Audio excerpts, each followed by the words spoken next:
Greetings, family. Welcome to Pan-Africanism towards Nationhood, building a global Black business pipeline. Greetings, family. Greetings and greetings again, family. This is Bomani Tyehimba, and I'm here with my good brother, Kala Genesis. And family, I'm representing our Africa for Africans Tourism Investment, and Kala Genesis is here from Kala Genesis Radio and the Black African Infrastructure Organization. And family, we are the kings of Pan-Africanism, the dynamic duo, working you and connecting with you towards nationhood. Yes, my good brother Kala, good day. What's going on? How you feeling? I'm feeling great. I'm feeling great. Yes, man. So you ready for another live stream? Ready to give people another geopolitical education as we talk about our subject tonight, the growing geopolitical irrelevance of the African continent, the Afrikstan I'm ready. analysis live. I'm Yes, ready. so family, the growing geopolitical irrelevance. So that's a key thing I want you to note. And we're going to get into some videos and some analysis and show some documentation and let you hear some other views. And then you can just, kind of come up with your own views and opinion. So yes, my good brother, and before we even get started, and I know you're ready to rock and roll on this topic. What I want to do, family, I just want to share with you some of our updated schedule as we're getting ready to head to another segment of Africa Roots and Culture Tours. We're on our next few journeys, so let me share with you just a few minutes of what we have going on. So yes, family, once you go to our website, africafortheafricans.org, that's where you're going to see this, our energy of us celebrating 17 years of our roots and culture journey of a lifetime.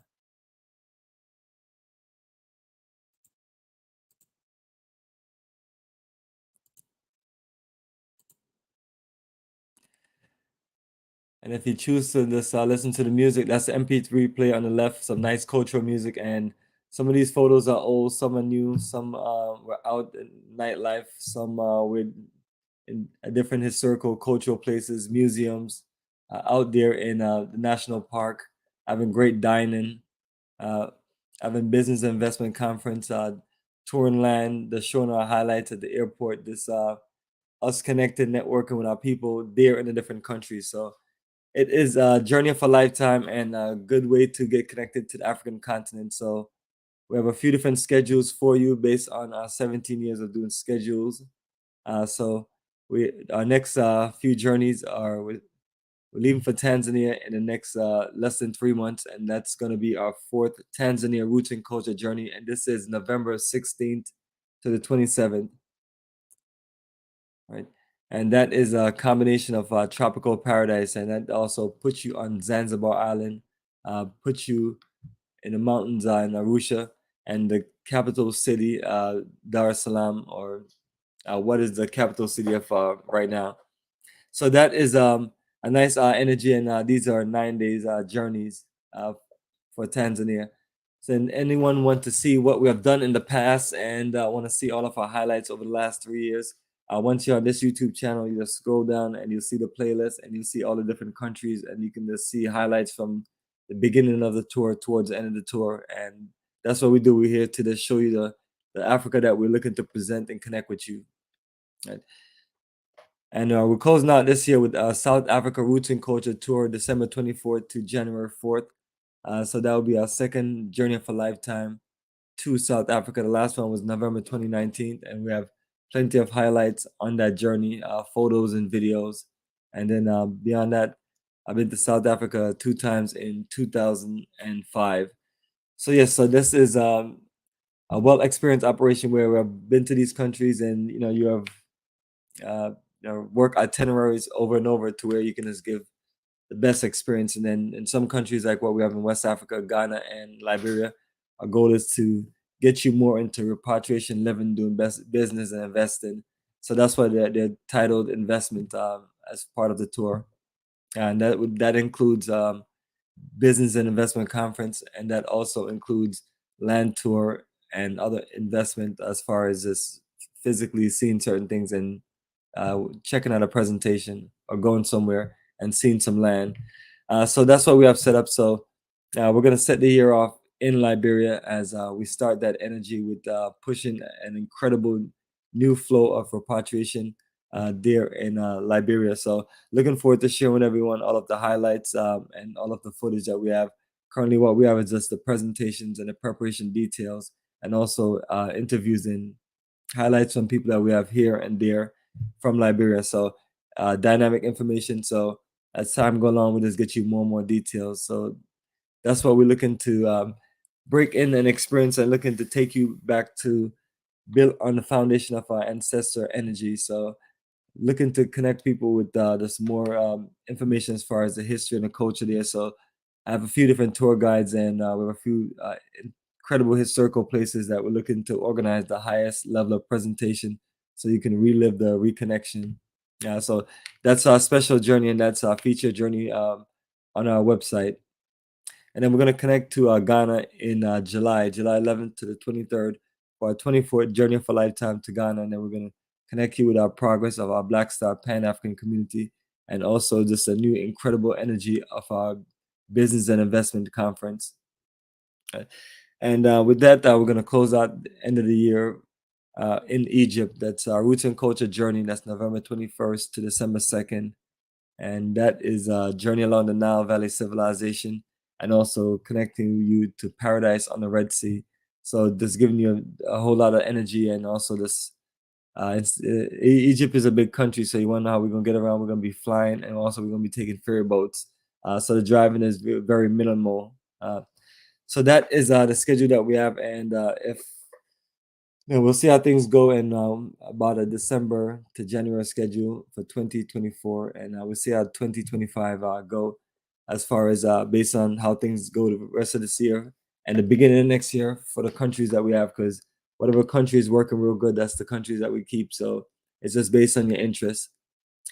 And also, once you scroll all the way down, there's a whole lot of updates, links, information as far as pictures, videos, social sites, and then you can also see the same thing on the left side of the page.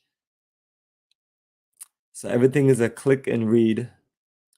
And then every single last group photo that we have, 17 years strong, on and on. And as you can see, these are just consistent journeys. So that's what we do, family. We do the highest level of business and investment, highest level of technology and business consultation. So that's our goal, is to just organize the best of our people and connect with those incredible journey of a lifetime. And talking about technology efficiency, this is it right here, family. Our website, Bomani Technology. So it's BomaniITServices.com, and this is the first business from 2005, and we learn all these technical and business skills so we can build a business enterprise. So that's the foundation of this business, and whatever computer technology that we have here, it's just easy to get it going. And when you're working throughout the night, you want to be able to just have everything, be able to just get things done. So that's part of our greatest efficiency, just having a education in business and technology, and also just using it to make other business work and other operation work. So nice, sleek website. But what all of this means is that we fix all kind of things and set all kind of things up in our technology. There's literally no limitation. It's just based on what people want to get done, from high fancy operation to this basic back in the days IT technician. And the greatest thing of all is the world of troubleshooting.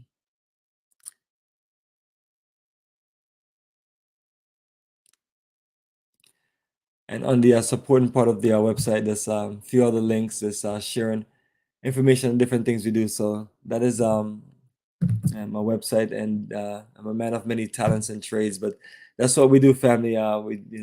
That's the world we live in. We get up every day and we put 7 days a week in and work business and make things happen, invest in Africa, and compete, and put a lot of that energy in an incredible Pan-African movement.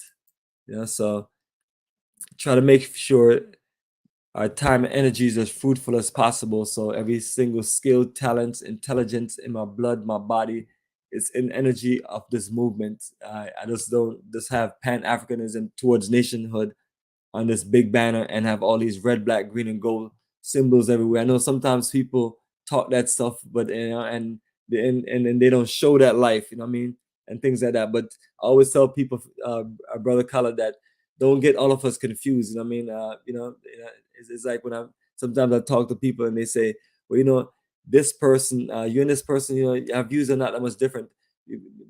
People can have similar views in many cases, but as far as executing, getting things done, and building that world and being dedicated and consistent, it's a whole different ball game. So, family, we're on a whole different and a higher level, and not trying to lay down on anyone, but we have to get serious with what we're doing.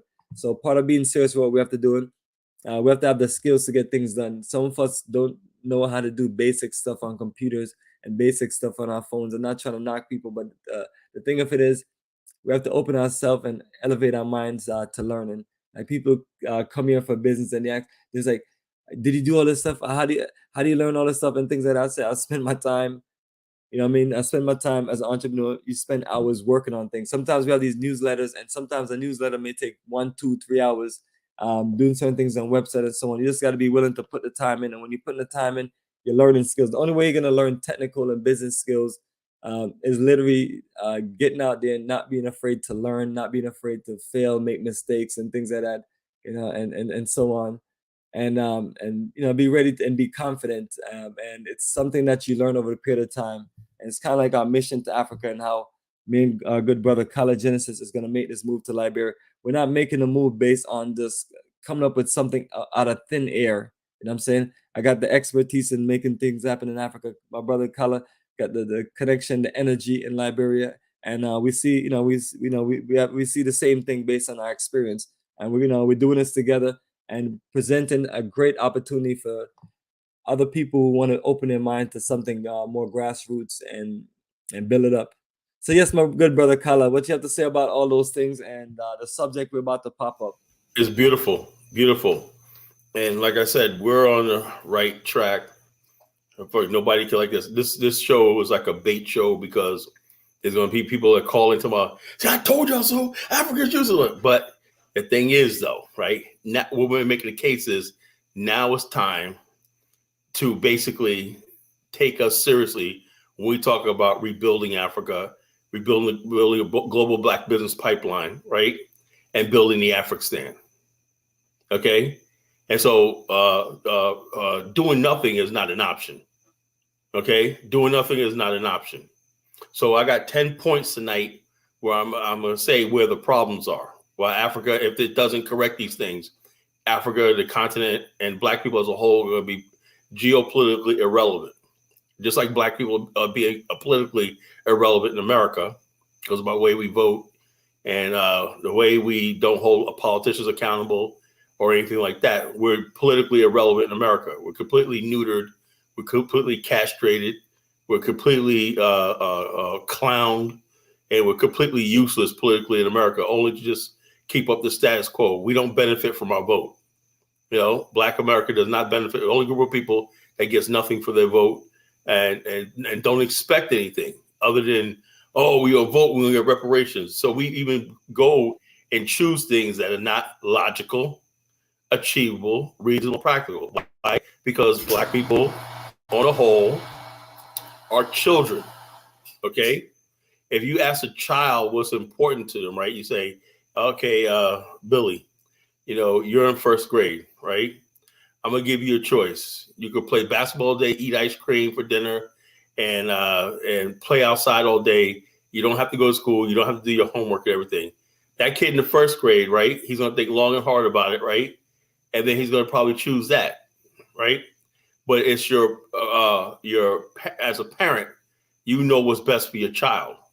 And he doesn't have to like what you would do, but until he gets one day where he figures, yeah, my parents are right for putting the belt on my ass.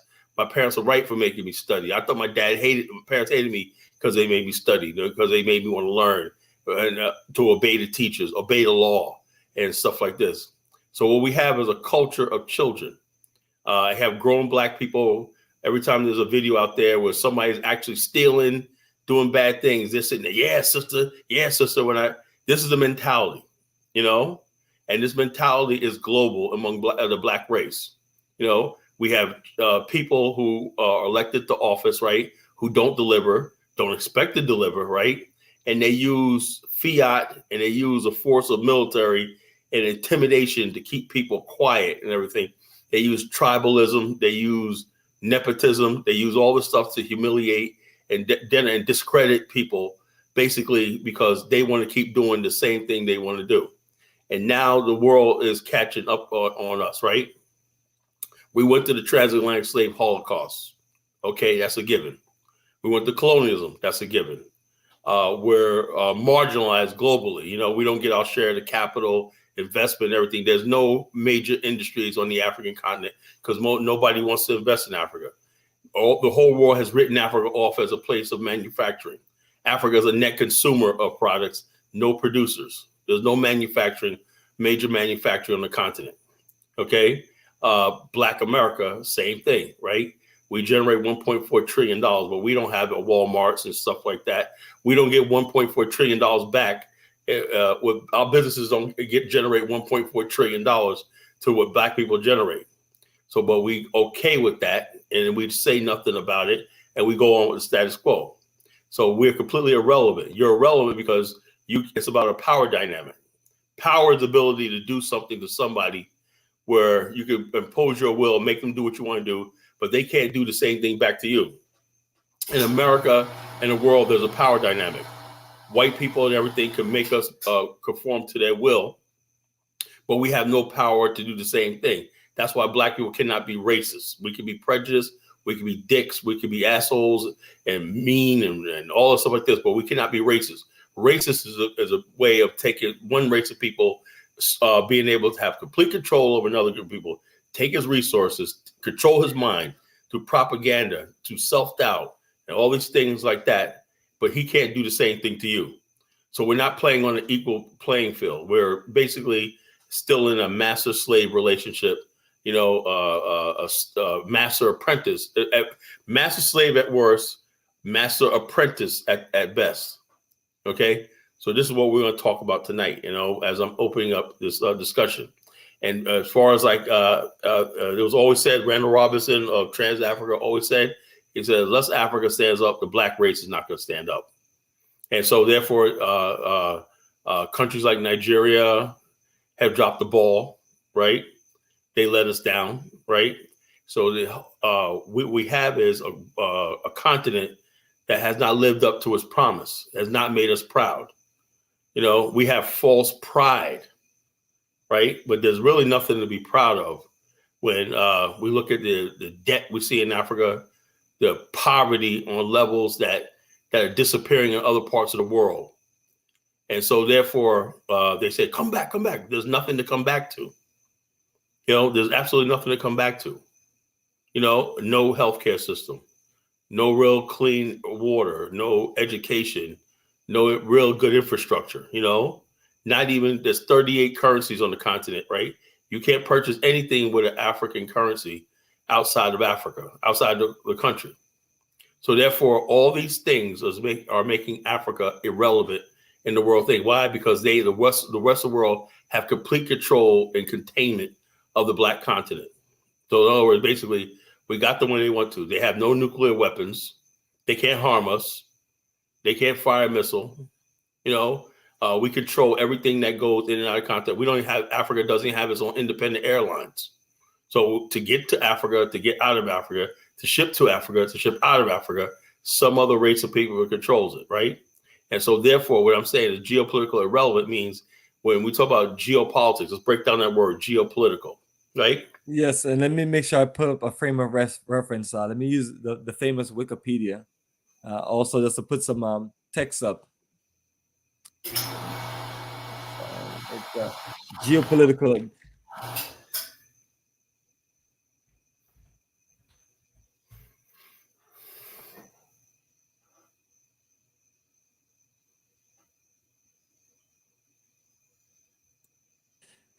Yes, but continuing while I get the text up. Okay.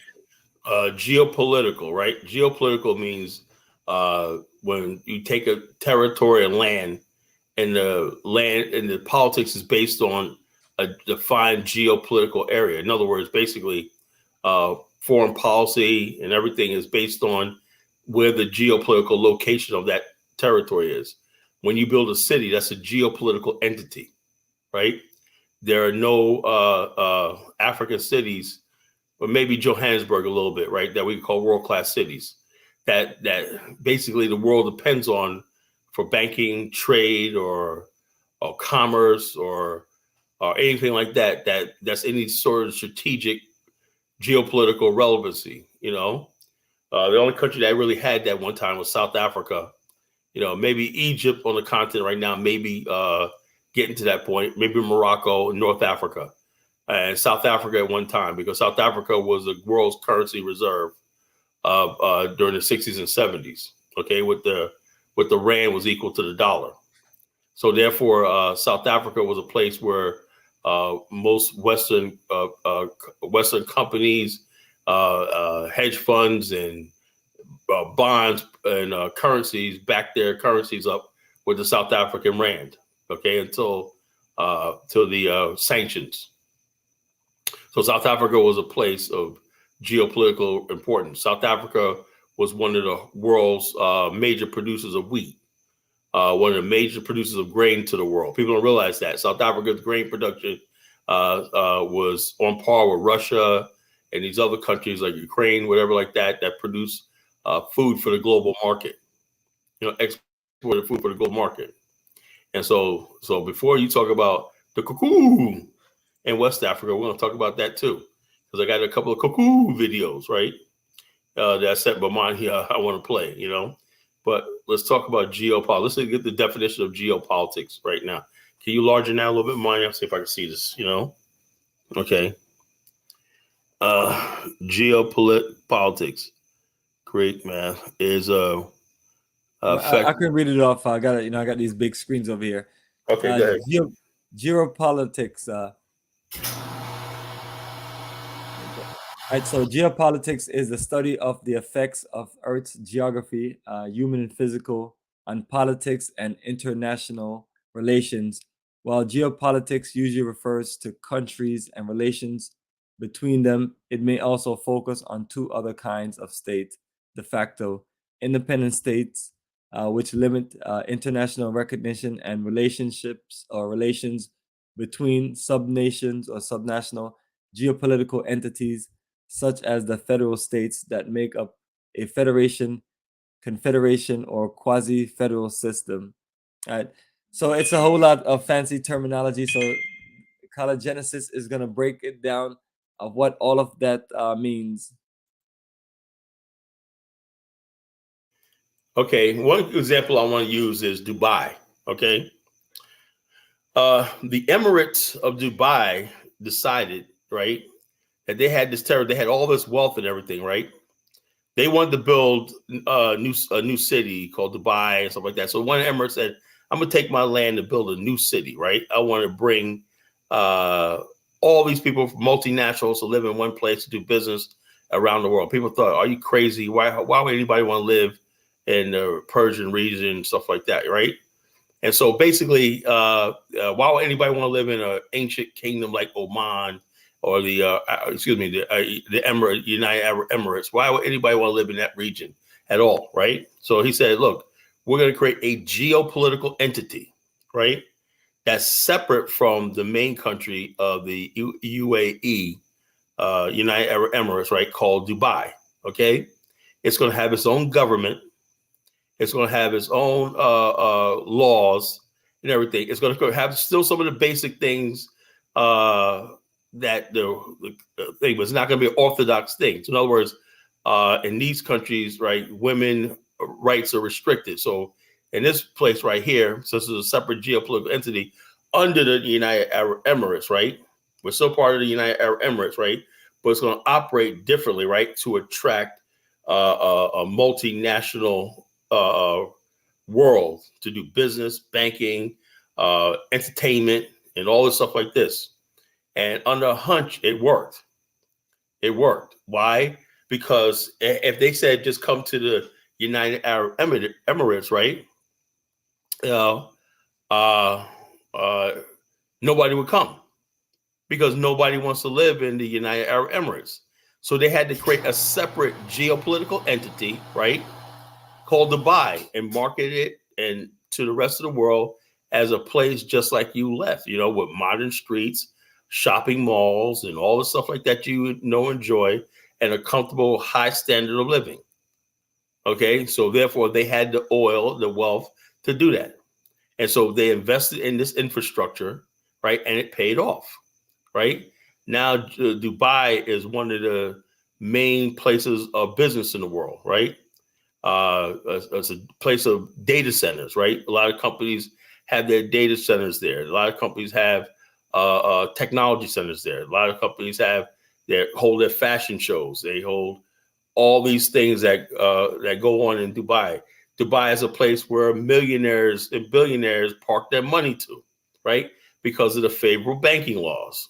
Okay, it's a geopolitical entity. Okay, the only way you can have banking, right, is you have to have a state, and the laws have to be favorable to what you're trying to do. You know, you can't just go to any country and bring your billions of dollars. They could say, you know, something tomorrow, your money now belongs to the state. You know, we're taking it. So therefore, you have to basically create some place where it says, okay, this is the laws of our banking. You know, you have to pay taxes and everything like that, but the money is yours. You know, you could do transactions, you could invest, you could put your money here offshore, but it's you have a safe geopolitical entity with a government, with courts of law. You know, you have legal services, or everything you have in a modern system in this geopolitical entity. Now, that might be different if you went to the United Arab Emirates and put your money, because they don't have the protection of this geopolitical entity they created called Dubai.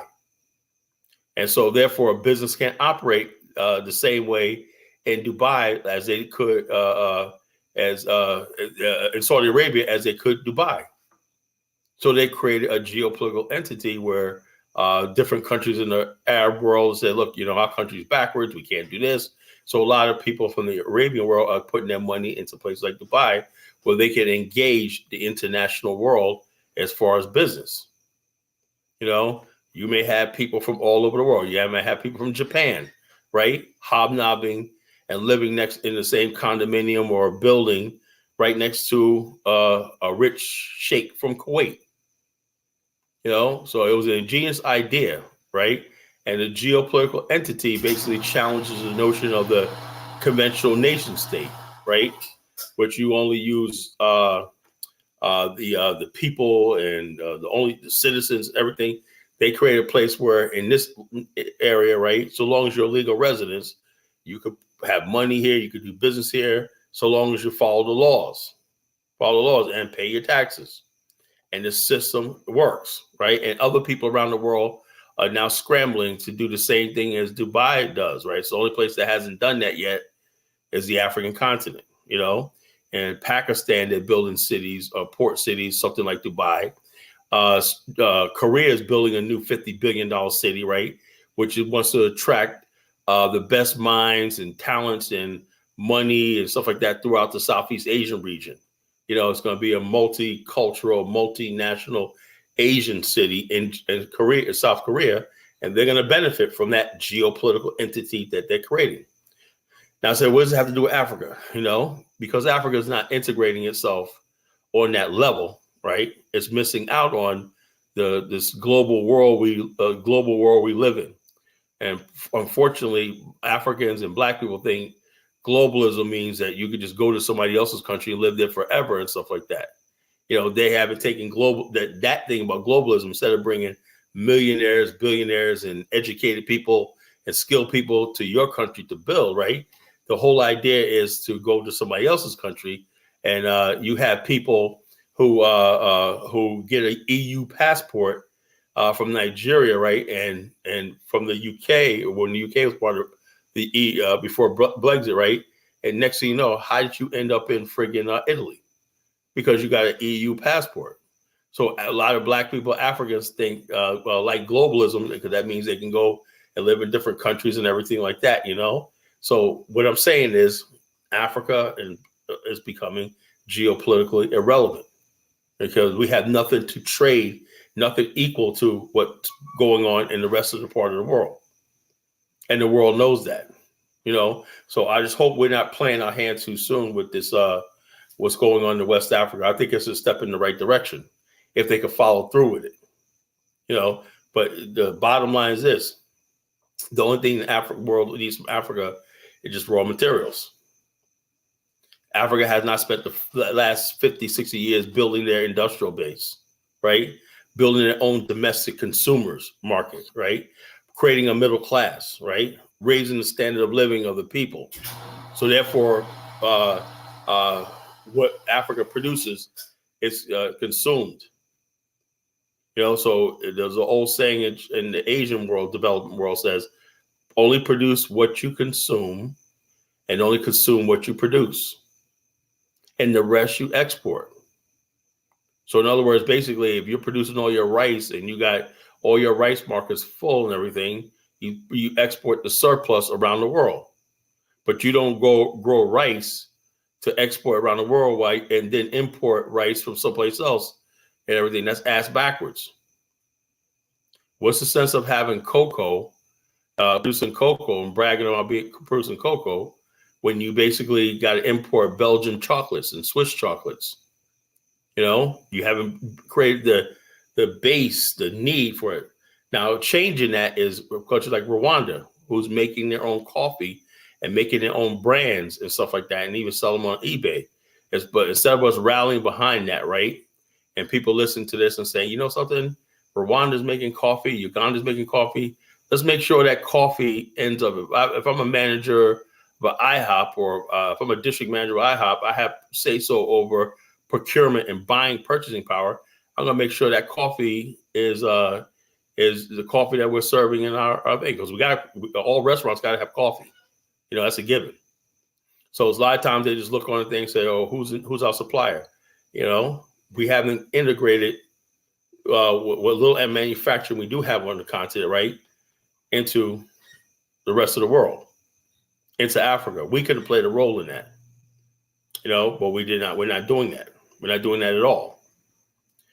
Now, somebody made a comment that Africa's growing relevant, dude. Hey, look. Tonight's show is not to hurt people's feelings, but if we don't change the dynamic and everything like that, Africa is going to continue to be irrelevant, and that's the truth. This is not a feel-good show tonight. I would love to tell you Black to the 20th power, Africa rising, all stuff like that, but that's not the case.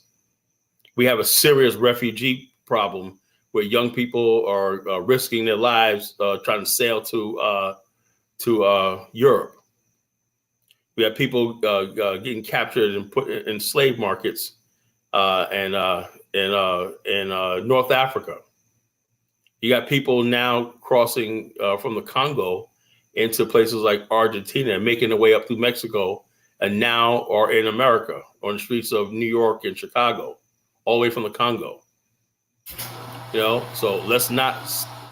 When you're this desperate and you have nothing on that, you are geopolitically irrelevant in the world. In other words, basically, much as they gas you up, look, having a bunch of heads of state going to get free lunch in Europe, while they get pat on the head by the European masters, don't mean you're relevant. They just want to keep up appearances. I mean, these guys look serious, man. Look at this one right here. He got green on with his military uniform on and things like that. But yeah, I do get it. You think that people trying to get free trips and things like that. But this title seems serious. I just brought this up not to play this or anything right now, but can the African Union solve the continent's refugee crisis inside story? So you're saying that you're telling people this is not a feel-good show, but this is one of the biggest situations, because a country who can't handle their people, it's not like a small percentage of people fleeing and risking their lives. It's a huge numbers of people. It's not like we hear all the numbers of people dying trying to cross the Mediterranean, or people getting held in slave camps or being stolen and being sold into prostitution and things like that. But I haven't seen this, but I'm but yeah, I just brought it up because of that reason. But if you want to even play some of this, we can also play it, because I don't know, brother. I think I'm hoping I'm wrong. I'm hoping I'm right. I think they're really trying to fix things. I mean, they can't be that this selfish, and maybe they are. Well, you gotta say something, right? What's the incentive to do it, right? What are the people going to do? Well, the incentive is, I mean, I guess I'm looking at my people as these are my brothers and my sisters and my folks, and just like some government, they're like, well, I'm not going to take all the money, I'm going to redistribute things back into the system. But I don't know. At some point, they're gonna have to figure this out, because I mean, the whole world is just evolving. I mean, look at the Arab nations and look at the Asian nations. They used to be the poorest nations back like what 100 years ago. Mm-hmm. Now they're some of the richest, wealthiest, most successful nations. They produce a millionaires every day. And then don't forget about all the Asian nations that have no natural resources. Yeah. And so my point is the fact that when you look at it, I remember there was this. You remember President Daniel Arap Moi of Kenya? No, that was like 2 presidents ago. He was president ever since Homo Kenyatta passed away.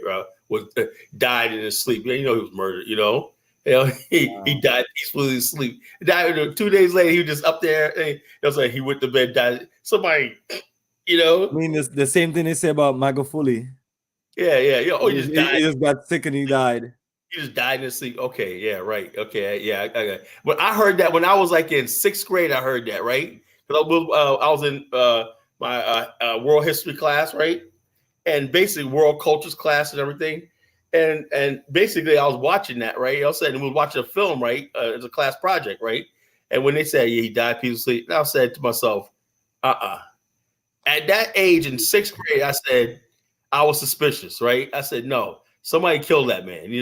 He just went to bed and died peacefully in his sleep. No, somebody killed Homo Kenyatta, and then Daniel Arap Moi,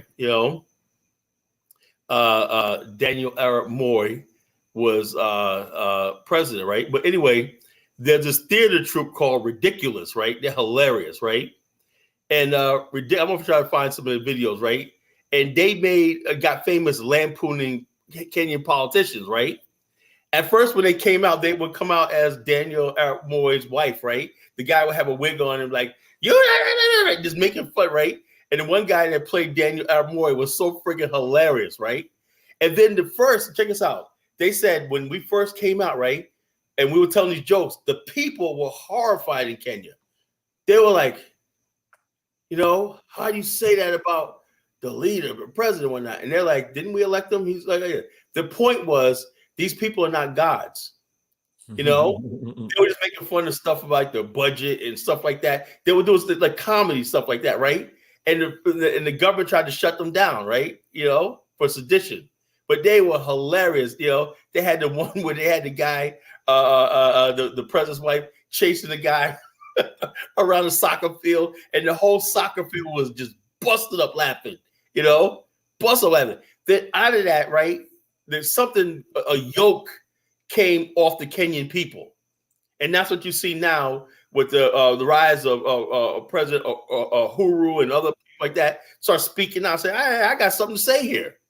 I got something. Yeah, there was some stuff that rumbling, ethnic clashes happened and everything. But we said, look, man, who are these people that just run our country and we have nothing to say and all this kind of nonsense and everything, right? So basically, the Ridiculous did a lot to basically tell them these politicians are not gods.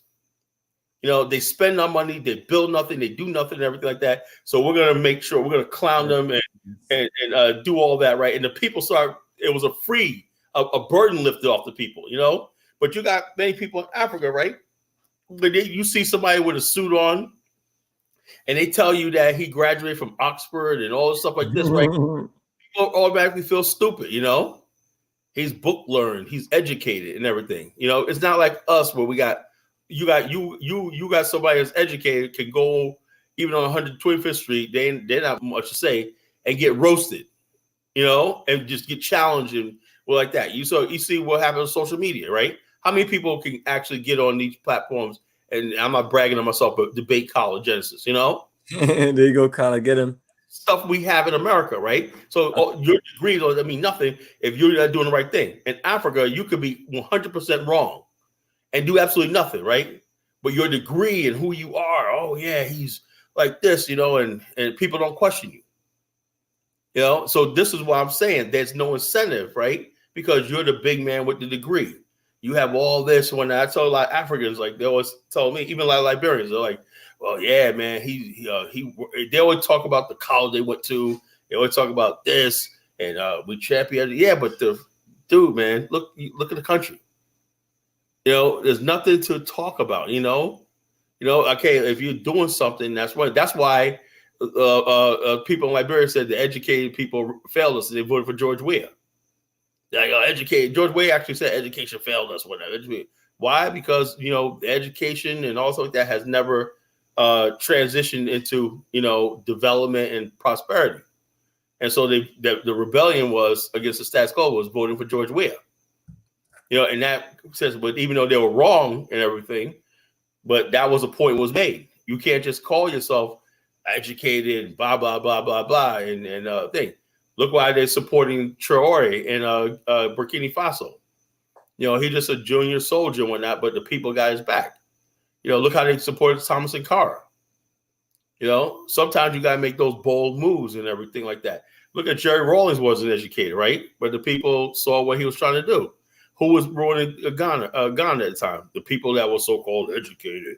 I graduated from Cambridge and Oxford. I went to Harvard University and everything like that. You know, that's what they use, you know?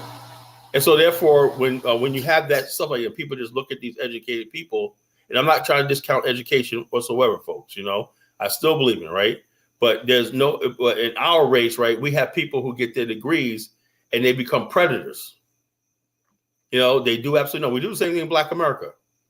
You know, somebody could just basically have a degree in psychology, and that gives them a pass to do all kinds of stupid stuff, buffoonish stuff all over the internet and everything like that, you know, and there's no accountability and everything like that because there's no incentive. Because I got the degree in psychology, blah, blah, blah, you know, I'm a doctor or whatever like that. And it's all of them.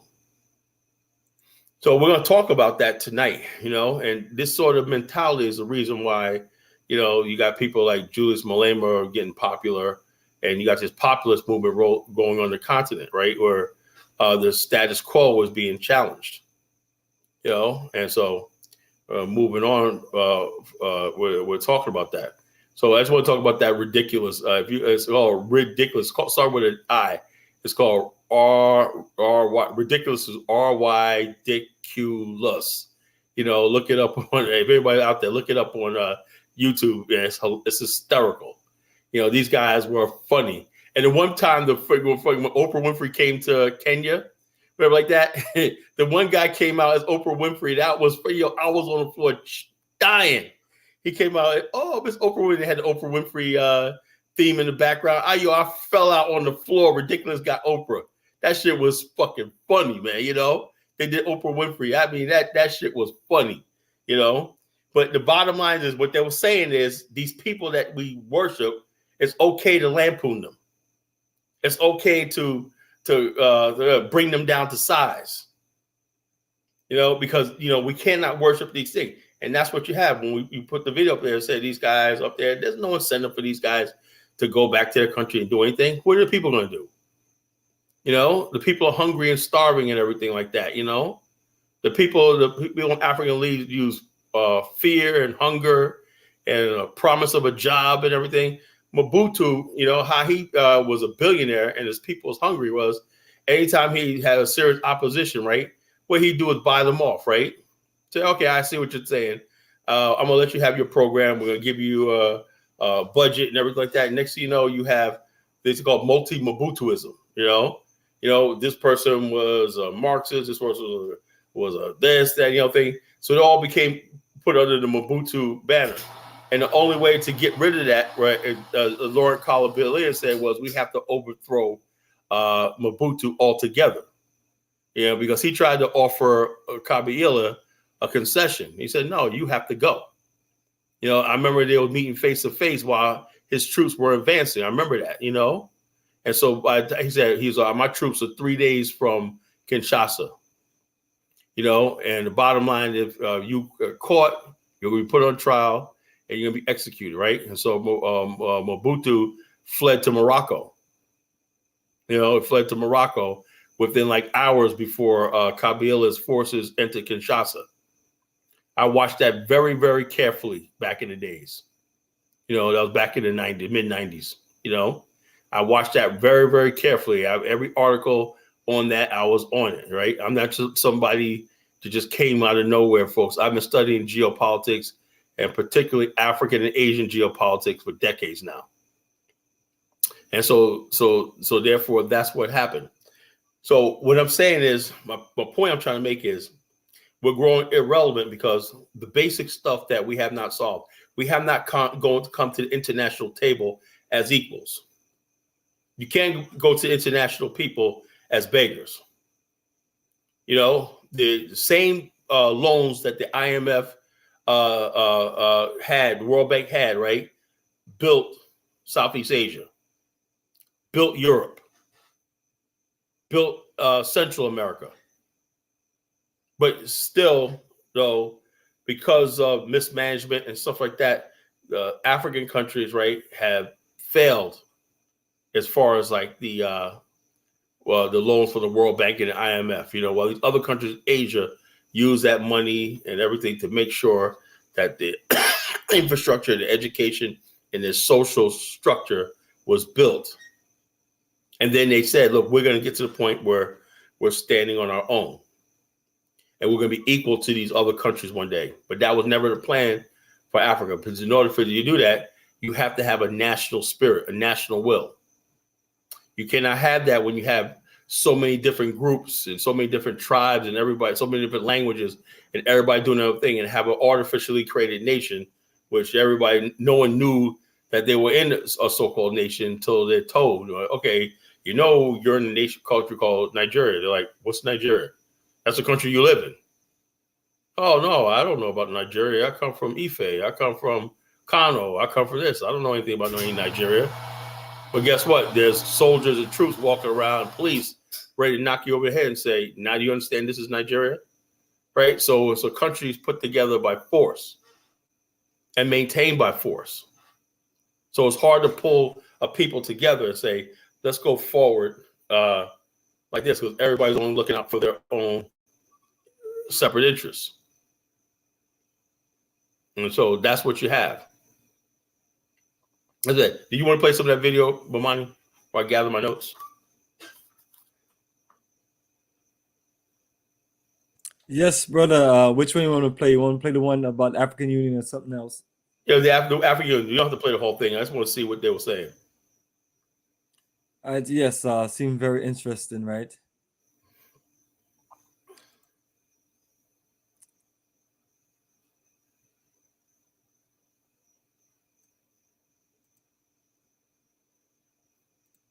Ethiopia for their annual African Union Summit. This year's theme is refugees and displaced people. But the continent faces challenges including conflict and poverty. So will the AU find answers, and can it reform itself? This is Inside Story.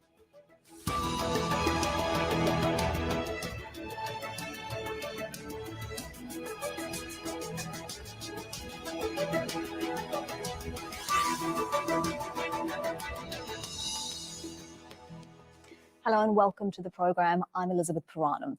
The African Union was created to harness a sense of unity and tackle common problems, but it's faced criticism that it doesn't do enough to protect its citizens from conflict and corruption.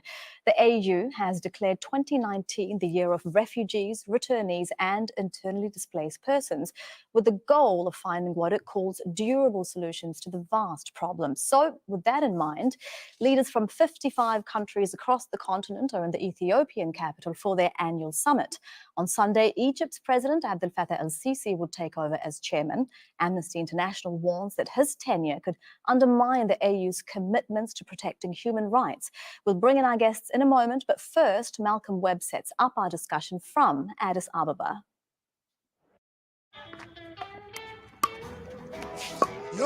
Win back your competitive edge. fight hearing loss, and win back more. Here at the African Union in Ethiopia's capital, Addis Ababa, African leaders are due to discuss the plight of refugees and displaced people across the continent. There are more than 20 million people in Africa who've been forced from their homes. That includes internally displaced people and also refugees, those who've crossed borders into neighbouring countries. And while some are able to set up new lives, many more are stuck in camps where conditions are squalid. They depend on humanitarian aid. Often there's a shortage of food. In many cases, people aren't free to move around their host countries. Also, some of those camps aren't very safe. People are at risk from armed groups or from the security agents of the governments involved in the conflicts from where they've fled. Heads of state are meant to talk about it, but it's the theme for the year ahead here at the African Union, so it's not likely to result in any kind of binding agreement. So Africa's displaced people probably aren't going to get anything concrete out of this summit anytime soon. The African Union doesn't have a particularly strong track record in preventing or intervening in the conflicts and the political crises that cause people to flee their homes in the first place. But among the other things that are expected to be discussed by leaders here are the recent disputed elections in the Democratic Republic of Congo and also the implementation of the October peace agreement for South Sudan between rebels and the government. Malcolm Webb for Inside Story. Well, let's take a look at some of the numbers from the UN now. Africa has more than 26% of the world's refugee population. It had an estimated 6.3 million refugees and 14.5 million internally displaced people at the end of 2017. That number increased last year with 170,000 new refugees and more than 2 million newly displaced people. There are more refugees from South Sudan than anywhere else in Africa, and Uganda, Sudan, and Ethiopia are among the top 10 refugee hosting countries in the world.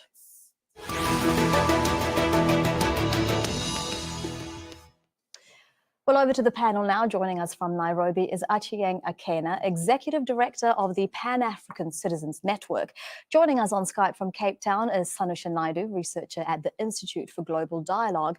That's a South African think tank. And in London, we have Michael Amoa, visiting fellow at the Firoz Lajli Centre for Africa at the London School of Economics. A very warm welcome to all of you. Ms. Akena, it is the theme of this year's African Union Summit. So how serious is the African Union about looking after refugees? I don't think the African Union is as serious as it could be about looking after refugees. We have had refugee protocols since the 60s, and yet over the years, rather than improve refugee protection, refugee protection seems to have gotten worse. There was a time where there was a pride in hosting Africa's refugees. There was a pride in hosting people who've had to flee from their countries. It was considered as a core aspect of Pan-Africanism. But lately, refugees are kept stranded in camps for tens of years, for decades. Mm-hmm. And this is just unacceptable. There is no move by African countries to integrate refugees and to ensure that they are able to live lives of dignity. Ms. Naidu, what do you think about that? Has protection for refugees actually decreased in the previous decades? And is this summit, with its theme of refugees and internally displaced people, a good start to address that? I think what my colleague in Nairobi has pointed out is definitely an acute sense of the problem.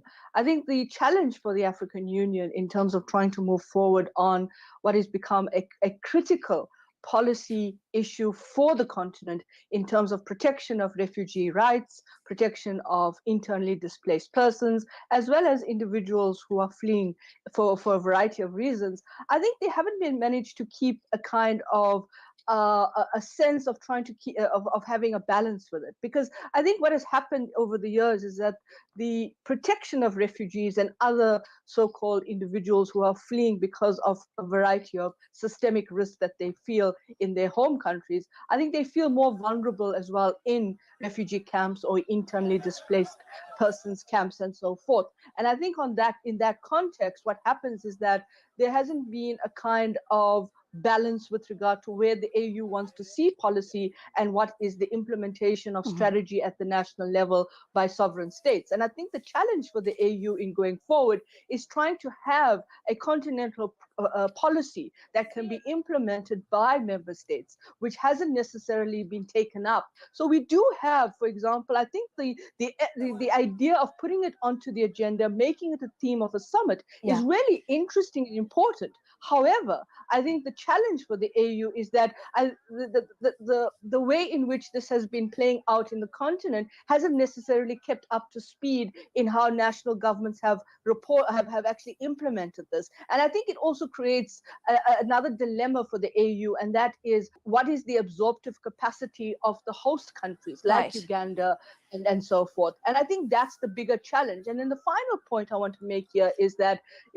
you can't separate the questions around whether reforming and moving the humanitarian part of it out of the political commission into the socio-economic commission of the AU. Does it address the problem? I think it's much more systemic and much more systematic. Sure. And before we talk, more about the systematic reasons for internally displaced people and for refugees, I do want to bring Michael Amoah in now on the points that both of you have been making. Mr. Amoah, do you think that this summit can achieve this pan-African, continental policy towards refugees and internally displaced people, and get the 55 nations to adopt whatever it is they come up with? That's a lot of unity required.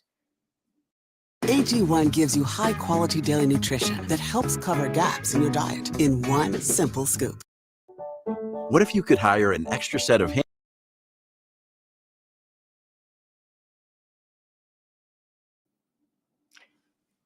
I think that the most important thing to do is to try and address or tackle the key cause or the fundamental cause of conflicts and, for that matter, displacement in the first place. The main cause of conflict and displacement on a continent is to do with heads of state staying there for longer than necessary. And so long as you've got heads of state extending their presidential term limits and being there for a long time, conflicts will not cease and displacement will not cease. And I think at the moment that the African Union is considering the AU reform or institutional reform, it will be a key time to perhaps look at ways and means of being able to tackle this. For example, generally, most heads of state will not want to be sanctioned on that. So you probably are thinking of getting the consent of all heads of state and government to erect a new superstructure body over and above heads of state that would have mandatory powers to deal with extensions to presidential limits. Yeah. And I think that new superstructure body may be able to sort this out. I can see both Ms. Akena and Ms. Naidu wanting to come in on this. Ms. Akena, what would you like to say? I mean, how realistic is it to implement sort of presidential term limits on national governments from an international body in a continent where, as Mr. Amoah said, extending presidential rule is very common and is one of the key reasons for conflicts on the continent? I agree that this is important, but I don't think we need necessarily a superstructure. I think the African Union already has the tools with which it can use to bring a country back into the realm of democracy and governance. The African Charter on Democracy, Elections and Governance gives a very good blueprint which the African Union should be able to use for countries that engage in what is called unconstitutional change of government.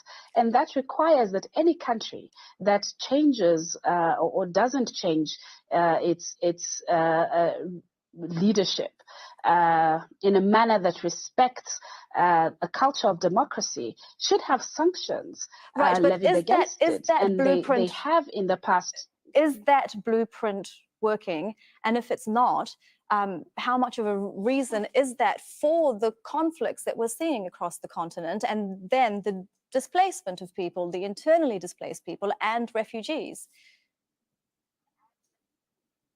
The blueprint works when they want it to work. I mean, we saw very well when Yahya Jammeh tried to extend his term limit despite the fact that he lost elections. We saw ECOWAS, which has primacy in terms of dealing with situations of peace and security in the West African region. We saw ECOWAS take a very firm stand, particularly President Macky Sall, and he sought endorsement of his actions by the African Union and the UN, and he successfully managed to stop Yahya Jammeh from continuing to hold power unconstitutionally. But then we look at the other side of the continent and we see Burundi and the East African community completely failing to be able to sort out the political crisis in Burundi.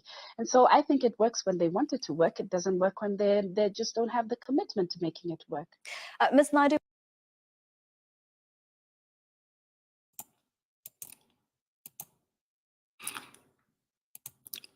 Yes, College Genesis. I wanted to stop at that point right there.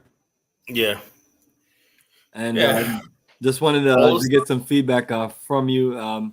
This key thing that the sister mentioned is that they want it to work when they want it to work. And the question is why? Because we all remember the situation in the Gambia, and then we see different situations, and some situations get worked out, and then some situations nothing happens. Yeah, well, like I said, there's no pressure.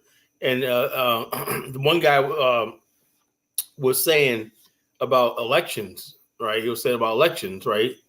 I don't think that's necessarily the answer, because the person usually gets in power, right? He's not thinking about the problem. He'll use that to say, okay, we got to get rid of this guy. And then he gets in power, he does absolutely nothing. The sad part about it is, right, when you have people internally displaced, right, this is 4 years ago, right? Now these same refugees, right, are migrating outside the continent. Okay, they go into Europe, they go across in the Atlantic thing, and it didn't dawn on me till just now how severe this thing is. They see absolutely no hope in these countries. If you sit back there, like the one lady said, for decades, right, in a refugee camp, right, and they're not integrating them into society, and they'll say, so let's talk about this thing about integrating them into society, right? That means you got to provide schools for them. You have to educate them. You have to teach them the local language, and you have to deal with ethnic conflicts. You got to deal with all the stuff like this, and you got to give them a sense of nationalism, and they got to become part of the society that they're integrating into. And a lot of times in Africa, unfortunately, that has not been the case. When you got your own citizens that live in a country that are native there, don't have the same patriotism and everything towards their country. So they see these other people as people who are just going to come there and take their jobs and everything. And that's what they're trying to prevent. If you integrate them in society, you're going to have a class of people that's going to work for less and everything. And there's going to be social conflict in the country. You see that in South Africa right now, where they were killing people from Zambia and Mozambique just for trying to make a living. And so what I'm saying is these are one of the challenges, right? And the world spends billions of dollars, right? If the world would spend as much money on infrastructure and development in Africa in the first place, right, and gave Africa a fresh start, we wouldn't have these problems, right? We wouldn't have these problems. I'm not just to any government, but to responsible governments. And when the World Bank and all these other people give money to countries that they know are not going to do the right thing, do the right thing, they're just as culpable and responsible. Because when they look at Africa, they're like, what are you guys going to do with us? And so when you have these countries with all this destabilization and refugee, the only thing Africa has left to do is to sell its soul, let them foreign companies come in, rape their trees, suck all what they want out, right, just to get a little something. So this is a situation we're dealing with. Over the last few years, right? Hakeem said thought-provoking discussion tonight. Thanks. Yeah, we're gonna have this discussion tonight. I'm not gonna paint a picture of doom and gloom, right? But we have to talk about this stuff, right? Over the last few years, right? there's been this thing where people are saying, well, Africa's rising. No, it's not. You cannot rise unless you tell the average person, right, have the basics. I would say everybody deserves a basic, right? I believe everybody deserves housing, right? I believe everybody deserves electricity. Some people extend it to internet. They say Africa is the least people on the grid, on the internet. A lot of Pan-African discussions are done by people outside of Africa living in the first world. We don't even know what if Africa was hooked up online, right, and they was involved in discussions, how the conversation would turn out. Because there's millions and millions, not a billion people who would have no access to the internet or no access to data. So therefore, their voices are not being heard. And so therefore, what happens is Black people from the West are dominating the conversation as far as like Pan-Africanism and African development. I would love to hear what the Africans have to say about this situation on the continent. Some people say it's dire. And now what people are doing have basically said, something, we've been sitting in these refugee camps for years and everything. Situation's not getting better. The next thing is let's head to America. Let's head to Europe. Let's head any place else to escape from the continent because they feel hopeless. And also a lot of African governments are like, hey, look, let's do that because, what people are doing is if America has an open border, whatever like that, let's send people, give them the means to get to America. They can get to America and Europe and send money back. So what we have is a situation where, unlike Asia, where they pulled themselves out of dire poverty, created a middle class, created an industrial base, created their own industrialists and all stuff like that. And now Asia is now what we call the Pacific century, where they're the number one manufacturers and technology and everything. So they're equal players and they're relevant in the world. We in the African continent and the Black race are irrelevant. We're absolutely irrelevant because we have nothing to bargain with the West. If we say, well, we don't want to sell them our resources, and they say we could sit on that. We don't need copper for the next 30 years. All we use Africa is to create a surplus so we can keep global prices down. There's nothing that directly comes from Africa and goes right to the United States for manufacture. The only country that really had that really was Guinea, when it was exporting bauxite to aluminum directly to the United States. Those were the deals that people like Sekou Touré worked out. Okay. And Kwame Nkrumah wanted to do the same thing, but they turned him down. They turned him down. So we don't have that, on the continent. So in other words, basically, now you got China buying up a thing. China buying up a lot of African raw materials, stuff like that, and stockpile them for their own thing. And in turn, they give them loans to develop, right? But here's the catch. You have to pay those loans back, right? And then the work that's being done, the roads, bridges, and everything, the skills transfer is not there. So therefore you don't have. So in other words, when the Chinese leave, right, and you want to build another bridge, you got to come to them, bring net engineers, everything. You're in a situation where you got to depend on the Chinese forever, because there was no thing saying that we're going to create a continental. What we call Army Corps of Engineers. That means that we have the African Army Corps of Engineers, like we have a U.S. Army Corps of Engineers that build bridges, stuff like that throughout the country, major infrastructure, stuff like that, and they may subcontract out the private contractor. But we have the U.S. Army Corps of Engineers that's tasked with mapping out major infrastructure projects, everything on one goal. We don't have that for the African continent. The African Union, basically, if they were serious, right, that's what the first thing they'll do, have a continental African Union Army Corps of Engineers with headquarters in all the major countries, right, that basically finance and provide the logistics, training and everything like that with partners from China, U.S., whoever like that, to do the major infrastructure projects. And over the years, you are learning so well that you don't need those partners. You can stand on your own, like Asia did. They understood that we're gonna have to use the West to learn all the stuff like that. But after a while, you know, the Japanese did it. Japan invited BMW, Ford, Ford and GM to build auto plants, right, in Japan, right? And the Japanese basically took three of its major companies, Honda, Nissan, and Toyota, and said, you're going to learn everything that they know. So they copied everything from the British and all the stuff like this. They said, we're going to improve upon all the stuff that we know. And they created their own manufacturing system called the just-in-time system. What the just-in-time system was, instead of stockpiling a bunch of parts and everything and just put them on assembly line, they made the parts to order. So that was less steel that they had to make. It means less iron ore they had to purchase, less copper, less aluminum, everything like that. So they would just make the parts in flowing with the cars that they were making.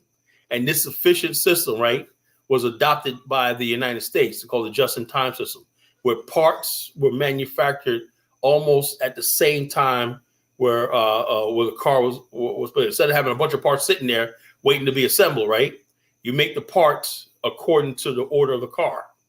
You got this many cars ready to go. Okay, we're gonna make the parts for these because they're gonna be ready. So they make the timing right.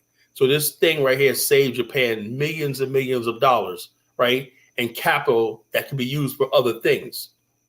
Okay, they did that because they had a government, right? And they had an agency called the Ministry of Trade and the Trade and Industry, MITI. And MITI told the industrialists, right, you gotta do it this way. They would get feedback from the industrialists. Okay, this is what's going on. And MITI would go to say, this is what Toyota found out, right? And then it would go to all the industrials and say, okay, Toyota found out that we did this, right? We need you guys to work together to solve this problem right here. They made industrialists work together in Japan, you know, to solve problems, to be more efficient and more productive. No such thing exists in Africa. You know, because we have all these different countries everywhere. Everybody's doing their own thing and everything. And like I said, there's no incentive for these things to build this industrial base in Africa. You know, so you sit there and like time is passing, and the worst thing you could ever have is young men with nothing ambition. The most dangerous thing in the world is having a bunch of idle young men with who have the whole life ahead of them or not, and they know they're going to die in poverty or die and not fulfill their dreams. That's dangerous. So a lot of these young men are taking a chance, and I don't blame them. They're going to Italy. They're drowning in the Mediterranean. They're coming over to the U.S., you know, trying to get jobs over here, and they're going to Canada. They're in survival mode, and we have to give the African brothers and sisters our empathy. You know, if nothing else, we can't help. We have to give them our empathy. You know, we owe them that. And so so tonight is not to bash Africa and everything, but we have to be real about that. But if we don't change this situation, right, because what you have right now is the Europeans gave Africa a fake independence, right? And there's no incentive for Africa leaders to do anything because there's no consequences. Now, in Guinea, in Mali, Guinea, and Niger, what the leaders found out is there's consequences because the leaders, I don't know who they listen to, who they listen to these shows like this and everything. They said they had enough. You know, we've been doing all this for all these years, and let me tell you something, right? Despite all the nice pictures like Woody Meyer show you and everything. What he doesn't show you is those images that we saw right now is all over West Africa. People living in absolute abstract poverty. And a lot of Africans, basically, all they want to do is show you nice buildings and stuff like that the average African can't even afford, right? Oh, Africa, we got these nice buildings and everything. But they don't show you. Yeah, but 95% of the population, or even more than that, maybe say 99% population can't afford none of those things. Right. And so what you have in Asia is what you see in Asia, right, is the average Asian can afford the condos. They can afford all those things. They're living in those buildings and stuff like that. Africa, what's the sense of putting up buildings, right, if they're just sitting there empty? just to say, oh, look, we got this development. And the only people you see in these buildings are foreigners. Right next to, across a banana island, you can see Mosoko in Nigeria. People living in abstract poverty. One of my friends, Yembe Elango, I told me, I'm going to go to Nigeria. He said, Kala, don't go to Nigeria, right? If you're going to start in Africa, right, make Ghana be your first country. Oh, why? He goes, he's from Cameroon, loves African Americans, right? Loves African Americans, right? Real good brother. He has the Pan-African IT business, everything like that, you know. We had to part ways because, and I told him, I said, Yembe, man, you know, and he goes, look, man, Kyle, this is what it is, man. I let you into, he had a Ning site, social network, right? And he had a lot of people, white people, everybody that were investing in Africa in software and technology and everything. So I created my group, Black to the Power right now. And the next day I look up, I was kicked out of the group, right? And the Yembes told me, he said, look, man, you know, this is what it is, bro. You know, I have to bring these people. I need these Europeans and everything. They got the technology, they got the stuff like that. I said, you know something, I understand. He said, we're going to get there one day, brother. You know, but he said, let me this. He told me, he said, look, my advice to you, if you go to Africa, right? He goes, go to Ghana, right? He says, Nigeria will be a cultural shock to you. You know, I'm telling you right now, you would not like it. So it'll be a cultural shock. He said, your type of mindset, what you're trying to do, you're talking about infrastructure and that mindset you have. He said, you got to go to a country like Ghana where they'll probably be more receptive to Black America and stuff like that. And then he told me, he said, also, when you live in Africa, make sure you're on good terms with your embassy. He said, you're a U.S. citizen. Don't ever forget that. That always stuck with me, you know. He said, always checking with your embassy. You know, something happens, you know, things do happen in Africa. You know, you want to be on good terms with embassy. Don't start talking that anti-American stuff and everything because people pick up on that, you know. You know, and they'll use you and they'll abuse you because they think you won't run to you. He said, always be on good terms with your embassy and stuff like that. You know, use that. Use your U.S. citizenship to your advantage. That was his advice to me. You know, Yembe, he was a good brother, man. You know, really good brother. You know, he's from Cameroon, right? He lives in Atlanta. You know, and so I say, all right, Yembe, one day we're gonna meet up. He said, one day, man, we'll meet back up, and one night we're gonna deliver Africa. We're gonna free Africa one day. And we had that dream. That was back in 2010. You know, so I've been in these circles for years. You know, so but he just told me, he said, Africa has a lot of problems, a lot of challenges. You know, because he was like, didn't like the whole Africa Rise. He said, look, he says, man, I got people that are investing in all kinds of stuff and everything. I'm bringing to Cameroon, bringing to Ghana, I'm bringing into stuff like this, you know, and these, he goes, I want African Americans, but they don't have it.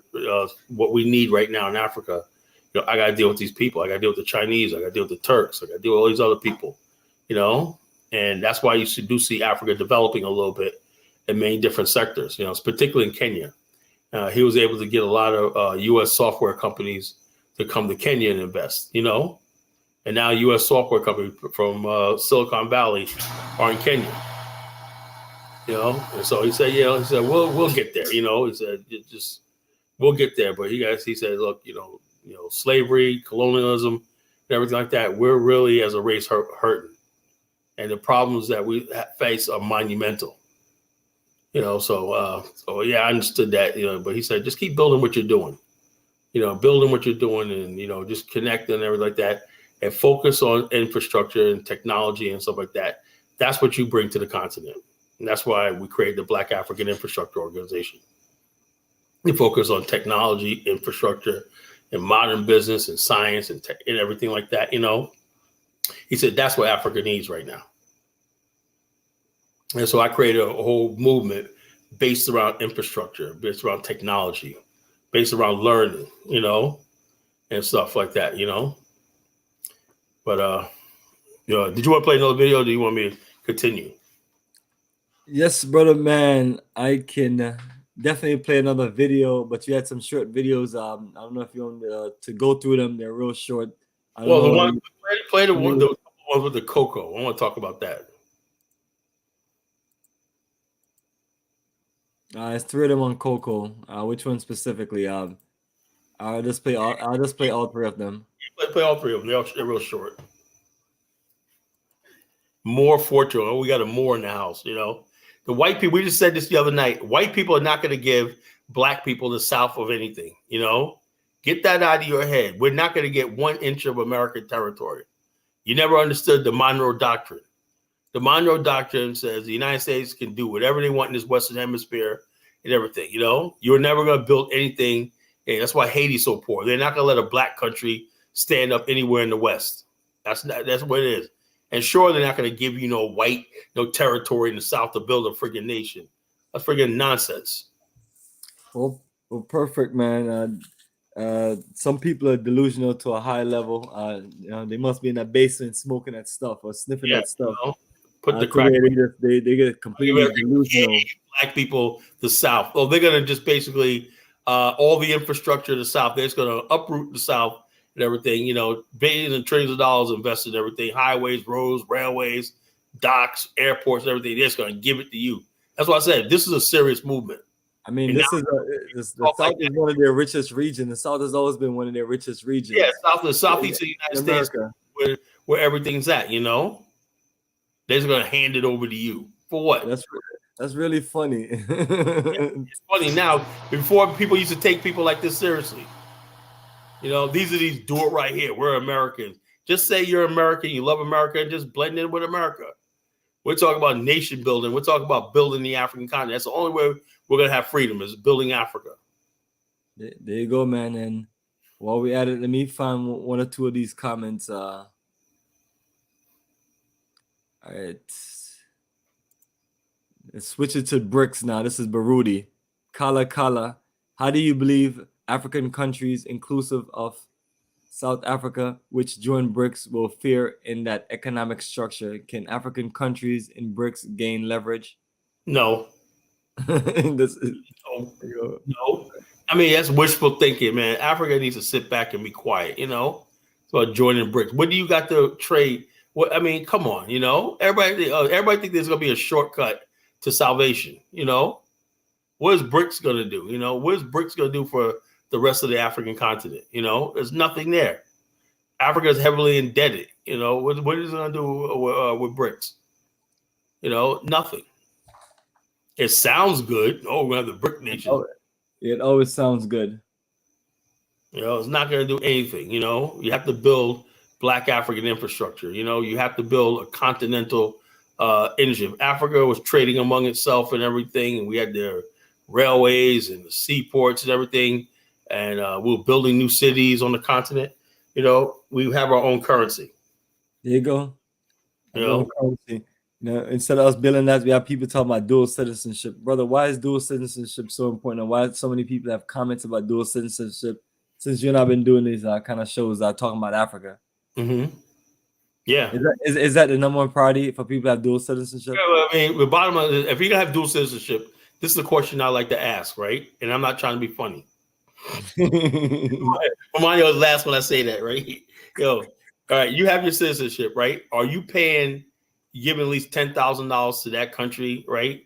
While you sitting in America, right, eating your wings and your cheesecake and everything like that, you know?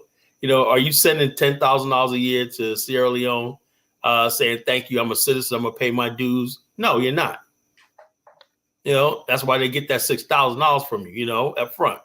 So they know you ain't gonna do nothing with it. You probably back it once every couple of years, and then when you go to Africa, you're penny pitching. You're haggling at a market over 5 cents with a local vendor. When you're really contributing, you know. So what is your citizenship doing for Sierra Leone? Nothing.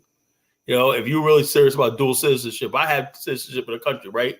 I'm gonna take at least $10,000. Say, hey, look, boom, I'll make sure it's published. Here, I'm at the Ministry of Finance and everything. I'm giving my $10,000 check as a good dual citizenship of the Republic of Angola or Liberia. You know, if you're not doing that, then shut up. You know, where's the dual citizenship? You know, I'll get you another comment. Let me see which other. Come on, IC3 Black. I figure you have some good comments, man. I think that's the only thing you mentioned. First of all, they don't have it on lock. There is no manufacturing going on at all.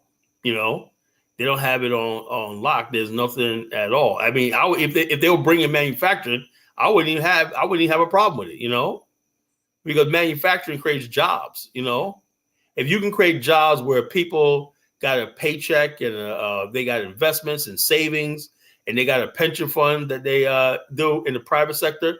I wouldn't care about if Chinese have control all the manufacturing. The problem is they're not doing any of that. They're not doing any of that. Continental Africa, when it comes to diaspora, feels like they treat us like a foreign government. We're not a foreign government. That's a problem. And also, us engaging Africa, we're not African Americans and the diaspora are not a geopolitical entity. So they cannot deal with us like that. They deal with, as bad as it sounds, as bumbling as it sounds, right? Countries deal with other countries. Black America is not a geopolitical entity. That's why we say that Afrikstan is so important and vital. That'll give us a geopolitical entity, right? A representation on the geopolitical stage to engage the continent. It'll be our voice in the African continent, because most of us can't live there. So the Afrikstans, or the 20 or 30 of them that we want to build, whatnot, that will be our voice on the African continent. What is wrong with that? Carla, when Africans live blame on the West, do you feel like they're talking about Bomani herself? Look, how they talk about us, Let me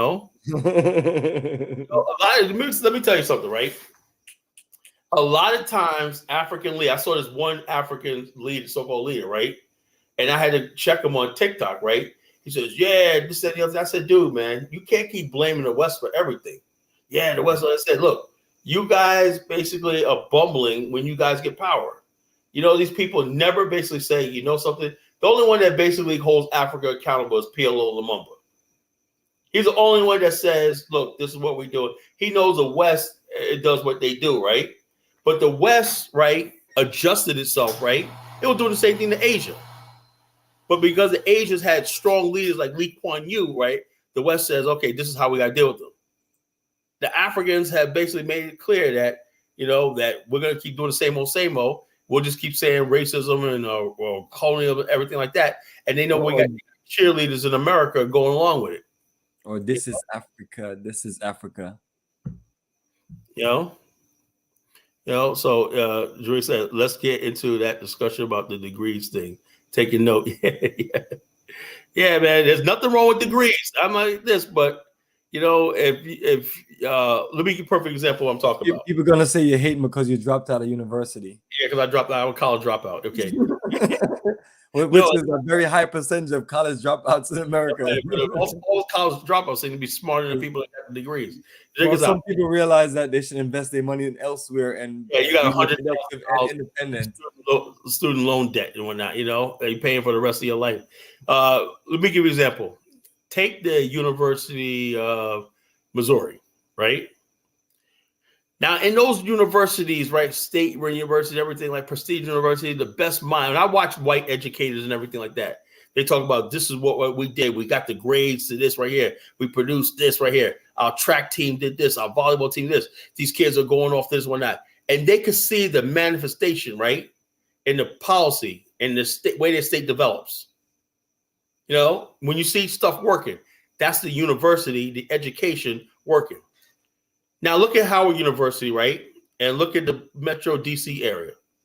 Do you see a manifestation of anything from that? Look at Morehouse, Atlanta, and stuff like that, and look at the Black community in Atlanta. There's no comparison. We don't have anything that we could say this university produced a beautiful community. Universities could create the jobs and create the everything like that. They could figure these problems out. That's what you go to college for. Why? Because it translates into legislation. It translates into political institutions, right? Institutions create policy. Why? Because this has been studied at the Hoover Institute. This has been like this. And then when it's all put together, after debated and analyzed and everything like that, right? Let's go forward because we got a plan of action to build roads, to build agriculture, to invest in science, to invest in technology and everything like that. And then what you see in a short period of time is a thriving civilization and society. That's what you see. Absolutely, Carla, you can continue. We have a guest on. I didn't expect anyone to just join in that quick, but right. We always appreciate people joining in. I got a lot of notes, brother Hakeem. I got a lot of notes. So we got a lot of notes. Greetings, brother Akeem. Just want to see what's on your mind. Welcome to the show. Welcome to Pan-Africanism towards nationhood. Let me pop up Thank you very much, brother. This is the first time that I'm going to tune in. I just enjoyed the discussion tonight. I wanted to say thank you. And I'll keep back. Well, that's the subject up. I'm sure you have more to say than thank you. Yeah. All right, if you're just saying thank you, well, appreciate you, brother. So what we're gonna do, we're gonna get into a video. You can watch it with us and maybe discuss it. Then we're ready to drop You're off. very welcome. I should be thanking you guys. Go ahead and tell us why. What are we doing so special? Well, I was in the academia for 26 years. Retired and just taking it easy in Canada right now. But I've been thinking about going home. And got on this show tonight, and everything you guys have been discussing, making me feel kind of bad, unfulfilled. Well, I was a teacher. Well, I schooled in the US, went back to Nigeria. I talked a little bit about Lagos, Nigeria, and I wasn't too comfortable about the negative things that is happening in Nigeria and how we have not fulfilled the promise. We are supposed to be big brothers. Some of these initiatives supposed to perhaps be happening in Nigeria and carrying every African nation along. I'll tell you a quick story. After I retired, I had a lot of time on my hand. I watched this documentary. I believe it's from Germany, DW. And it focused on Ghana's tomato production. How government in Ghana allowed the Chinese to take over everything, and the importation of tomato paste. I saw that documentary. I saw it. Okay, yeah. That piqued my mind, and I've been thinking a whole lot about that. And I think I have something, like a panacea, but that is by the way. We had tomato and tomato industry in Ghana then that perhaps can maybe, be enough for the whole West African sub-region. That had been damaged and killed completely because of some kind of arrangement with Chinese. And what we have replaced the Ghanaian natural tomato paste industry with is tomato and maybe 70% starch, carbohydrate. So we have not only killed the industry, we are also in a way poisoning our nationals. So these are some of the things that have been happening that will make academics like myself say, well, because I taught agriculture back in Lagos, unfulfilled. But right now, I'm packing my bags. I'm going to relocate again. And that is why I think the discussion I've had tonight has been thought-provoking. And I'm ready to take that plunge again and go back home. Excellent. Good for you, man. Good move, good vision. And that's what one of the things we're also looking to do. We're also looking to make sure. Structure organization. Join our Brother Kala, I was just trying to say something and the whole time, I don't know. Yeah, brother, I appreciate you joining and connecting with us because what we're looking to do also is to share, people are sometimes divided by how do Black people in the Americas feel about Black people in Africa. And I'm always telling them to focus on the people who show the interest in Africa.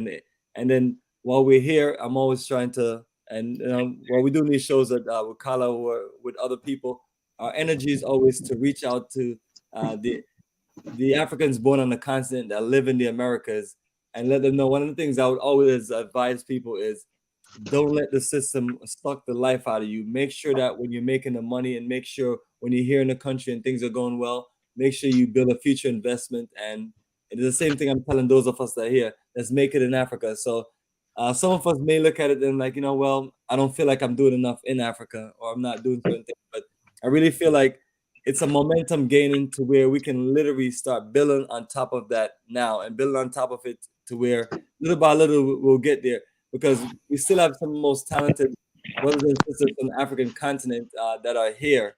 And I'm not saying for people to give up their jobs and their careers and their well-being in life and just return to Africa.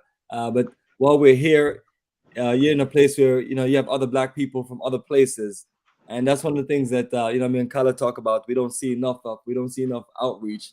Even when we come on this channel, most of the people from the content are trolls and things like that. But I appreciate you giving a good feedback and good energy. I'm glad that we can inspire some energy in you, and hopefully the same with other people to either join us in Africa or return to the continent and do some productive stuff so we can figure it out. Because at the end of the day, that's all we have is our African continent. Because America is going to be run over. We talk about immigrants in Africa leaving. This country in America is going to be run over by all kind of immigrants and things.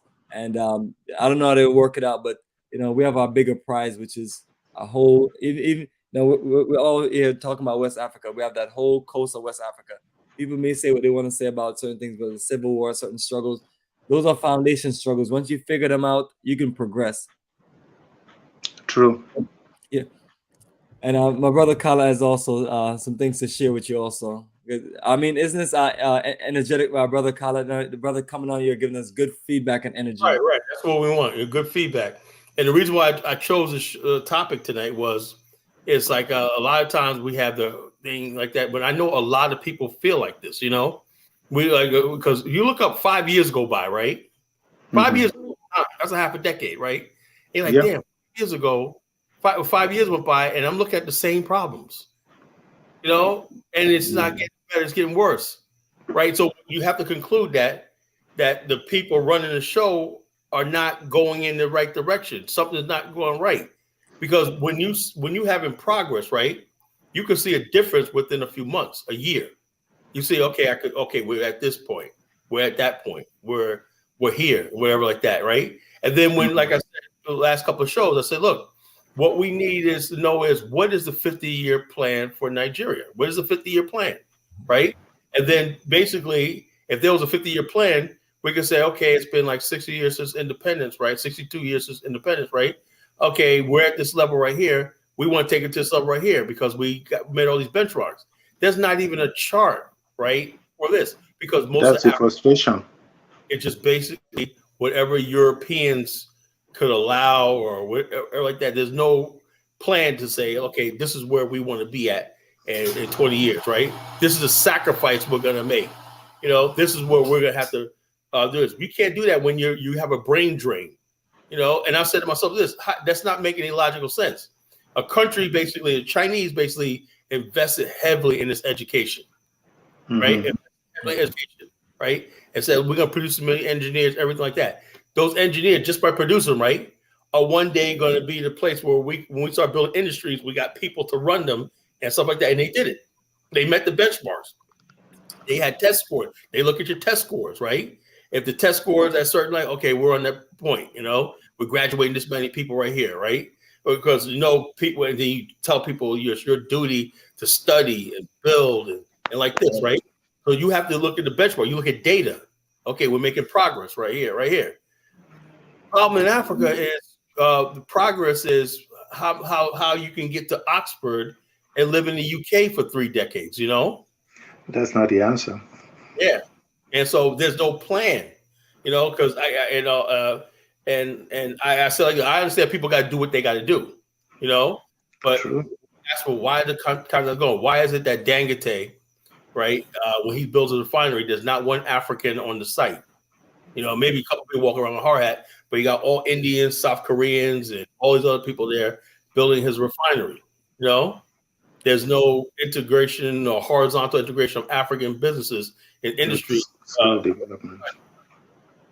Why have we produced enough engineers on the continent, right, to participate on it like that? It's saying Echo Atlantic, right? Why Echo Atlantic's not working? Because they brought these Western people there. They didn't invite Ghana in. They didn't invite Kenya in. They didn't invite South Africa in. and say, look, let's make this a Pan-African thing. You know, it was all just to deal with the Netherlands and Belgium and all these other countries, Germany. And do you really think those people are going to live in Africa? The white man's not going to live in Africa. I know how beautiful you build Echo-Atlantic, right? White people are not going to say, you know something, I could live in the Seychelles, I could live in Dubai, I could live in Zurich, Switzerland, but I'm going to live in friggin' Lagos, Nigeria. It's not going to happen. Who are the people most likely to do that? Black people. So we have to build that pipeline between the black world and everything. There's no other way. Well, lack of master plan, kind of that. It has to do largely with corruption. And I think the AU, the clip that you played earlier on, the AU discussing corruption, I think that's largely what has been killing Nigeria and not allowing us to reach our dream. Like I said, there are many plans that you just allow to die, just put in the archive because people are just looking at, okay, yeah, where's the money? What can goes into my pocket? Rather than say, okay, this is a good plan, let us pursue it. 26 years in academia, I've been involved in a lot of researches, and I know how far we've done with my university, for example. But if you are just a scholar and you don't, get grants to develop things beyond what you have discovered, that is it. You go to Lagos today, you find cake culture. And it's just happening around some few places in Lagos. Whereas with cake culture, Lagos alone could be feeding Nigeria and sub-Western states fish. And if you don't have to pay so much for fish, and from fish you can develop so many other things, fish oil and what have you. And that has taken, maybe some people will have skill to be able to develop that further, make a living, and not looking at just running away through some Western country without skill to survive even to where they are running to. Fishing industry is lucrative. Look at even South America and Mexico. They have modern marinas, modern marinas. They go out to sea and everything. I heard Nigeria imports like 200 million pounds of fish a year from fish right up by Chinese and Vietnamese and everything, selling them its own fish. That right there. That is my area of specialization. Wow. That is why in the first place we develop cake culture. Rather than just doing seafaring, not catching enough and not making enough money, we can actually culture and grow fish. And we develop a cage culture system in which in one cage, depending on the size, you can be turning out maybe as many as 5 tons in a year.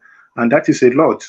We have a lot of water bodies that we can feed Nigeria. Lagos alone can feed Nigeria fish, meet Nigeria's Lagos and Nigeria's demand of fish, and the West African sub-region.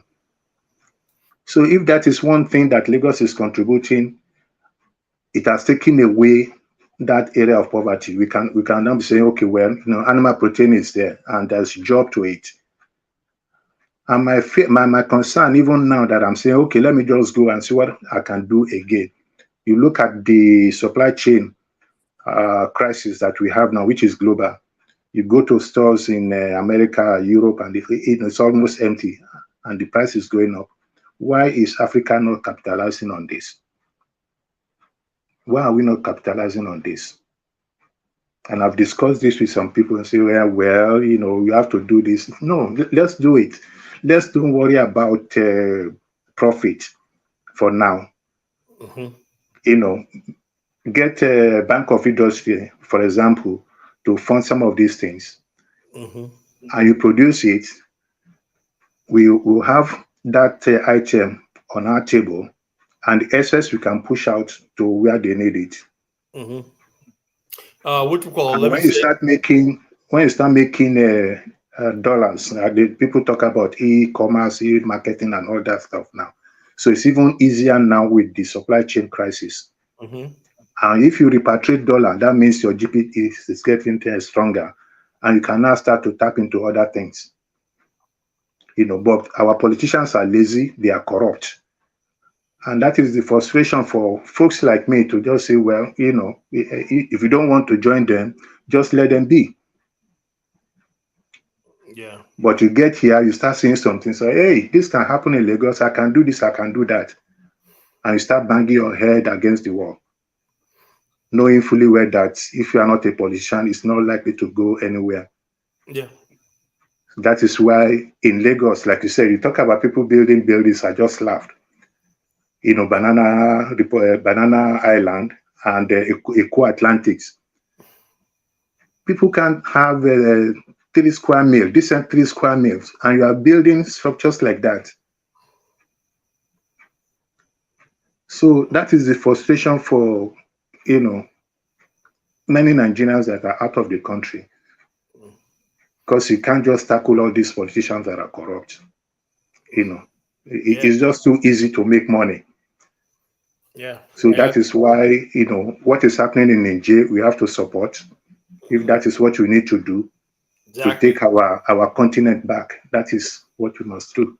And I said this, brother. I told Bomani earlier.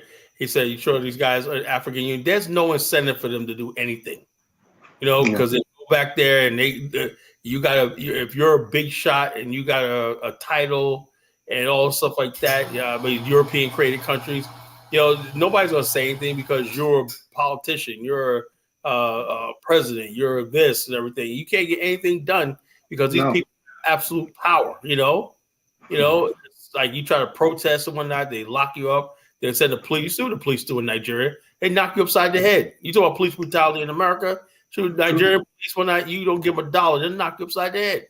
That's what you live with. And they don't do anything about it. What? That's how they keep the average person in line. Through humiliation. Humiliation. Go in there, strip your bank account down, or just accuse you of something. And next thing you know, they parade you around in public and everything. So everybody just what they do is just keep quiet. Because there's nothing they can do about it. I empathize with that. So it's we have to stop. What we have to do is those of us who live outside the continent, we got to stop glorifying these people as robbing the continent and everything, and talk about this. Oh, Africa's rising. No, Africa's not rising, right? How are we rising, but we're not? We know it. Chinese people or Vietnamese and the Koreans are halfway around the world and everything like that, robbing Africa's fishing grounds and whatnot, and selling Africa as their own fish. How are we rising? Well, if we were rising, all this situation that you mentioned with the cocoa farmers, you'd see top-notch production and operation and things like that. You still see things in like a village foundation. But let's play these videos, and then everyone can let us know if Africa is rising or is still in the woods. Still in the roots. That's probably a fairer word to say than the other word. Yeah, well, we keep talking, we keep planning, and with the kind of energy you guys are putting into this, I'm sure we'll get there. But that is the goal, and that's the plan. Yeah. So this is a short video. Awakening to our responsibility, especially those of us that are out of the continent, and I can see what it is that is happening and what it is that we need to do. And for me, I'm going to go back and give it another shot.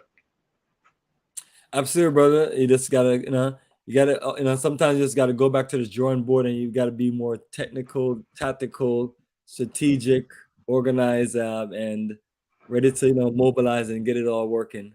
So it's that's the plan. And go out there and recruit the best people to work with you. That's other than that, there's no help coming, and we just all we have is us, and we have to figure it amongst ourselves. Yeah, well, that's the it's either we do that, or our children and our generations to come suffer. And it's just tell people it's that simple. But to tell people also, some of us are selfish, so we don't even think about ourselves much as a generation to come in the future and things like that, which is unfortunate. And some of us have been beaten down so much to where you're just hopeless and things like that. But those of us who have that fight, that fire, that energy, I tell you this, keep getting up every day and competing and looking for the best people to work with, and give it the greatest shot, and little by little we'll get there. I mean, and it's I just believe it's that simple. So I'm always telling people, don't just listen to us talk in these shows. Participate with us. We have other things going on in our life as far as Pan-Africanism and connecting and networking with Black people. So it's not a situation where you just have to come travel with us and things like that. We do things beyond that.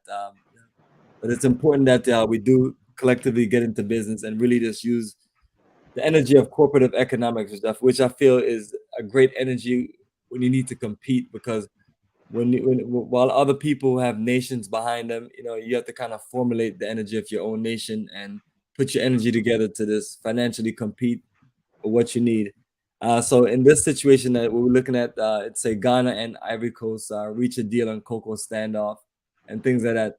But it's kind of like a wealthier, more powerful nation just looking down at you as a primitive set of people and taking advantage of you, and then the rest of us that are supposed to have certain things that are organized in the country, we're not really putting our best energy together to compete and make sure that we have the best and the most educated people at the negotiation table. Like if I'm a country and we're rich in in this case, cocoa, you literally just have to have your best people make the deals, because you're dealing with nations of wicked people who literally just look at you as you're nothing, and they're gonna take advantage of you if you let them. So I'm always me and Kala was talking about Singapore and Qatar, one nation with natural resources, the other not. The other has no natural resources, but they're both successful countries. So I'm always telling people, like, somehow, I know we can come up with slavery, colonization, we can come up with many other reasons and excuses, but it's like this is the year 2023. So it's like, Yeah. We shouldn't let that hold us back anymore. It's we just have to look forward. so perfect. So we're gonna keep it moving and keep it rolling. So let me just play these videos, and Kala is gonna break down the Afrikstan analysis on these. Ivorian son, Apolline Aou carefully inspects her latest cacao harvest, a meticulous process to make sure she only sells quality beans. But in recent months, the producer has been struggling to make ends meet and accuses international buyers of refusing to pay their fair share. I'm angry because we work hard, but even when the government sets a price for cacao, buyers on the ground don't respect it. In 2019, Ivory Coast and Ghana, two countries responsible for more than 60% of global cacao production, decided to band together against multinationals. They introduced a policy forcing buyers to pay producers an extra $400 per ton of cacao. But farmers say chocolate makers are not respecting these engagements. These big groups steal from us. They don't respect the contracts and they don't respect us. They don't respect the farmers. The cacao industry remains a central economic pillar in Ivory Coast and Ghana, where it employs millions of people. And with 80% of production destined to the European market, big multinationals could still be in a position of strength.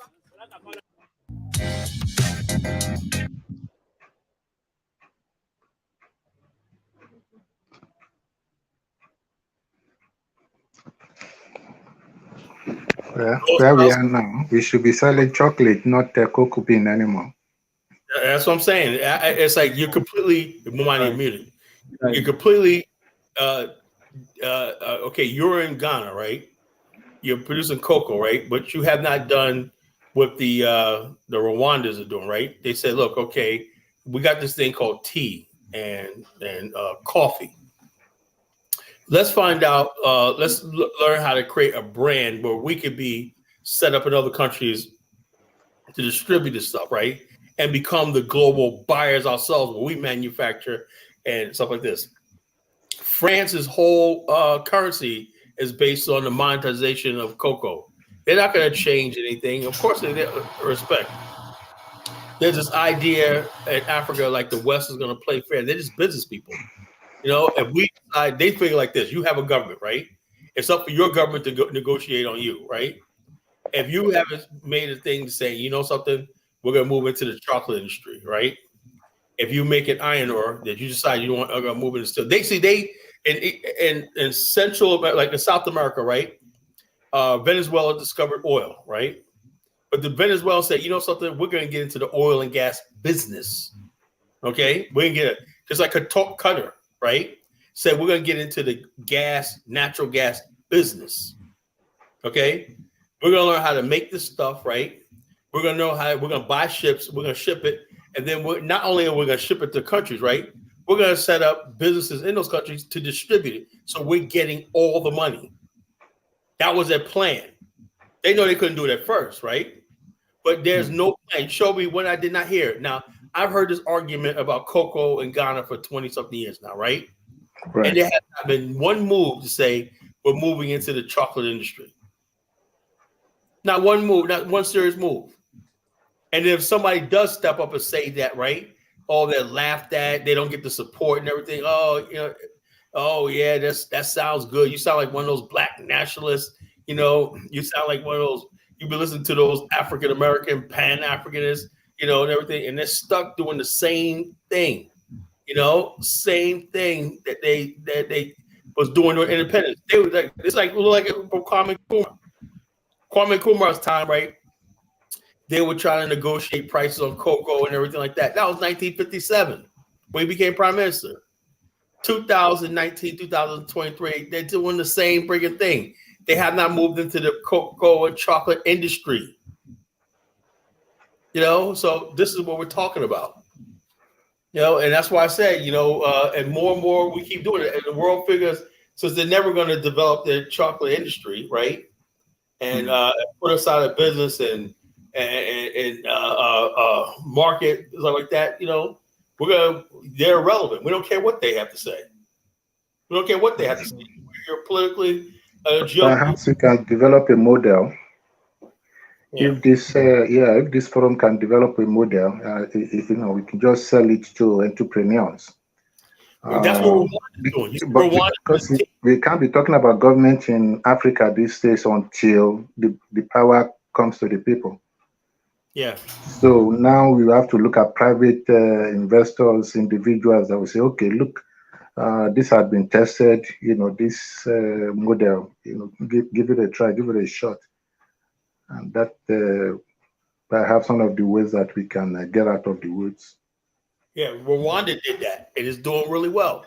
It's selling coffee and tea in bags on Alibaba brand. You know, you could buy Rwandan tea for your business, you know, in bulk, you know, on Alibaba and eBay and stuff like that. You know, they have a supply chain. You know, they did that. They said, look, take to Uganda, and also they're creating their own baristas. You know, they're all like Starbucks. So they're basically using these things like this. Like in Rwanda, they got the tea shops and the coffee shops. And they say to Uganda. At first, they were like this. They were making the coffee, right? But the Ugandans weren't making it. The coffee was introduced by the British and everything. So people in Uganda start a trendy thing now, like in the videos, everything. They will have young people sitting around drinking cappuccino and stuff like that, right? So they created a domestic demand for it. A domestic for it. You know, which stimulated the growth.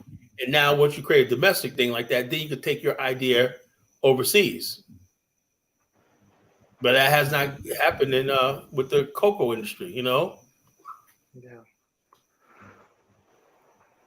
Yeah, well, that's my thinking, that perhaps if you follow that model, and I know there is African Development Bank, a lot of politics over there too, but if they can buy into developed and perfected models like that, we can look at each produce, each product that can come out of it and say, look, go and look at people that can perfect this and, you know, situate it in Africa. You know, cocoa, for example, Ghana, you know, we talked earlier on about the Ghana tomato. There's no reason why we can't do that for all our vegetables too. You know, at a point we are buying one bell pepper for about $2 Canadian dollars here. I thought that was crazy. And if you are going to, if one bell pepper is worth that much here, you can use that to price it and get the farmers to be happy about what they get for their produce. Add a little bit for packaging and shipping and distribution, all that. And these are the lines that people can also benefit in and make their own money. You can get it for local currency, which is going to be ridiculously cheap, but they'll be happy because you are going to sell it for $2. Also, somebody will involve in taking from the farmers, and you look at the chain, and everybody will be happy. Yeah. Also, you mentioned the African Development Bank. The only problem with that is the loan stipulation for the African Development Bank, right? Is there still like the West still controls that too? Yeah, that's why I said a lot of politics, because I know what happens before this guy could get there. Somebody they can control. If it's African Development Bank, I don't know what business US has, apart from maybe providing part of the funds to determine who becomes the head of the bank. But that happens almost all the time. You know who gets the loans for the African Development? The Lebanese and the Chinese, because they got collateral. The Lebanese will have their bank say, okay, we'll underwrite that loan, but they'll take that loans from the African Development Bank to develop, roads, factories, and everything like that, right? Which the African Development Bank, loans to them, right? And the people of the country got to pay that money back, and the money's going to the Lebanese for development. Why? Because they got all their ducks in a row. You still got to have collateral, Right. You still have to have this. And a lot of countries in Africa don't have a system of land and real estate and stuff like that where they have assets to back it up. So you're back to square one. Who gets that? The Chinese, all those other people, because they're backed up by their own country. So the African Development Bank, it sounds nice, African Development Bank, but the Africans don't get that money because, you still a bank. You still have to have, It doesn't necessarily have to be a bank. There are individuals that have got, money stacked in the bank, just raking in profit. And maybe some level of education. Investment is better than just keeping your money in there. Yeah. And perhaps you can do a quick turnaround of your investment. People like that, if we have a model, and do all the packaging and everything, say, look into this. Your money is still going to be sitting in the bank, but you are looking, we are using it as collateral. So this industry can come to this. This is the return. This is the turnover and all that. Some level of awareness and education maybe will work. People are comfortable with just making money and doing stocks, putting it in the bank and stuff like that.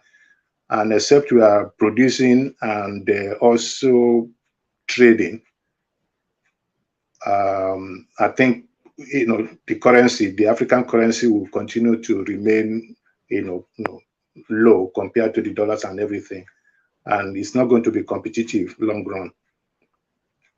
So perhaps what we need to do in the continent is to look at how to strengthen our currency. And all these the natural resources we have and the lands for agriculture, we just need to develop those and not look at post-harvest wastage, for example. The spoilage is about 50%. And that is a huge amount of money that is being, wasted almost every cropping season. And if you can develop a value addition to most of these individual products, and they can get to Europe, get to America and Canada, where they don't even have enough food now. Yeah, I just give an example of bell pepper. So modeling and getting across to people that may be able to, maybe think along Pan-Africanism and how it should, salvage our continent would show interest someday. Yeah, that's what we hope and pray for, brother. That's how we're doing it. That's how we're doing it. So on that note, let me just play another video for us. Right. I'm muted.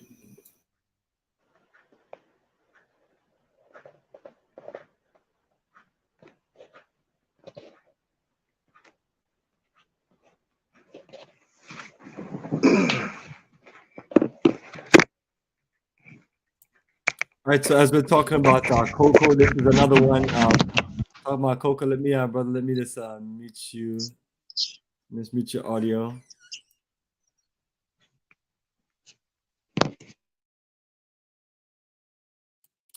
All right, so this is the Ghana Ivory Coast boycott cocoa meeting in Brussels over farmers' pay.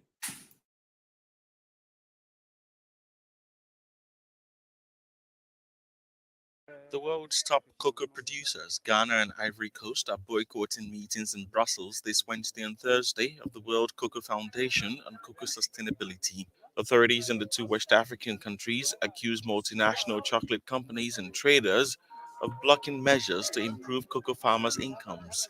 Their grievances concern the living income differential, LID, set at a standard of $400 per ton, but traders set a negative differential for the two nations at $260 per ton. In July 2022, a further decision was taken to no longer sell their cocoa with negative country differentials. Ghana and Ivory Coast account for about 2/3 of global cocoa production, but farmers in those countries earn less than 6% of revenues in the chocolate industry, valued at more than $100 billion a year.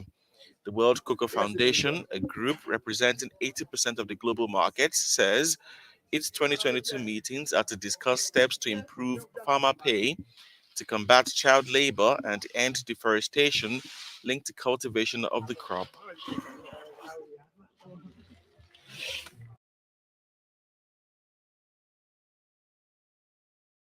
Yeah, they always had that trick bag, child labor. I'm against child labor too. I saw a picture of a young kid carrying a bag with cocoa. It was like he was 4 or 5 years old. I'm against that too. But they pay so low. Who else does that but children? So they got this thing. If you start raising your voice to say, "Oh, well, the child labor situation," basically they got, if you put through 2/3 of the world's supply of cocoa, and you cannot come up with a deal to build factories and get into the chocolate industry and everything, it's just a really sad situation, Sad, really, really, really sad situation.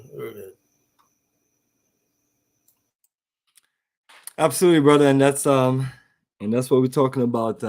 I mean, imagine if we had just a whole logistic operation that's pushing this. I mean, think about where we'd be as a people. But family, I'm always telling people that it's not all lost. But the fact that we're having these discussions now and people are being more educated about what's going on in geopolitics, brother, we're definitely on the right path. I'm gonna play What this. What if you found a chocolate company that's semi-profitable in America and Black people, investors, raise the capital to buy that company? That'd be incredible. And you know why it'd be incredible? Because Ghana and Ivory Coast alone, they're just together they're the majority world cocoa exporters.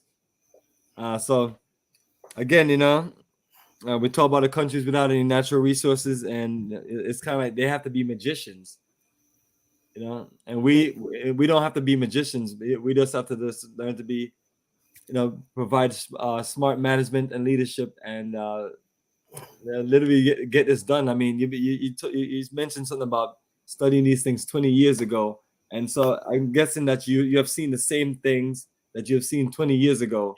Yeah, the same lack of manufacturing, lack of this professional operation, and this continuously being taken advantage by another race of nations.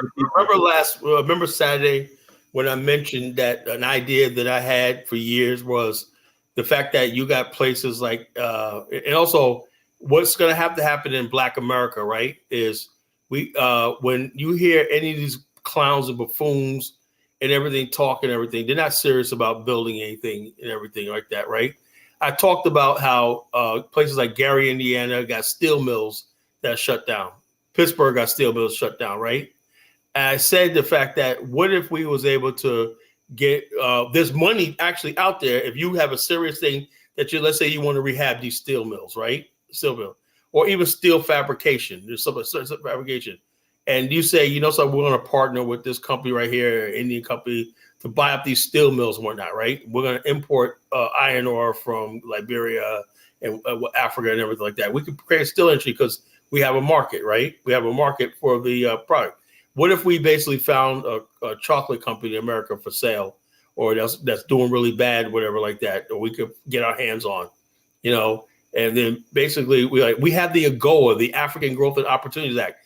That means if we importing chocolate from West Africa, it'll be imported into America duty free. That's proper right there, but we don't have the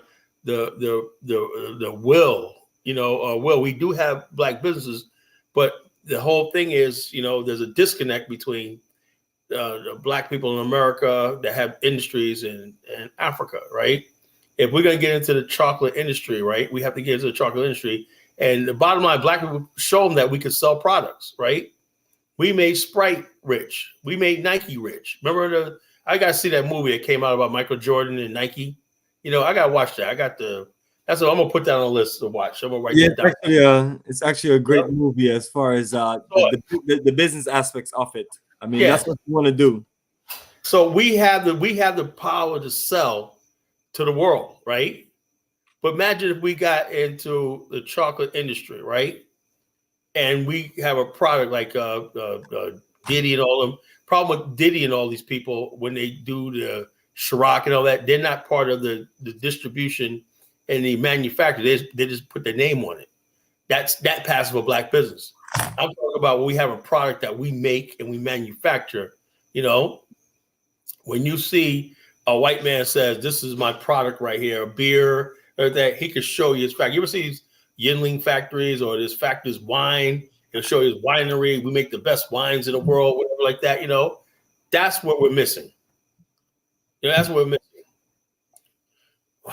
Stuff like that. And also we sell the product. We have people, entertainers and black people in America that make these companies billions and billions of dollars just with their name and image alone. We could do this, you know.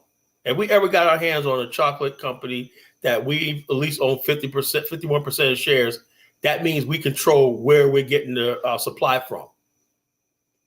You know, because even if we like that, white people are not thinking about that. We're saying that we'll pay a little bit more for the chocolate, right? But we're going to use chocolate only from Ghana and Ivory Coast. There will be the impact. Then Africa will have a hand to play. Absolutely, Carla. Love the breakdown. And as you're talking about cocoa, let's get into the cocoa energy. So, family, think about what Carla just mentioned. You know, we can be the major players. You know what I mean? Then work with major black countries. You know, and then get our investment on. You know, so it's nothing scientific and it's nothing it's really common sense. You want to control your market.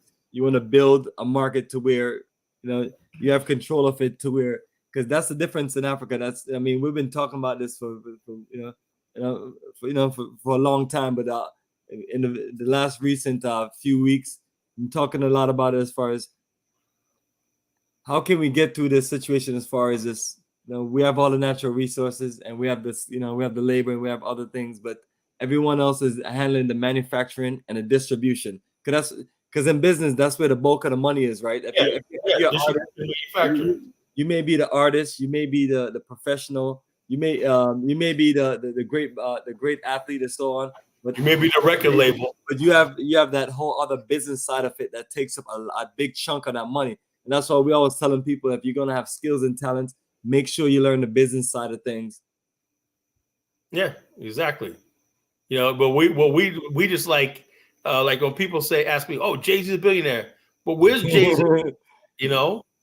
Where's all of his at? How many employees does Jay-Z got on payroll? I think he got less than 10 people on payroll. Where's P. Diddy's office at? Where's his factories at for Sean John?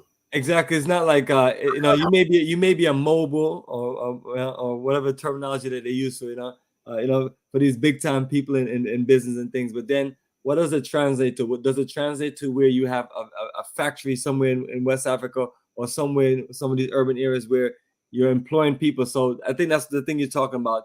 These enterprise or business that people are creating, they're not hiring people. Like if I say Delta Airlines, you may say 100,000 workers. Yeah.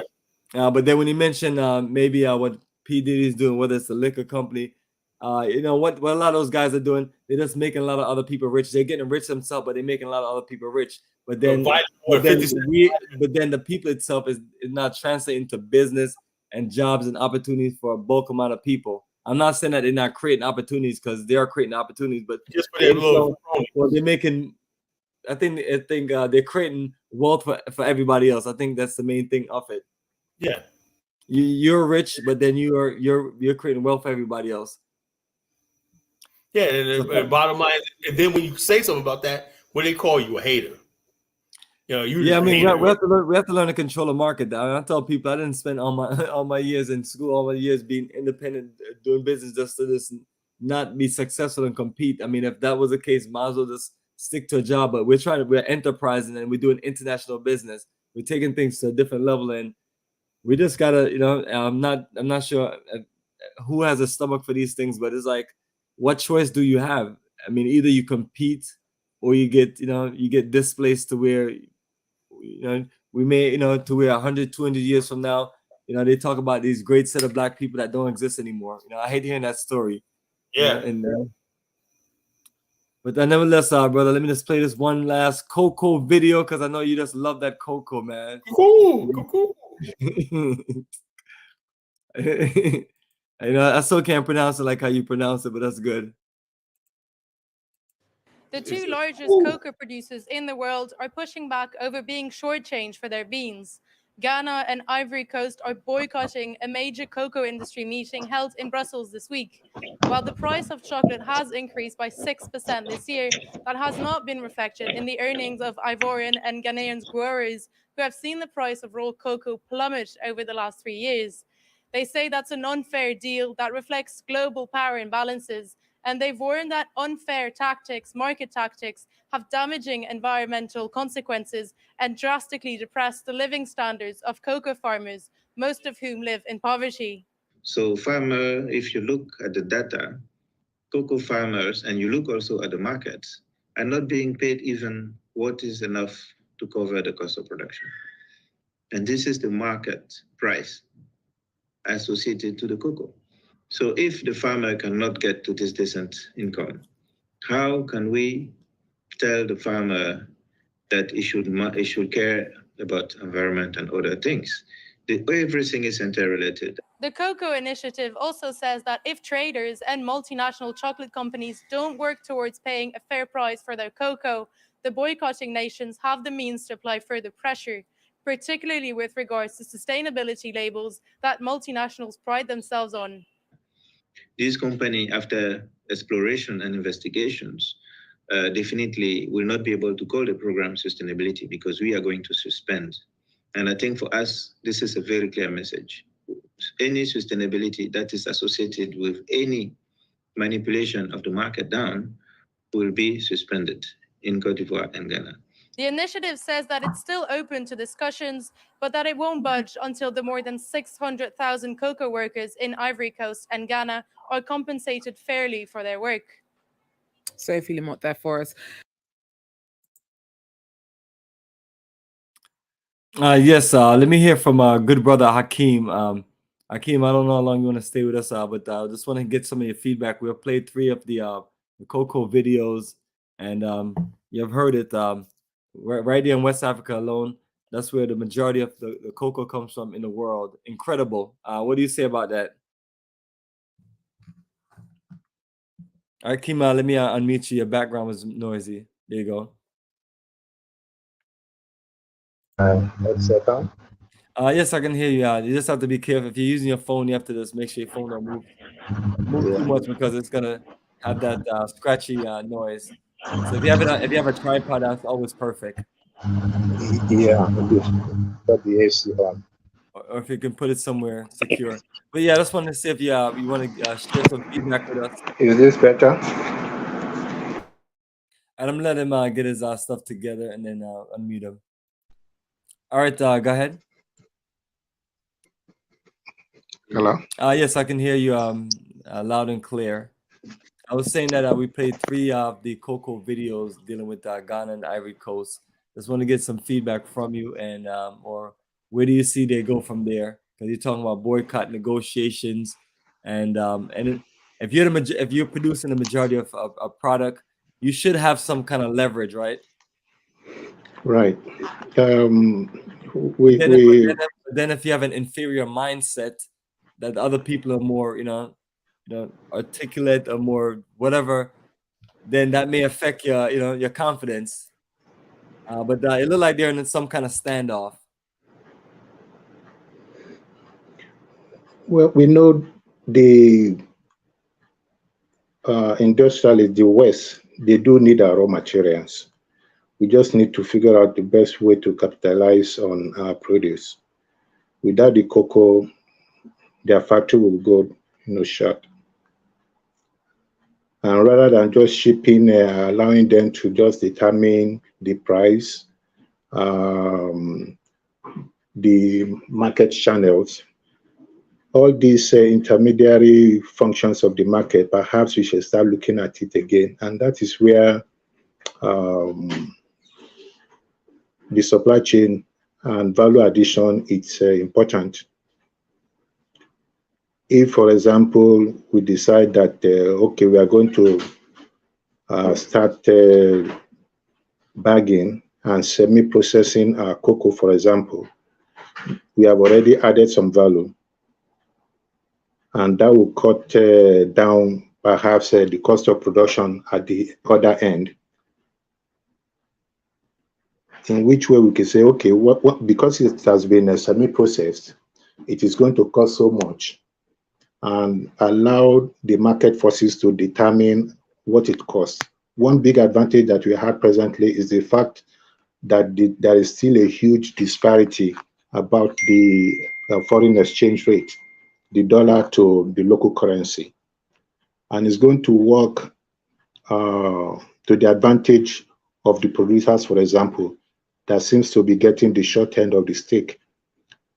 When we motivate them, they can produce a good quality cocoa, and we get some intermediary people in there that say, okay, I'm going to just give you 50% of your cost of producing cocoa, for example, and I'm guaranteeing that whatever you produce, I'm going to buy it. And I allow that middleman, for example, to market it abroad rather than just shipping raw cocoa, for example. And this is the theory behind futures market. If you can speculate that the price of cocoa, chocolate will be so much in 2024, for example, you allow people to go to the producers to go to the villages and say, well, don't worry about the thing. If you produce 20 tons of cocoa, I'm going to pay so much for it. Here is 20%, here is 20% to help you in the cost of production. And you have done your research. At the end of the day, the price of cocoa in the market is going to be so much. And there is no reason, this is my idea, there's no reason why we can't have futures market. For example, when you have futures market, there will be people that will specialize in trading, doing research on pricing and the rest of it. So the market is going to be active. We know the volume of cocoa that is required in Europe, the volume of cocoa that is, or cocoa powder, even if you are processing to cocoa powder in America, in Canada and stuff like that. And we can look at that value and say, well, I'm going to cut costs and ensure that the producers get so much. And you can now train people, all our jobless graduates, for example, go take cocoa produce cocoa powder, produce semi-product. And rather than just trading in raw cocoa, you now have all kinds of byproducts that you can also put in the market over there. And that we can do in the short term until you can now say, okay, we just even want to just market finished cocoa. So if Ghana is producing cocoa, it doesn't, and you have your machinery, your industry in Ghana or Cote d'Ivoire, cocoa can come from Nigeria, it can come from Cote d'Ivoire, it can come from Ghana. We service that regional industry, and we are now selling cocoa. Before long, people are going to develop taste for Ghana chocolate. I've traveled to Ghana before, and I bought chocolate. That was a long time ago, but it had improved now because I also saw other Ghana chocolate in stores in Canada. So that is an improvement, but we need to work at this. We cannot just depend on just producing raw materials and shipping it abroad. And I talked earlier on about post-harvest wastages, which is still high. And that is why the primary producers are not getting enough. The lady will complain about, producing, doing a lot of work and not getting enough for the work that she's putting. And that is because sometimes they produce and there's no market. But once you create all this intermediary, commerce, somebody's taking it, you know where you can sell it, which the stock market, the futures market will determine is on the web. And all the West African sub-region will have access to that exchange. And it's not too difficult, trading places, which is where I got my idea a long time ago. You watch what is his name? Eddie Murphy in Trading Places did, and you were talking about oranges and orange juice. And I say, okay, yeah, it makes a lot of sense. And they thought, it was just somebody from the hood, and he brought the idea from the street, and he made that impact on the stock, on the futures market. The idea is still there, and it can still work. It has not been tested in Africa before. And again, it's because everybody is just doing their individual thing. If we come together, we don't have to station multiple industry producing the same product. You can say, okay, because of economic of scale, let chocolate factory be stationed in Ghana. So Nigerian farmers will send their cocoa there at a determined price online. Cote d'Ivoire will send there. They come to Nigeria, they are doing a different thing. So everybody will benefit.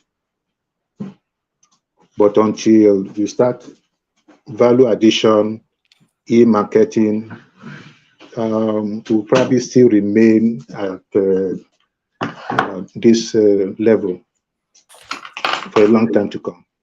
My brother, appreciate your feedback, and our brother College Genesis. You heard all the wonderful things our brothers breaking down. Brother, why can't we have some good brothers and sisters?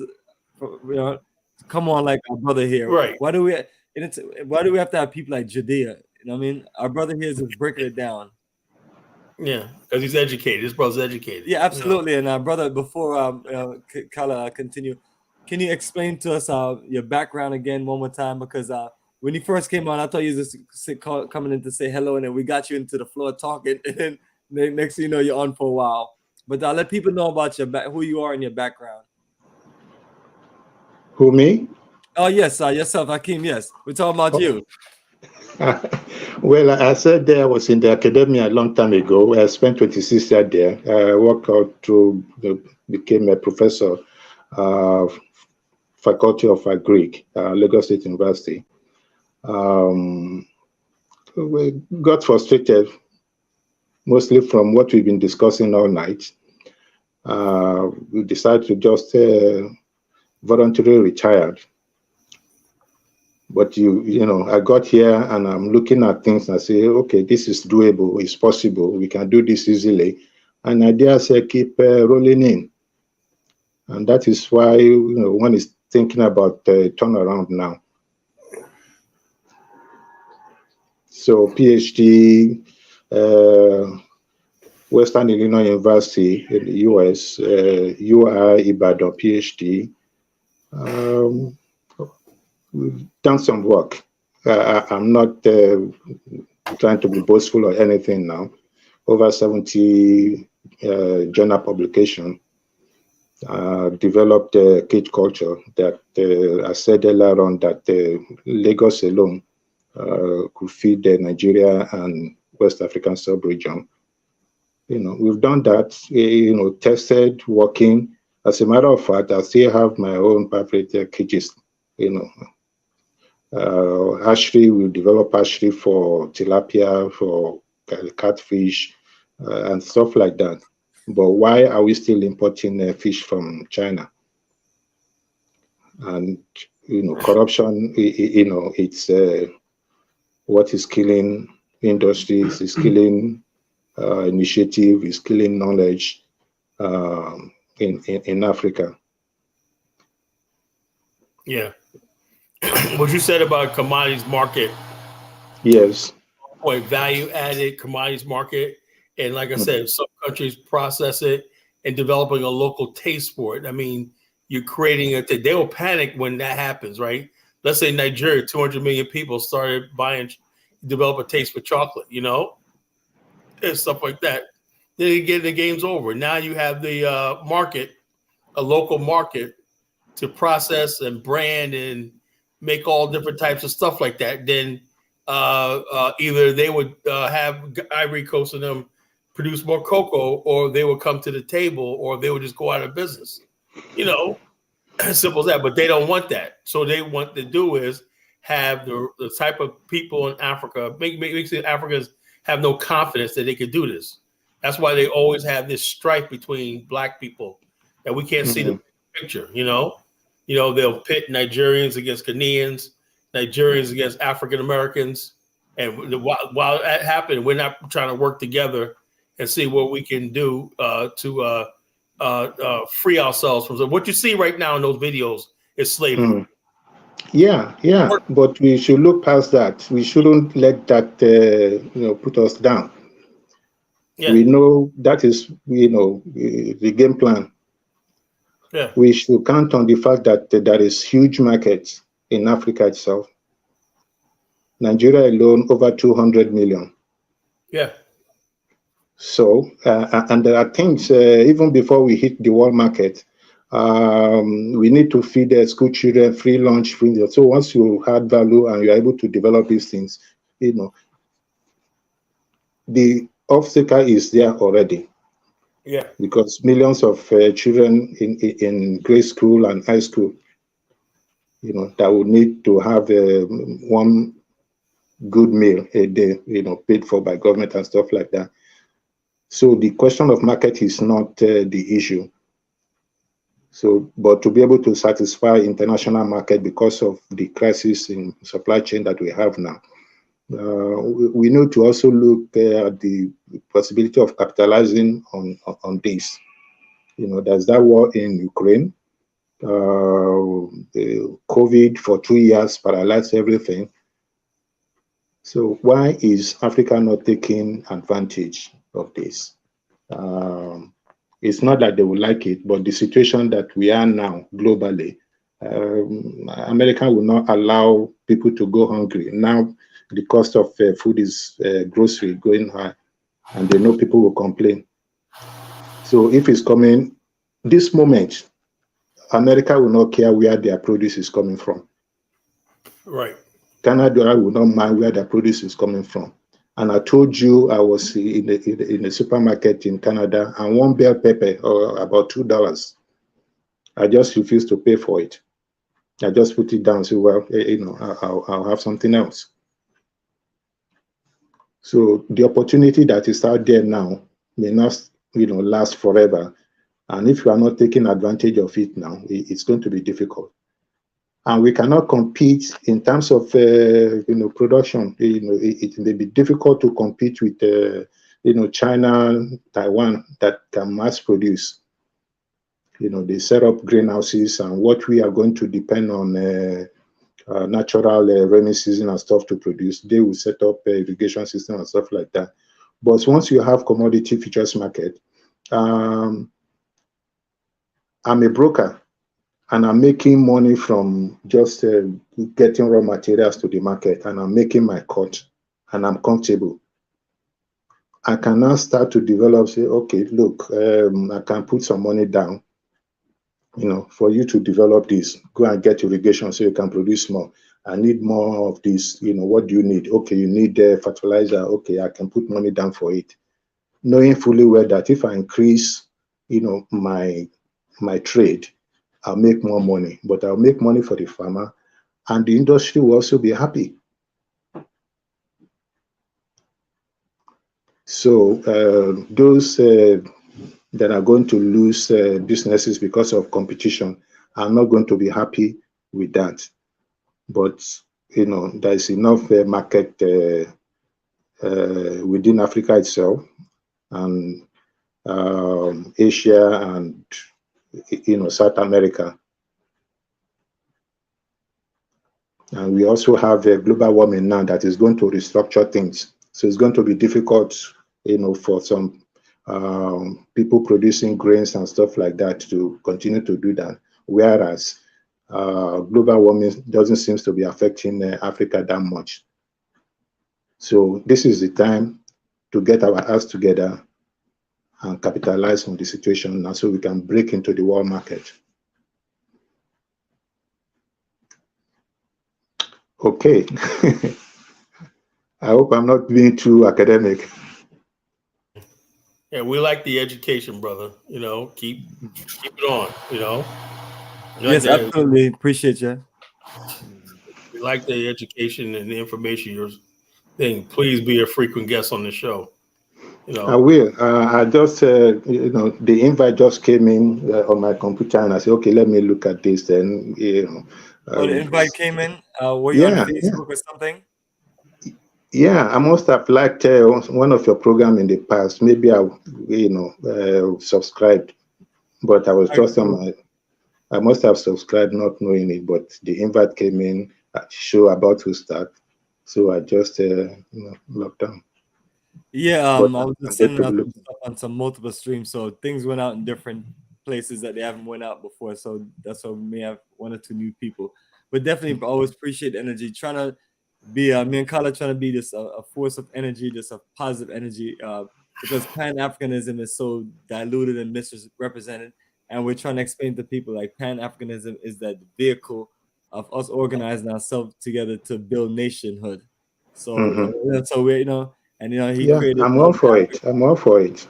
He created an incredible concept, the Afrikstan concept, and many things that we have created together or separate. We're just sharing with people and saying, hey, I know things look a certain way, but it's like, what choice do we have? And we have to compete and fight and push for this.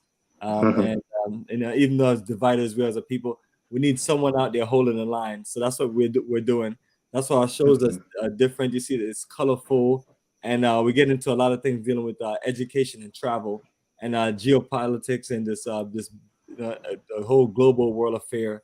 And things like that, and kind of compare things. Like one of the things that we talk about a lot is about 100 years ago. You think about where all the Arab nations were, and think about where all the Asian nations were, and then think about 100 years later and where they are, and look at the peak of their progress, and look at the yeah. I don't know. I guess I don't know how our peak look. I guess it's like short hills and valleys and something. We've stagnated for years now. I don't get it. I guess after slavery, we just we stopped developing.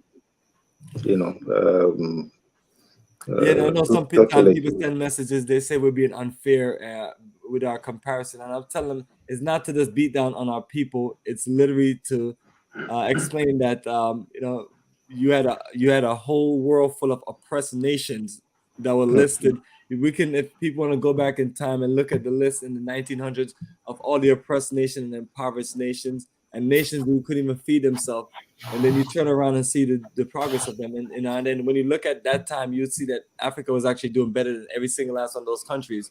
So we're just saying that the people that it's not the end of the game, but it's like we do have to hold the line, step it up, and we do have to be willing to take things to another level. So we're trying to reach out to the best of our people with this our energy, and best of our people is just, we have our people scattered in many different places. We have a whole set of Black people that's all over, all over Europe. Some from the Caribbean islands, some directly born from the African continent, some are second, third generations, and then and it's like we're just all over the place. So this is just us just pushing and just getting right to the point based on our researches, our studies, and the things that we're into.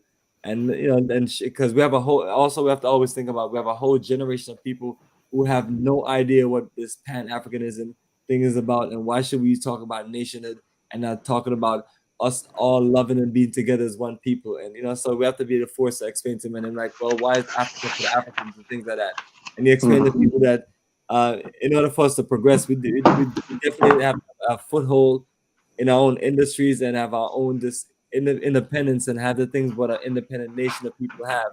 And that's why we talk about us building communities, towns, and us needing to just have land to where we can build the things that we need to build and have some level of control over the society that we're raising, and be focused on us literally just competing against the foreigners. I mean, I don't see what other competition to get into, because when I'm on the African continent, I'm making my way around. All I see, honestly, if someone actually what I saw directly, I would say I saw all other nations and races of people doing things that we should be doing, and involving things that we should or could be doing. I'm not trying to hold anyone at fault, but it's like, now that we know that, are we gonna let this, I guess like the Chinese, the Indians, and other people who have just took over different like Caribbean islands? Like, these islands are small, so these are large populations of people. So by the time they're there for about a few decades, because my parents used to even tell me the situation when the first set of people start really just as far as the Chinese and Indians, and it's the same set of people that's on the African continent. So I'm telling people that you're dealing with a whole world for competition.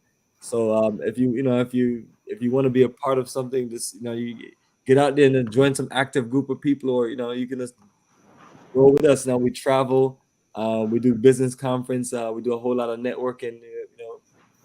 So I mean, I'm not saying that what we're doing is the end all be all, but what we're doing is we're representing foundation connections from the Americas to Africa, and the modern day energy of repatriation, I should say. Also, I want to say this. Right. Back in the days, right, we have to upgrade our model of thinking, right? Back in the days, remember Muhammad Ali said that I'm not going to go halfway around the world to kill some more poor people, whatever like that. Vietnamese was poor. These people, poor people. These are people of color. Now look at Vietnam. It's no thing, and they don't have the same attitude. Before they had was Ho Chi Minh used to come to Harlem and listen to Marcus Garvey, right? Absolutely. There was a kitchen there. The kitchen was based on poverty and like that. But now these people are smelling themselves a little bit. They don't have to say that. We think that the world's changing. The Chinese used to be our friend. Remember that? China was a leader of the world. Yeah.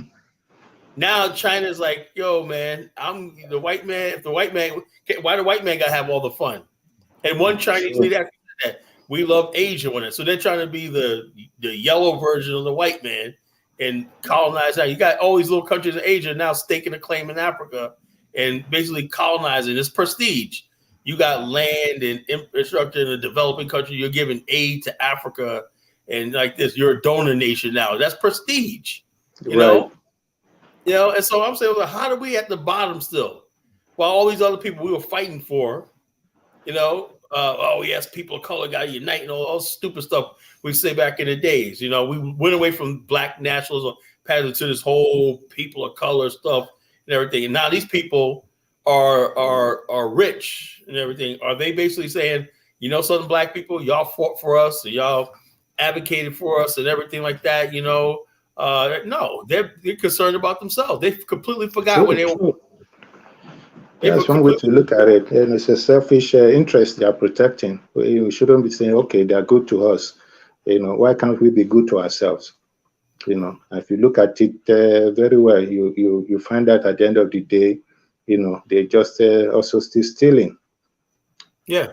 From us. No matter what investment and businesses they bring down, at the end of the day, we get in a short end of the stick. Yep. We need to create more awareness and educate ourselves. We don't need to reinvent the wheel. If this thing works and it can work in the continent, we do it.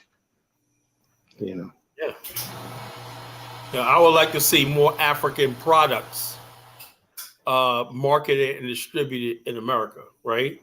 We have Black people in America, even sympathetic white people and everything. Like I seen this one girl that got a contract with Target for her makeup line, and boom, $1 million contract, Walmart sometimes buys products and whatnot and puts it on all their shelves and everything, We have to get product made in Africa, brand made in Africa. We have quite a bit. It's just done on an individual basis, so the impact is not much. Right. But if you create like a futures market and you find people here that say, okay, they go to Target, for example, and they can have a contract. So you can go back home on a regular basis, on a maybe monthly basis, and need 500 cartons of this. They'll be happy at home, and you'll be able to deliver here. And before you know, you can also create market channels over here. You grow from Target to Walmart and stuff like that. That is one way of looking at it. Secondly, you find that there are many American in diaspora that want to eat, that want to use stuff back home. So if it's easily available, it's just a question of going to Walmart, going to Target, and getting it. And you are creating trade. You are creating markets, back home, employment and stuff like that. It's we just have to put our minds to it. It's doable. That's what the Latinos do. I believe in that. In Walmart, you see an Asian food section. You see a Latino food section, like Goya and stuff like that. Like that. These are multi-billion-dollar contracts. The people. Yeah. In their countries, and they're on the American shelves and everything. Yeah. Why are we not getting into it? Yeah. So that's a big question. That's why we got to work together. Yeah. What I'll do, see if I can put a paper together along this line and maybe send it to you or something.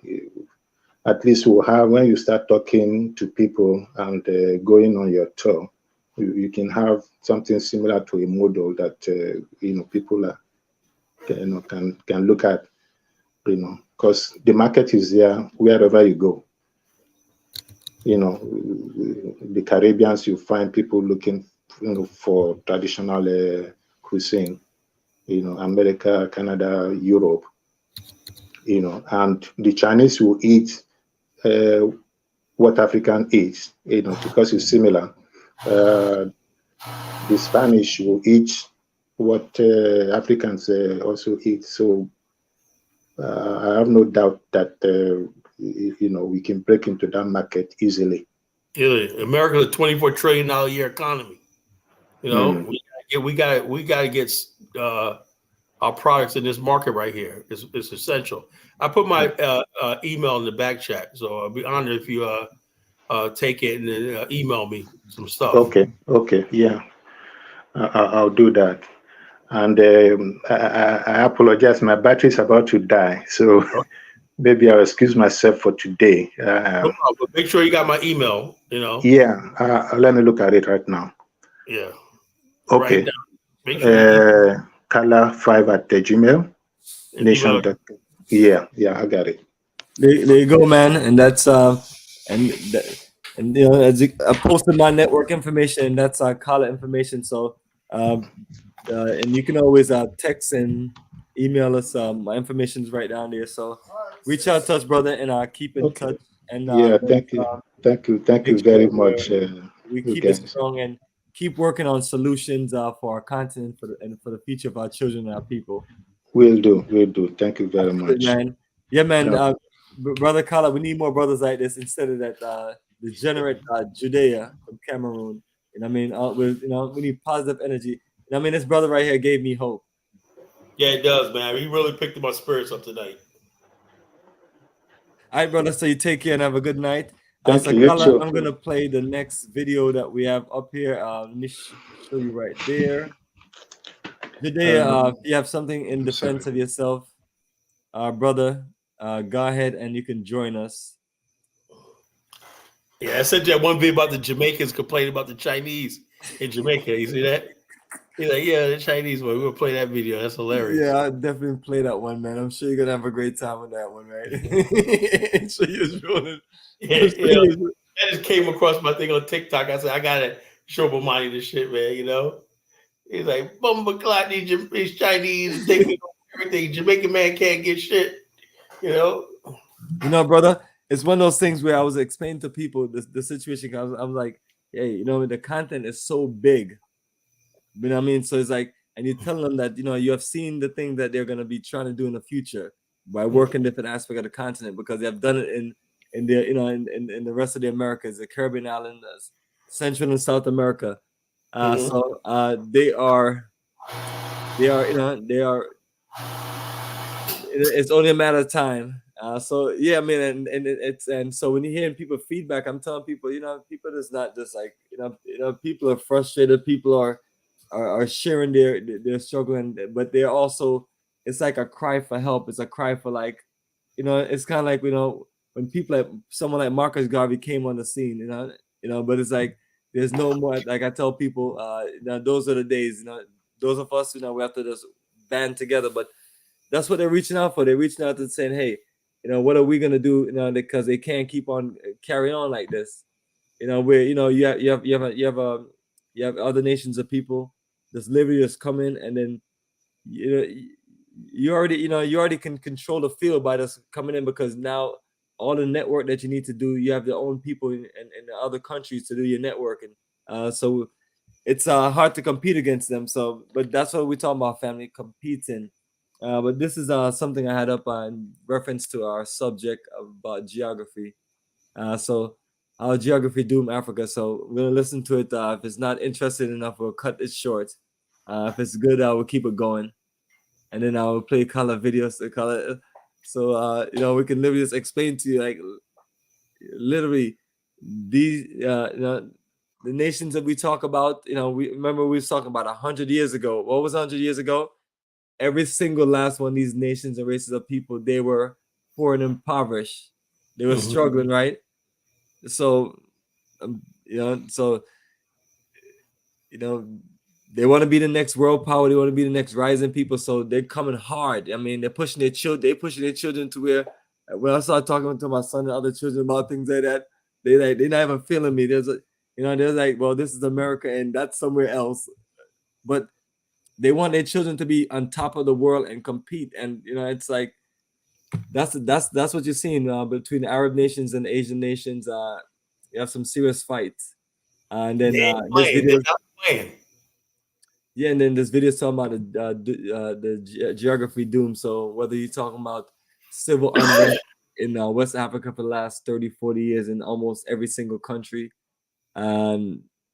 it's like, so when you hear us talking about whether it's Liberia going to Africa, doing this, doing that, these are just our version of solutions and information. We're always gonna just explain to you literally just things that we can do, because I don't feel like at any moment you should just feel like you're hopeless and you can't do nothing, and and you don't have any options.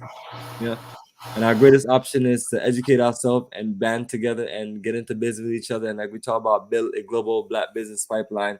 So now some people may say, well, that's not going to do it all and everything, but that foundation right there changes things. It's kind of like if you were playing a sport and you literally study the fundamentals of that sport and you were the best at those fundamentals, you're usually going to be the best. So what we have to do, family, is stick to the basic. Most of us are lost when it comes to the world of geography. Most time you ask people to name a few countries in Africa, they may get lost at 3.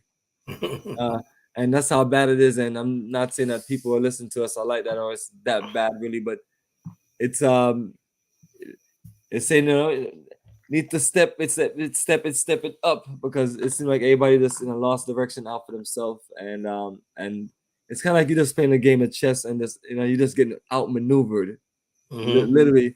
And it's like every time, and I still want to. I have something else I want to play for. It's always a good a video about France and their West African love-hate relationship. And so got a perfect video for that also. But yeah, so family, that's why we have Color Genesis on here, and I don't know anyone that talks as international about the world as Color Genesis, as far as just the history and the culture of politics and so on. So let's get it rolling. They call me the geopolitical pundit. There you go. Classic. Hey, so before I start, I just wanted to say this video idea came to me from a college professor I had, and it's only a theory, okay? Got that? A theory. Good. So Africa is pretty amazing. It's a rich land with some spectacular resources and natural beauty. It contains the world's second largest rainforest, the Congo rainforest. Impressive deposits of gold, iron, and copper are to be found here, among many other minerals, and it features some of the richest wildlife areas on the globe. But also, today, many places in Africa lag behind the rest of the world when it comes to life expectancy, income, and access to resources like fresh water and food. This leads many to ask why, in a land so abundant with resources, is there such scarcity and lack of development? Well, as it turns out, geography might be to blame. Many people connect the issues plaguing Africa today back to colonialism, which is a fair assessment, but for me, it doesn't really capture the full picture. That's not to say colonialism hasn't had horrific and lasting consequences on the people of Africa, but it's possible that the true issue is one with the continent itself. All of this might come down to the fact that Africa is longer than it is wide. Really. Here's Eurasia, Europe, and Asia. You can see it's much longer than it is tall. But looking at Africa, it's virtually the opposite, stacked vertically, taller than it is long. This might not sound like a big deal, but just you wait. So if you haven't realized, depending on your latitude, the climate of an area will change. Near the equator will be hot and humid, while near the poles will be cold and dry, for the most part. But changing longitude doesn't really affect these things. So being longer than tall, Eurasia has mostly the same climate types throughout, whereas Africa passes through many different climate zones. It starts with a Mediterranean climate, which quickly becomes semi-desert. Full desert is next, then it's back to semi-desert, sometimes called the Sahel. After the Sahel comes grasslands, which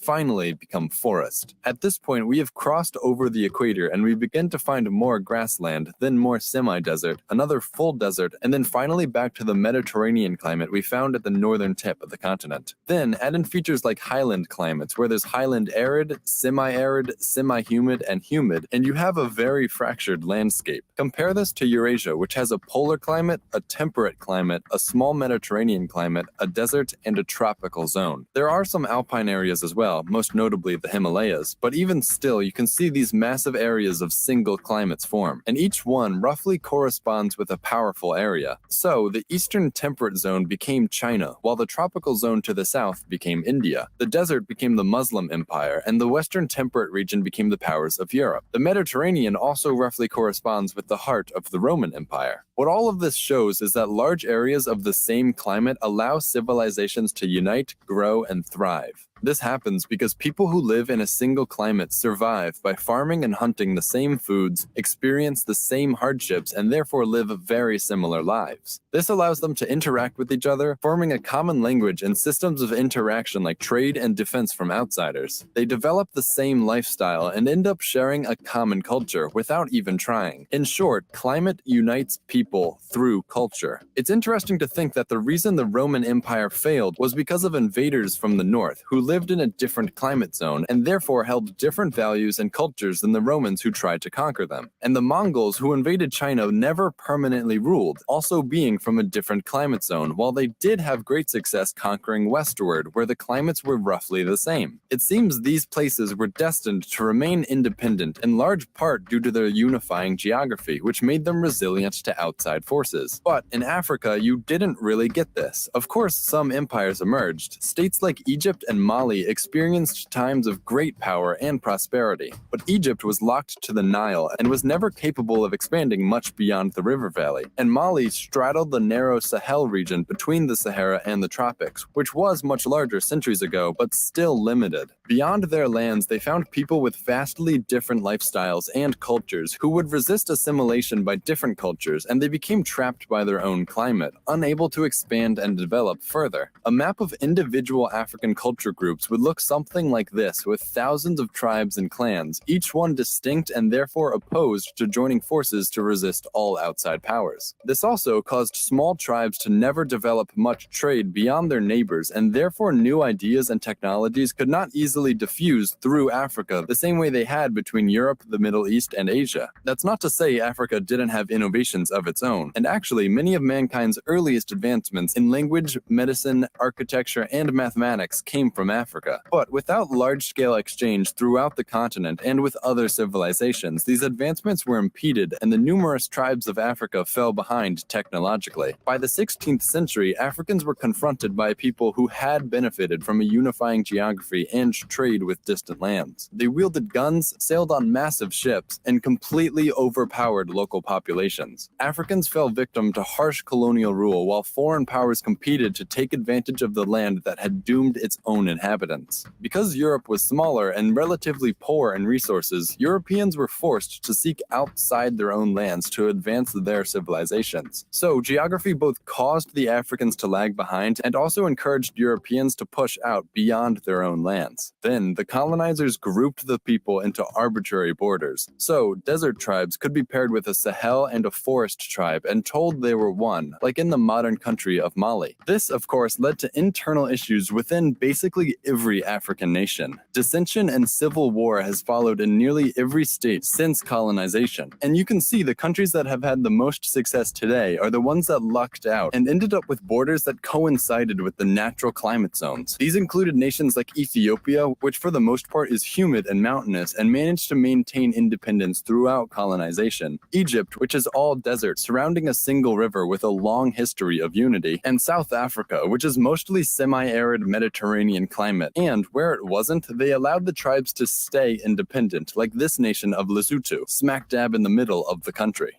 There are, of course, simplifications in all of this, but generally speaking, this is how geography made it difficult for African empires to expand and withstand the test of time. Thanks for watching. I hope I didn't step on too many toes with this one. Let me know how I did in the comments. Again, this is just a theory. Yo, that was 100% right. Because I had this theory years ago when I said, why was the Mali Empire so advanced as far as education and everything? Because they controlled the Sahel region, right? That advancement of the Mali Empire didn't permeate into tropical Africa, where the slave trade started. It was at its height.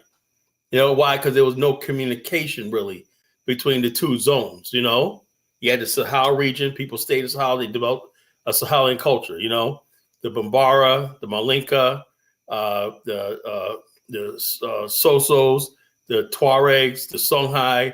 All these people were just pretty much the Wolof were pretty much one people with different tribes, but they interacted with each other. You know, when you go to the tropical Africa, you have the Ashantis, the Fantis, and these coastal tribes and everything like that, right? So the knowledge and everything like that wasn't shared because they stayed in their own zones. After the collapse of the empire, right, large number of people from the Sahel started migrating to the tropical regions, right? And that's where the conflict came in. Okay, you had large numbers of people that were seeking refuge in modern day Ghana and places like that, right? And that was the genesis of the conflict with the slave trade. People weren't selling their own people. They were selling people that may have lived in there for decades or 100 years, right? But they never assimilated with the local population because they had a different way of life. You know, and like I said, did they create these artificial borders around the continent, right? That group people with different climate. Like you said, when people have the same climate and the same zone, the culture develops automatically because they have the same similar eating, the similar everything. So this video is really, really on point. You know, I never sort of broke it down like this, but that was my theory years ago. Why things like that happen. We need XM brother Kala. Yes, I thought that breakdown of that whole video was incredible because it's you're talking about vast land, and then you literally talking about this a whole continent. So you don't have all those incredible waterways. Like you don't have a waterway to cut from West Africa to East Africa, right? Things like that, but nevertheless, we as a people, we we work through our adversities and we make these things work. But one of the things I can see happening in the future is some magic genius is going to find a way to turn that desert into an oasis of just tropical nature.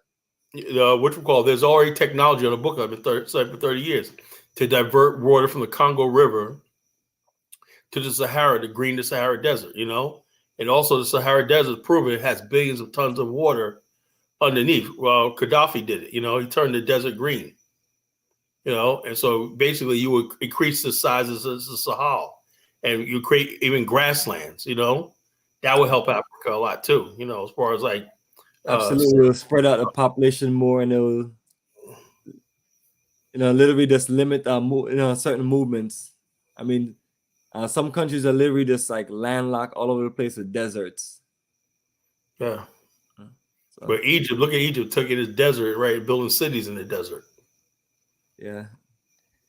The technology's there. We just have to say, well, this guy America Road says, Kyle don't speak New York. Well, yeah, I'm from New York, man. What are you talking about? So no, he said, yeah. Yeah, you talking about Liberian English or I not speak my Liberian. When I'm in Liberia, I speak my Liberian Colloquy. How do you say can't speak basic Patos? I don't know what that is. Don't pay no mind. It's a good one for you. Yes, we need to compete. We have it way harder than any other race on the planet because every system is against us. No, other systems are for themselves, right? So naturally they're going to be against us. Well, example, Lebanon is a war-torn country, right? And if someone asks who's the most successful foreigners in West Africa, it's the Lebanese. You go to East Africa, it's the Indians. Yeah, India's a shithole. Lebanon's a shithole, but yeah, they're ruling. That was you saying that. Yeah. No, but I'm just saying, yes, they're not like you wouldn't look at them as like first world nations of just like you wouldn't look at them as like somewhere like Japan or Korea. So I'm with you on that. India has a thing where people like to open. It has the most number of open deprecation.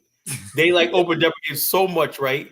That they tried to build a train so people could use them, and people tore them down because it was a threat to their culture, whatever. That means shitting on the side of the road. India it's a filthy country. The Ganges River is so polluted, and stuff like that. So, and not to knock India and whatnot, but it has a lot of problems, But yeah, and then Lebanon, half of the country is probably like destroyed by war. Yeah, it looks like a nuclear bomb hit it. So I'm telling people, it's like we see all these adversities. Let me pronounce my English right. With all of these other nations and races of people, but it doesn't stop them. And that's what I'm saying to people. It doesn't matter what your adversity is. Whether and from different things. Whether it's colonization or just neo-colonization. Which is just recently going on over the last 100 years. So, and that's what tactics and strategies is for. It's kind of like when you're playing you're playing a championship game. You like no matter how weak you think you are, you still want to win. So you just may have to put in a better effort. You may have to be tactical. You may have to come up with some slick things. And you may have to just. Nigerians should be listening to this brother Hakeem. There you go. That's somebody that should have an audience. Follow somebody positive. Do something positive with yourself. This is your friend DK right here. What is it? What are you talking about? Trump daughter married a Lebanese from Nigeria. I don't know, but yeah, whatever. What's that got to do with anything? You know, I mean, So it said they use Africa as a stepping stone. Of course, man. The bottom line is, if you could take $25 billion a year easy out of Africa every year, why wouldn't you do it? You know. And what do the Lebanese do? When I'm in Liberia, right? And I said I want to get a can of Pepsi, right? You got this Arabic writing on the cans, right, of a cola, and Pepsi does not taste like regular Pepsi. It has like a, you know, It's desert Pepsi. It's Pepsi from the desert. I don't know what it is, man, but just don't. You know, I know Pepsi. It tastes all right, even thirsty. But you gotta drink 3 or 4 of them just to even feel like you drunk something, you know. And I'm like, yo, this don't taste right. You know, last time I was there, I had some Pepsi cans that didn't have the Arabic writing on it, you know. And I'm saying to myself, I said, look, man, I told a Liberian, say, you guys could be importing Pepsi and distributing yourself. Why you got the Lebanese doing stuff that y'all could do? Pepsi is non-perishable. You know, like the brother was saying, Hakeem said, I don't know if you missed that, right? He said, we have a problem in Africa of crop spoilage because we don't have proper value added. We don't have canneries. And yeah, absolutely. So whether we it's cold refrigeration, whether it's canning, whether it's juicing, whether any form of this, any form of manufactured anything, limitations on that. When I hear everybody going to Africa, I just want to go to Africa and farm. And I look at them like, and I don't want to discourage them because they're saying, yeah, I want to farm. But you notice how you never last beyond a year? What happened to your farm you was doing? You know, now the Bag family's trying, but every time I see people go to Africa, they farm and they find Huh? If a real Bag family crying, why would they be crying? No, I guess they're doing all right. They're still hanging in there. They're living their life, man. They got their land and they farming on their land. Yeah, but the bottom line, farming means if you're going to do large scale farming, man, you have to have canneries and stuff like that. You know, if you make palm wine and wine, you got to have a distillery. Like you're doing in Liberia, they got these distilleries where they take the sugar cane, and make wine out of it and crush it up and whatnot. Sam was showing me one he had on his farm one night. He said, "Yo, you got to try some of this, man. You know, it's a wine, you know, palm wine." Have you ever had palm wine when you was in West Africa? Absolutely. Yeah. So he said, "Yeah, you take it's not bad." Yeah, so like that. He said, "But you know, like this." I said, "Man, you guys could take that, put it in bottles, and sell it overseas, man. Come on, you know." Yeah, and if you can kind of you know how it is with things that's natural. You know, you put a little flavor to it and do 1 or 2 things to it, and then you have a perfect beverage. And you can sell in the bars, sell in the bars and everything like that. You know, instead of importing Chinese beer and Japanese beer, you can be selling that at the bars. Rwanda's doing that. You know, they have this called banana wine. They was telling me banana made out of bananas, a wine that's fermented out of bananas. You know, and says it tastes really good. You know, it gets really fucked up. You know, and stuff like that. So you could, you know, you got the means to manufacture. We just have to make manufacturing a main process thing. You can't just farm and hope that you're going to sell something to the Europeans. The Ivory Coast and the Ghanaian with the cocoa is showing you it's not going to work. They don't care about your plight. You know, they don't care. You know, they're like, what are you going to do about it? That's the price and that's it. Now, if you start making chocolate and stuff like that, you know, and you have local distributors and local processing plants that you're selling it to and whatnot, you don't have to sell to them. You know, you can sell a fraction, you know, and you sell it locally, but you know, that's what it takes. But people have to have that mindset, you know, and a lot of times people have that mindset, you know, they're not the ones in power, you know, they're not the ones that get in office and say they're gonna do it because they're bought off by the Mackie Samuels. I don't like agreeing with what this person says, but it says the African Development Bank is funded by U.S., Germany. No kidding. You know, Switzerland. Yeah. You know, and so the bottom line is that's what it is. You know, the African Development Bank is the African Development Bank, but the funding comes from outside sources, donor nations, and stuff like that. And I wouldn't have no problem with that. But the thing is, a lot of times the African, when they want to do stuff like we talk about the cocoa, the African middlemen say, nah. You got to stick to what really works. You know, you putting that cocoa on the ship and send it to Europe. That's it. You don't get funding for stuff like that. You know, they can control your development. You know, that's why I said it's not really, it's an African stagnant development bank. So stagnant. Yes, brother. So let me flip to this video. Trying to see if I see any more interesting comments. Family, we won't be on too long. So family, if you want to join us, now is the time. Join us. And Akala got one of your classic videos. I sent you a video about the Japan the steel mills. I don't know if you want to play that. It's 24 minutes. I don't know if you want to play that. But that basically talking about the Japanese steel mills. It's a remarkable, you know, they built that shit, you know.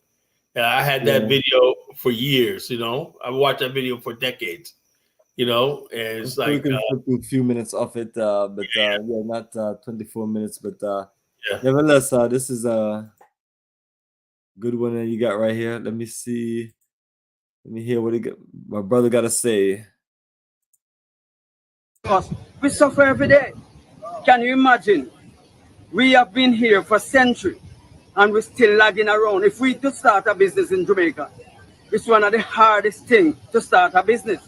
While the Chinaman come from China, come to Jamaica, start a business, non-tax for 5 years. And by the time the 5 years come on him to start pay tax, he making cousin and he never and uncle come and him gone. So, and listen, this have been happening for centuries.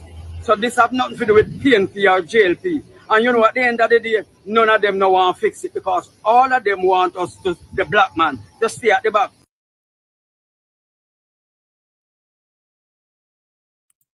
There you go, man. My brother got right to the point, man. Yeah, and that's what we're all gonna be dealing with in all these different countries. Everyone else coming together, organizing themselves, and within a generation or two, they're way ahead. And that's what I've been hearing from everywhere. That's that black people have been around. And it's like, you know, we just maintain the same level of poverty and the same level of this struggle for dependency. Organized. They got help from their home country and everything like that. Yeah, I mean, all of them are backed by all of them are backed by countries, and some of them are backed by countries that want to get rid of them. So they, so they give them all the incentive to go there and go do something else. Yeah, just like the French did. The French emptied their prisons and said, "Look, if you marry a prostitute, we'll send you to Louisiana and whatnot and start a farm." I keep on laughing about that, man. Like that. Was it real like that, man? Man. Look, I got the video. Let me find the video for you. You know. And also, I mean, I did understand that they let out the worst of the worst. The worst of the worst. That's what populated America. You know. The white people who built who were the foundation of America. They were really, truly some of the worst white folks. Mm-hmm. And then they rebel against they rebel against. It's actually an incredible story when you think of it. Mm-hmm. I mean, and they have these incredible documentaries. I was watching one of them a few days ago, and how the new form Americans just rose up against their colonial master. I guess they feel like they were doing all the hard work and they were building the colonies and they was giving everything back to the mother nation, and they were ready. And we see that it was played out over a period of time. And so when you ask people what's the difference between what America had to go through with Britain and Niger has to go through with France, and so on. Is there any difference? There's not a difference, you know. Except, I guess they're not like, the French is not there again. The French, they're not fighting the French physically. But notice French something. is using ECOWAS and African Union to do their dirty work. But notice something that guy said in that video, which is very poignant, right? You have Niger is an artificial country, right? The president of Niger was part of that Arab Saharan culture, right? And the black people, the majority, are part of the Sahel, stuff like this, right? They created a country, right? And this guy, the Arab mind, is still thinking of jihad and all stuff like this, right? And he put these people together. And that's why people are now saying, well, we have nothing in common other than the fact that we're part of this country called Niger. This guy's still basically an Arab or a desert person. And he's running. That's why they got rid of him, You know, so that's why I say you create these artificial states where people had nothing in common with each other, you know, and that's why they dissolve. And the jihadists, if you look at them, who the jihadists are, right? They're mostly people who are mixed race, like the Tuareg, that lived in the desert, you know, and they're connected to the greater Arab desert world, you know, stuff like that, you know. That's what they're connected to. But the modern country of Mali, right, and all these countries right here, they included all these people as one country, nation, a republic called Mali, Niger, and stuff like that. Now this it's all disintegrating. Why? Because these jihadists and everything, they're small number. The only thing they had was the fact that they could take up jihad. They're using jihad to have political power, you know, in the country. They use terrorism. That's what Boko Haram and all that's from, you know. So that guy was really on point, you know. Why can't they assimilate? They don't want to assimilate, you know. These people are from the desert. They're from a different culture than the settled people. They call the settled people in that region.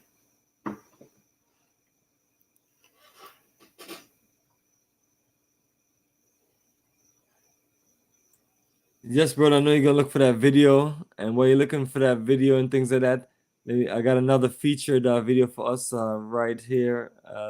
You're gonna love this one right here, and family covers some of the things that we just finished talking to. So, what you got to do is you just got to piece a lot of this information together, and it all comes out to one thing that is that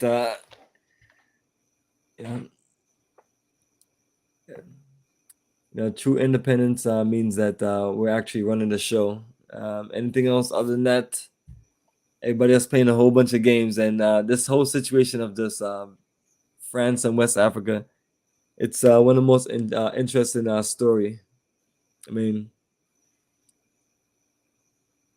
brother, the French really think that they're something special, brother. They got this even though people from all these colonies they hate them, they still feel like it's like they believe that the people are better off with them controlling them and running everything. I mean, I don't know. It's just so some weird stuff. I mean, you've seen the reaction of the French president with all that's going on. Mm-hmm. I don't know if he even cares. All he knows is just trying to get his people out, and then he's trying to get a whole bunch of black folks to fight for him. Yeah, and that's not going to happen because the bottom line is they know black people are going to die for that shit, you know. I don't know what France is going to do, you know. I really don't know what to do. You know, they know they're not going to send their troops over to die like that, you know. They got the Wagner group. It's interesting. I can't see France just backing off. So, but France is losing their grip though. But when we think about all these countries in West Africa and how they were all set up by France have heavy interest at. I mean, literally, like most of those countries, most of the former francophone, former French colonies, France literally have a whole lot of business interests. I mean, they control that's like their whole economy. I mean, because outside of that, what does France have? I mean, I'm not trying to be funny. Nothing. Take it out. You see that one guy. So what are they gonna do if they just can't operate in West Africa? I'm telling people they're not just gonna give up like that. But right. I don't know what trick they have up their sleeve. Yeah, they seem like they're trying to get everybody else to fight their war. They're gonna be a serious propaganda campaign, right? They're gonna come up with something, you know. And remember the guy that they got tried because he basically is a logistics company, has a logistics company that does all logistics in West Africa. We're not multi-billion-dollar corporation. And they found out that he got a lot of his contracts in West Africa through bribery. You know, he's a Frenchman, you know. And so I'm like this, why is it that a Frenchman can control, he operates most of the ports in West Africa? You know, they not only do they control resources, right? The logistics, people don't understand something. The distribution, warehousing, logistics, and all stuff like that. That's $1 billion industry right there. You know, I mean, you can't live without it. I mean, that's goods coming in, out, moving around, things. That's how Singapore being distributed different places. Yeah, Singapore got rich on logistics. You know, and no African country has any logistic companies. Not one. We can't ship one thing out of the continent. We can't bring nothing back. And that's why the continent is what it is. Yeah, like people ask me about cruise ships in West Africa. I was like, yeah, you're limited, but I was like, there's really no ports set up for those kind of ships in operation, including big military ships. So, so yeah, so you have to create your world and make it to where you're gonna, you're kind of selling business now, and or even better yet, logistic services. Yeah. Nevertheless, let's play this. This is always an interesting one, and it's 11 minutes and 5 seconds. But it just really just give a nice presentation about that relationship between France and West Africa.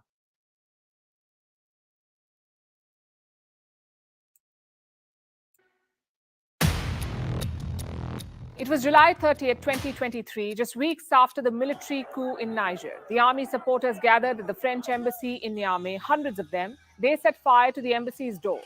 They also burnt the French flag. Back in Paris, President Emmanuel Macron was spooked. He ordered a full evacuation. Around 600 French nationals lived in this country. All of them were pulled out. This military coup is definitely anti-democracy, but it's also anti-French. All symbols of France have been targeted, their embassy, their flag, and also their military base. But why the animosity? And why towards France and not other countries? The answer lies in Niger's history. In fact, the history of West Africa. This region was colonized by France from the late 19th century. They became independent after the Second World War, but unlike other colonizers, France never left. Their influence and presence continued to linger. Why is that? Time for a flashback.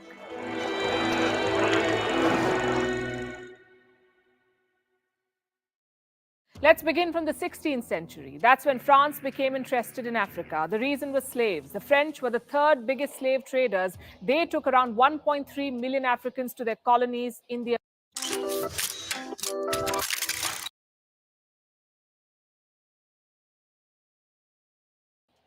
Around 200,000 people never made it. They perished at sea. As the slave trade developed, France needed ports. They got one in 1659 here in Saint Louis in Senegal. For a long time, French interests were limited to coastal Africa. The interiors were untouched. But in the 19th century, that changed. There were two reasons for that. One was the domestic rivalry back home. The European powers were already competing with each other. Africa became a new theater. And reason number two was resources. Europe needed to feed its expanding industries. They zeroed in on this area. It was called the Gold Coast. There was gold, oil, and much more there. The French expansion began from Senegal. In 1854, General Louis Faidherbe was appointed governor. He quickly got down to business. Under his rule, French control was extended to Gambia. But his ambitions were bigger. He wanted to conquer the Niger Delta and Mali. His government was not so keen, though. They thought it would be too expensive, so the expansion project was paused. It would resume in the 1880s. This was the beginning of the scramble for Africa. No shadow wars anymore. European armies were marching across the continent. They were picking off countries one by one. This inevitably led to fighting between European powers, so the German chancellor proposed a plan. This man, Otto von Bismarck, he brought all the European countries together in Berlin. In 1885, these countries signed the Berlin Act. It formalized the scramble for Africa, and the logic was quite simple. Instead of fighting each other, let's carve up the continent. Each country gets its own colony. And no, the Africans were not consulted. In the 1880s, almost 80% of the continent was ruled by the locals, kings, sultans, and tribal chiefs. By 1900, it was flipped. Around 90% of Africa was colonized by Europe, and Niger was part of this. In 1899, two French officers were put on the job. Captain Paul Vollet would lead this mission, and his second in command was Julien Chanoine. Both men had one thing in common, their bloodlust. They set off from Dakar in Senegal. Their job was this: explore Chad and Niger, gather local intelligence, reach the Sudan, and return. Basically, create this ribbon of French territory, from Senegal in the west to the Sudan in the east. Captain Vollet had a reputation. He led the French conquest of Burkina Faso in 1896. He was ambitious and brutal. His expedition to the Sudan is called many things: the Killer Trail, the African Apocalypse, the Heart of Darkness. Gives you an idea of what went down. It was one of the most violent and bloody episodes in colonial history, not just in Africa, but the whole world. Boulay's mission was not well funded, so at the first village he reached, he demanded porters. He needed people to carry things. When the locals denied, he razed the entire village. Around 100 people wiped out. It was a sign of things to come. Boulay often refused to feed his camp followers. When they complained, he killed them. Men, women, and children were bayoneted to death, not shot, bayoneted, because Boulay wanted to save bullets. Such massacres followed him everywhere. It was so bad that word reached the French government in Paris. Boulay's own soldiers were horrified by the violence. Some of them deserted. When Paris got to know, they ordered Boulay and Chanoine to be arrested. They deputed a French officer from Mali. He followed the expedition's trail to catch them. What he saw was blood-curdling. At one village, around 1,000 corpses had been left in the open. Bodies of young girls were hanging from trees. People were terrified by the French flag. It was a sign of impending death. The bid to arrest Boulay and Chanoine did not work. In the end, both were killed by their own soldiers, but the mission continued. French troops marched through the Sahara and secured the region. Their African project was complete. It looked like this: a federation of 8 territories: Mauritania, Senegal, Mali, Guinea, Ivory Coast, Burkina Faso, Benin, and Niger. The capital was Dakar. This whole region was called French West Africa. Fun fact: it was 8 times bigger than European France. So how did they control it? The same way they captured it, using brute force. France did face rebellions in the first decades after the conquest, like the Tuareg rebellion of 1916. The Tuaregs are an ethnic group living in the Saharas. In Niger, they live in the country's north. When the Tuaregs rebelled, France crushed them. Summary executions were the norm. It was through these crackdowns that Paris held on to its colonies. Many of them fought wars for France. Around 2.5 million Africans were part of the First World War, another 1 million in the Second World War. These people were not French citizens, they were French subjects. And that equation changed only after the Second World War. In 1946, Niger, along with other colonies, became overseas territories. They got seats in parliament, and with elections came political parties. The most important one was the PPN, the Progressive Party of Niger. 2 men came to dominate this party: the radical Djibo Bakari and the moderate Hamani Diori. They were cousins, also rivals. An important moment came in 1958. France had adopted a new constitution. Its colonies now had to vote on it, sort of like a referendum. If Niger passed it, the country would remain in the French community. The cousin politicians chose different sides. The radical Bakari called for a boycott, but Diori said, "Let's vote yes." It's time to upgrade your tire inflator. It's not an option. Not want independence yet. He wanted more autonomy within France, and he prevailed in 1958. Around 72% of Niger's citizens voted to approve the constitution. He also became the new president. But the tide was slowly shifting. Dissent was growing in parts of Niger, especially the northern deserts. So in 1960, France had to give in. They agreed to grant independence to Niger. Diori was elected president again. He banned all other parties, cracked down on rivals, and ruled like an autocrat. Now, normally the story would end here. But in West Africa, it does not. France began acting like a toxic ex, hanging around too much or meddling for no reason. This policy has a name too: France-Afrique, a sphere of French influence in West Africa. It was the brainchild of this man, former French President Charles de Gaulle. He asked his advisors to build up France-Afrique in 1962. And how did they do that? By building personal networks. France propped up leaders, often dictators in West Africa. They gave them military support, a little aid, and a whole lot of French glamour. What did they get in return? Resources and influence. More than 1,000 French companies operate in West Africa. They have the 3rd biggest investments. First is America, second is Britain. They also have soldiers there. France has deployed 3,000 troops in Africa. Around half of them are in Niger. Their job is to fight terror groups, but you can see why this is problematic. Imagine Britain stationing soldiers in India. Terrorism or not, it's an affront. From the 1980s, French presidents have promised to dilute France-Afrique. Macron has done so too, but their actions suggest the opposite. I have some trivia for you. 14 countries in Africa use the same currency. It's called the CFA franc. It was created back in 1945, before African independence. But even today, 14 countries use it. And I'll tell you how it works. West African countries deposit 50% of their reserves at the French treasury. In return, they can use the CFA franc. Its value is pegged to the euro. France says the currency brings stability to West Africa, but it also brings trauma, the trauma of a colonial past. The CFA franc is often called monetary servitude. It is one of the many reminders of French colonialism. Now you know why people in Niger dislike France. They plundered and razed entire villages, raped and mutilated women and children, imposed a colonial currency on them, and most importantly, refused to leave. France is a strange case. Most countries are blamed for their colonial policies, but France is also blamed for its post-colonial policies. Of course, that does not justify the coup, but it does explain why a lot of people support it. President Macron has always had a taste for foreign policy. He wants to leave a mark on the world. Maybe this is it. He could be the president who destroyed France-Afrique. Mali has moved away from French influence, so has Burkina Faso and now Niger. He may not have intended it, but that could be his legacy.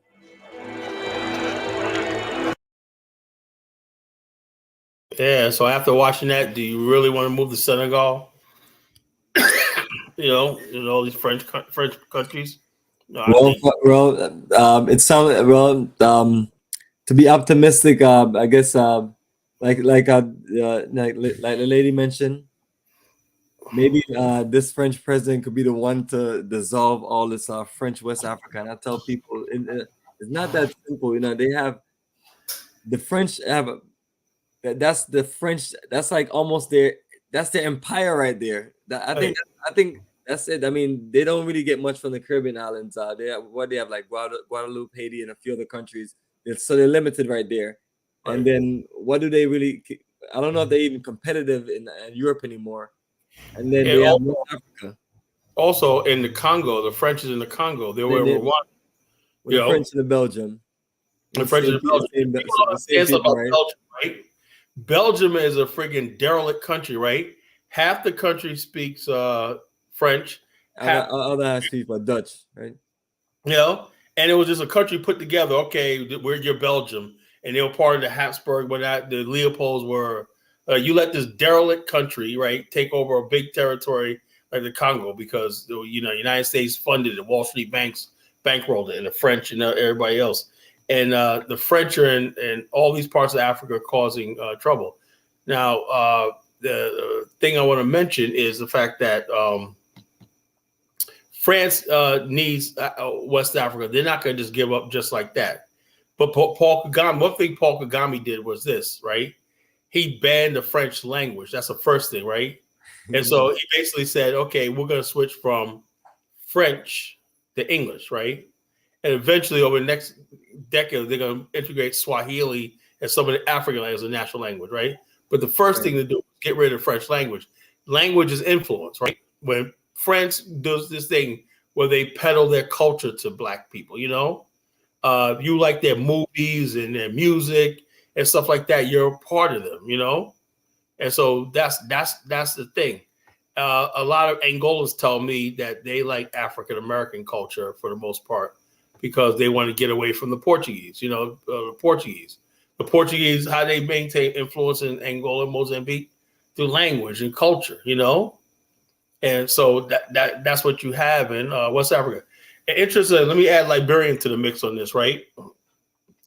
Liberia, most of the territory, Liberia was twice the size it was, right? The French, some of the locals basically sided with the French, right? But when they saw the brutality of France, right, they said, no, let's stick with Liberia, And that's why you have Nimba, where Nimba is right now. Santa Quelle is where they made their stand and said, look, this is where part of Liberia, they raised the Liberian flag. and they said, no, we're going to fight, because if the French, had they not done that, France would have marched all the way to Monrovia, and took it all over West Africa. So people don't understand. So they say when they saw the brutality of the French, and the guillotining people, and all stuff like this, so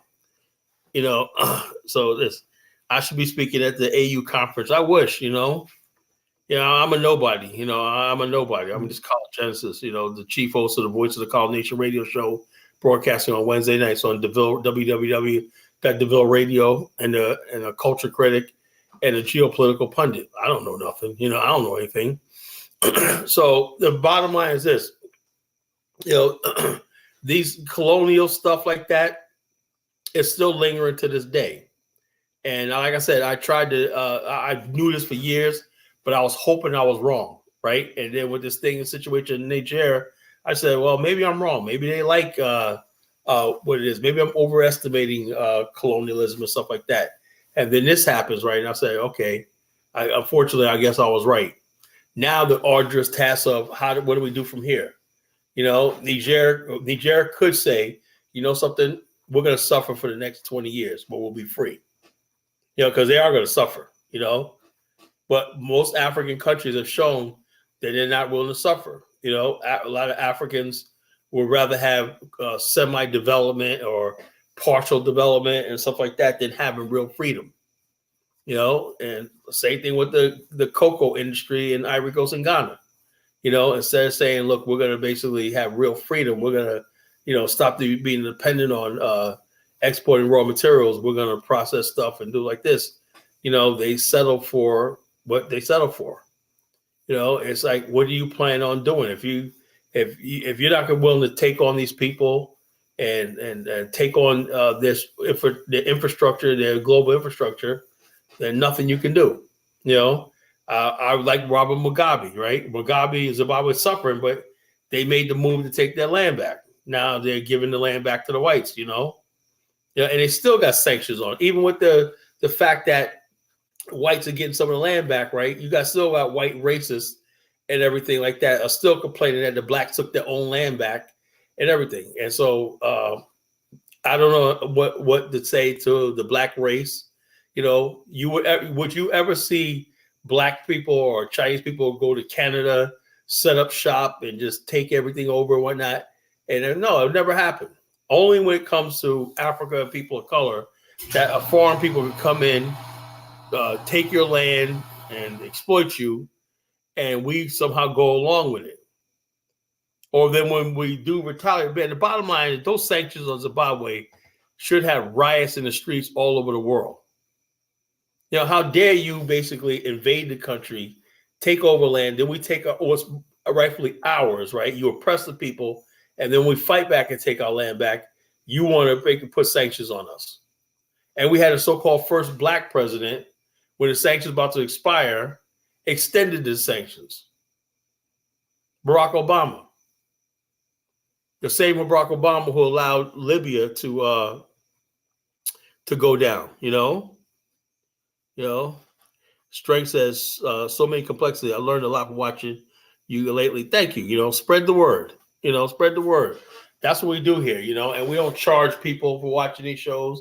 We give our knowledge and whatnot. This is years of me researching, reading books and stuff like that. I'm not an internet person who just Google a couple stuff and look like I really have knowledge. I'm not bragging on myself like that. There's way more educated people than me. So on my level, like the guy, Brother Hakeem tonight, I just had to give it up to him. The guy knew so much and everything.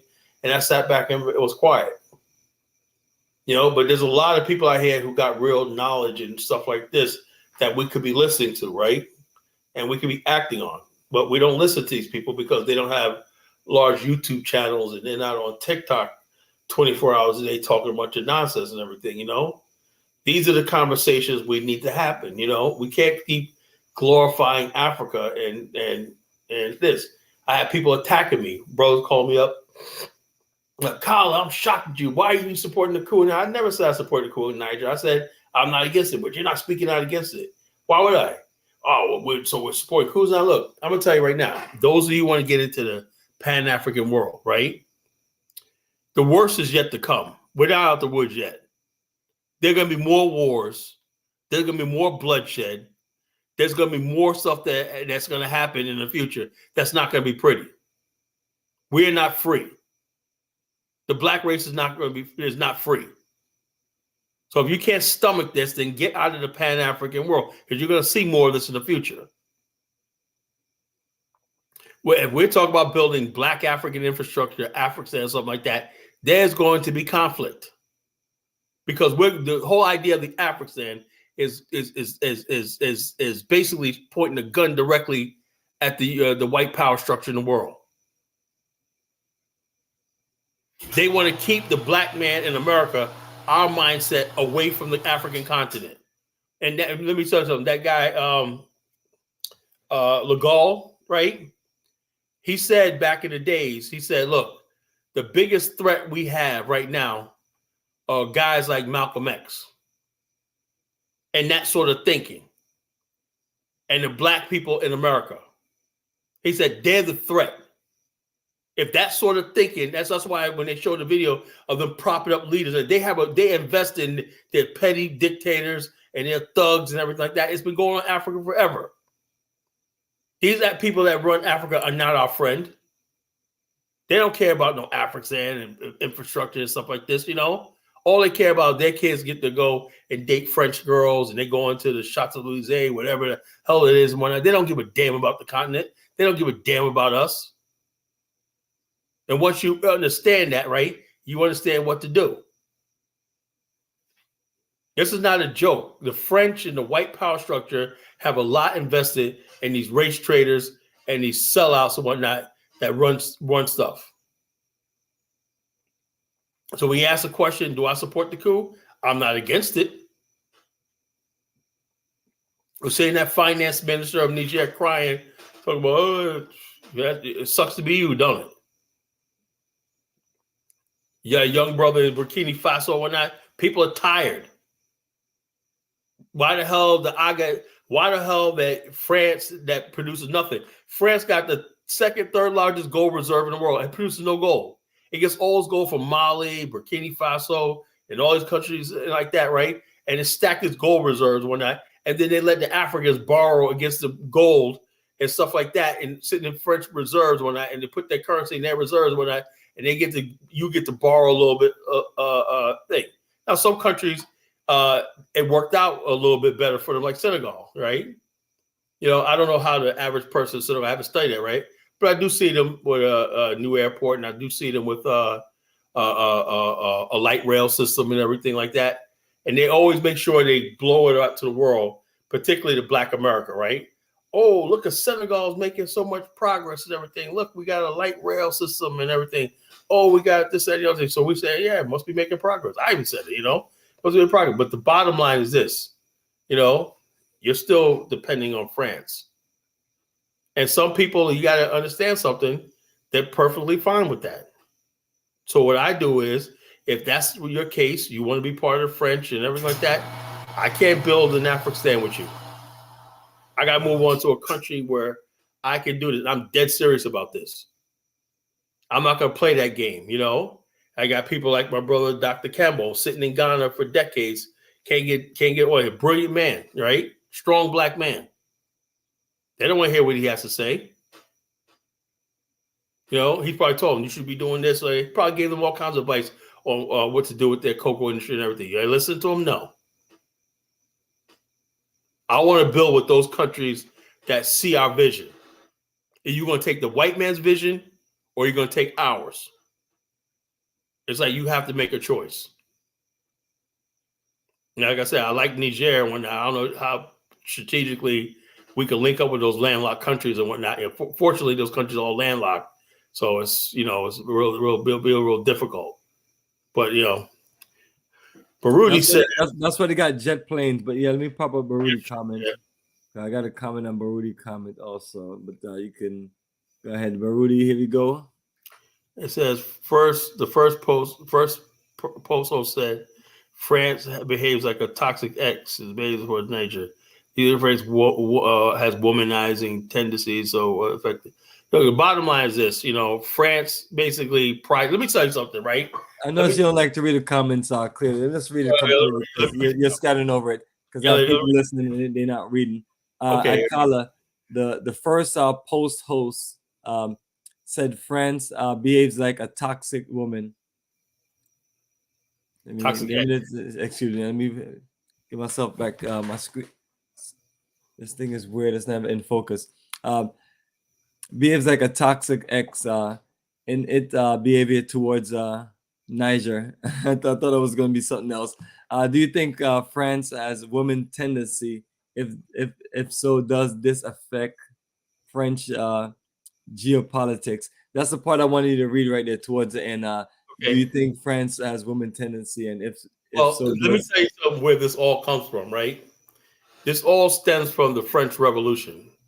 And also, France is still has a tenuous and nascent culture itself, right? When the French Revolution happened, that's when people become French, right? The France was nothing but a province of the Roman Empire, right? And Paris was a part of the Roman Empire, right? So, but you have Calvins, Lombards, all these people that became Frenchmen, right? So how do you make people basically stop looking at the French bourgeoisie, right? And the hatred, right? Well, Napoleon had an idea, was to invade Europe. When you say France is raising their flag and invading this country right here, you felt proud. You stopped thinking about the hunger and the stuff that you saw in your daily life because you were so swooped up by patriotism and everything, right? Then a lot of the people in the Habsburgs in England and everything said, look, Napoleon's a problem for all of us in Europe. So France began to focus on building their empires in Africa and in Asia. Hey, look, the Frenchmen could basically look at all this. They said they're worse than their worst to do their bidding in Africa and places like that. They're worse than their worst. Put a nice French uniform on. They're the French Foreign Legion and all stuff like this, right? Why? Because it takes focus off what's going on in the country. If you can give people a good welfare system and everything, people always brag about the French welfare system and everything. The bottom line is this: France still is terrified of something like the French Revolution happening again. It's in their culture, it's in their DNA. Why do you think they're terrified right now of these riots that's happening in Paris right now? They're terrified of that. So the French people, right, are always going to basically take pride in the French power in other parts of the world. That's not going to go away. If you take Africa away, right, the influence in Africa, what do they have? They're going to turn in on themselves, and destroy themselves. So whether French culture has developed to the point where they don't need Africa, because that's not a real nation. If your whole identity is centered on your overseas possessions and that you got power and also like that, that's all you have and everything, you really have nothing. You're really pathetic. All of other countries in the world have known that Britain had basically settled the fact that Singapore, once colonized, now has a higher GDP and its economy is better than its former colonial master. And the English basically are okay, seem like they're okay with that. The French have not done that. And so what the truth is, right, and I'm not trying to insult anybody, right?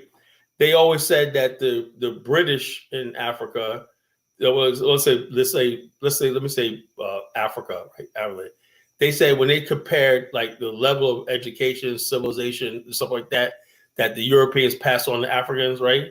They said the British subjects, right, were always way higher than the African Americans of Liberia. And they said the Negroes from America were way ahead above the French in Africa. And they said underneath the French were the Negroes who had colonized by the Portuguese. They were on the bottom. So basically the French culture has never risen to Africa to a level. That's why you don't see any of these countries really thriving like you see in Nigeria or Ghana or something like that. It really makes a difference. You know, none of the French countries in Africa are really first world or anything like that. Gabon's a joke. I don't even call it a joke, but you know, they have outright racist French in there, oppressing the Gabonese, taking all their resources, oil, everything like that. You know, and the people in Gabon, all they get to do is sit and eat in cafes in France. Well, that's one video where this guy met a Gabonese government official in France in a restaurant, right? And he started a fight with him right in front of everybody in the outdoor restaurant. He said, "You're nothing but a thief, a crook, blah, blah, blah, blah, blah." But that's what's going on. French basically encourages African corruption. You know, if you want to join their party and basically be part of the looting and everything like that, you know, if you want to, they don't care about their sacrifice of women. You know, hey, you know, France, and also France is a place where interracial marriage and dating is openly done. It's okay. So when black men in the World War I, were in France, they were able to walk down the street hand in hand with white women and whatnot. And so France, like this, look, we love black people. You know, we don't lynch them for dating Negroes for dating white women. So it's not all France. It's the fact that the black race have bought into France as his friend because they're more tolerant as far as like race mixing and stuff. You know, that's what it is. Algeria war was very brutal. That was very brutal. That was a very, very brutal war Algeria fought against France. You know, I mean, that was a very, very brutal war. You know, I mean, France was determined that they weren't going to let Algeria go because Algeria was part of their base to link into Niger and all this other parts of the Sahara Desert and stuff like this. That was a very brutal war, and a lot of Algerians died in that. You know, so it is what it is. Tay Brown, Black Americans should develop venture funds to build manufacturing, but the Southern Belt, like saying, oh well, that's you think that hasn't been talked about, right? You know, the problem is American tax system is so high, right? The dollar is so high and everything. It's cheaper to build factories in developing countries where wages are low. You know, so the bottom line is this. You know, you can't just come up building factories in America, right? The only factories that you could build in America are things like semiconductors, computers, all that. That's profitable. Even your Apple and your iPhone, right? Where is that made at? It's made in China. So this idea that you're going to do it right here, wouldn't it be better if we basically built industrial zones in Africa where we could take advantage of even if, let's say you pay people in Africa $10 an hour, right? That's still better than paying somebody in America $30 an hour and all this kind of stuff like this, you know? Wouldn't it be better just to build the factories over the continent of Africa and we have part ownership with it? You know, and then, you know, we distribute it back in America. We make money on the distribution and we have trucks and everything like that, you know? I'm just giving you some ideas. You know, I look at these areas right here with the lithium. Where, you know, if we're not going to build lithium batteries and nickel battery plants in Africa, we could build them in America, right? That's high. Anything we could build them both in Africa and America. But just saying we're going to build factories in America, it's not going to work like that, you know, because wages are way too high in America and we're just trapped here. Black America is a first world people. You can't manufacture and everything like that is not with us anymore. You know, it's in Asia, Latin America and everything, you know, and so, you know, the black race have to start getting into manufacturing. The only place to do it really is on the African continent where you could basically build factories and whatnot. Let's see those people working for pennies a day, doing the cocoa and whatnot. You know, you open up a factory and pay them a decent wage, you're going to have people lined up to work for you. I'm just giving you some common sense. But in America, people don't want to work anymore, like these jobs and everything. We're way past that. You know, people don't want to work no. People want to own a business. They want to flip houses. They want to do what they want to do and whatnot, you know?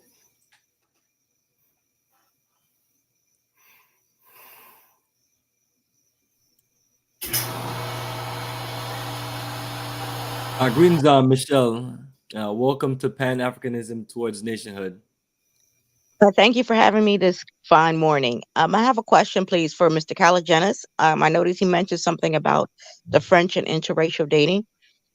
Since he brought it up, I'd like to know, the president of Guinea, Dr. Umar, put a avatar of him with his white wife and mixed kids. And that kind of, I questioned his, the president's of Guinea's loyalty, or he says he's Pan-Africanist, but I see him with this white lady who's enjoying at least the benefits of prestige of being a Guinea first lady, and I don't think that's really fair. Well, What is your opinion? Not to take us too off subject. Okay, well, this is what I figure like this, right? First of all, like when we talk about interracial marriage and stuff like that, that's an American thing, right? Now, if he was African American, I would say, he's a sellout and everything. But that's a different culture. They're not social. They didn't come from the plantation culture and stuff like that. When you basically date somebody white in America and you're black or not, that's a social and political statement. Okay, that's a social statement. I've seen people, African guys with European women and whatnot, and I really don't get the same. Even though at first when I hear, okay, it's an African guy, okay, I get it. They don't have the same culture towards white people that we do. Not saying, and Pan-Africanism, and as far as black people means black man, black woman, black child, racial solidarity and separatism and stuff like that. Pan-Africanism in Africa just means African unity and stuff like this. They don't see color and race the way we do. That's just have you ever been to the continent? Yes. Okay. Well, you notice that they don't talk about color and race the way we do. They think we No, not at all. Not at all.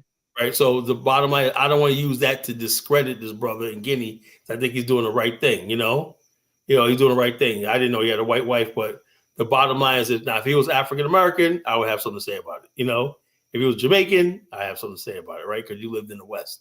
You lived in a culture where white people like that. But when you live in Africa and everything like that, it just happens. President Seretse Khama of Botswana, right, married an English woman, and because of him, Botswana is a great country where it is right now. His son is mixed race Ian Khama of Botswana.